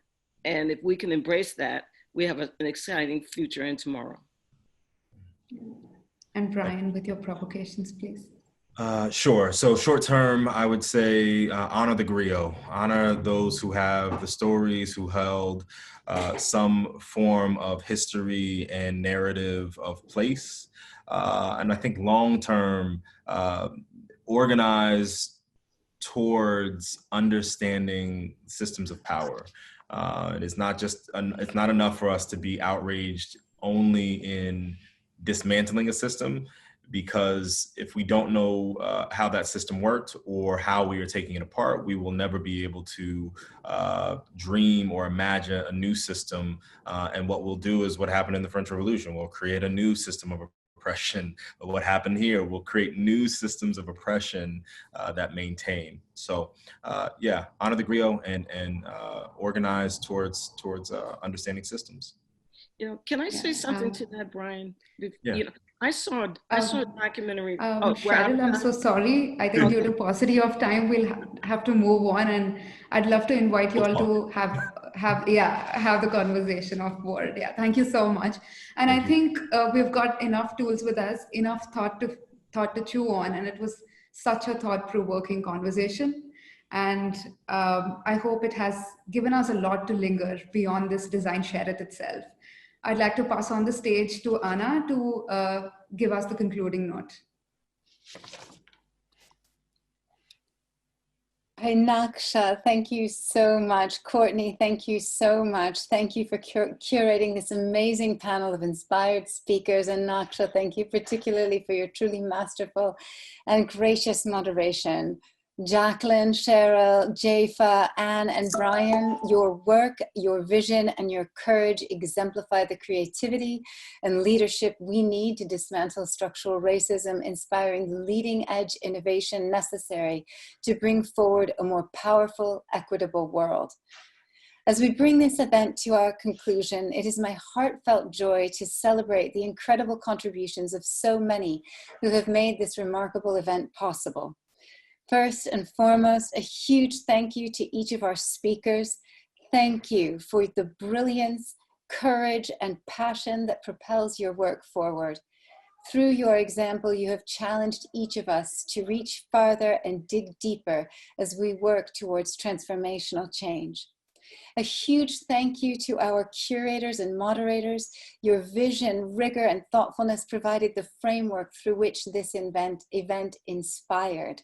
We can't thank you enough for your truly beautiful work. To our event sponsors, partners, and collaborators, including HAA, House, AIA Miami, AIA New York, the Harvard Kennedy School, Alumni Board, and the World Bank, thank you all so much for the critical support that made this global event possible. To our amazing GSD alumni community, including members of this incredible working group, including Aditi, Alpa, Anne, Courtney, David, Pancho, Hunter, Caitlin, Jaya, Naksha, Nupur, Peter, Ricky, and Sameh, you are amazing.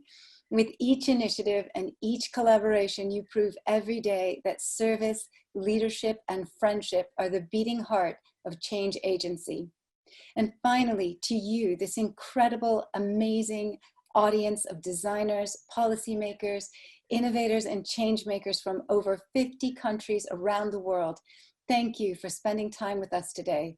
Throughout the course of our year-long speaker series, we are looking forward to building a community of change and inspiration in partnership with you.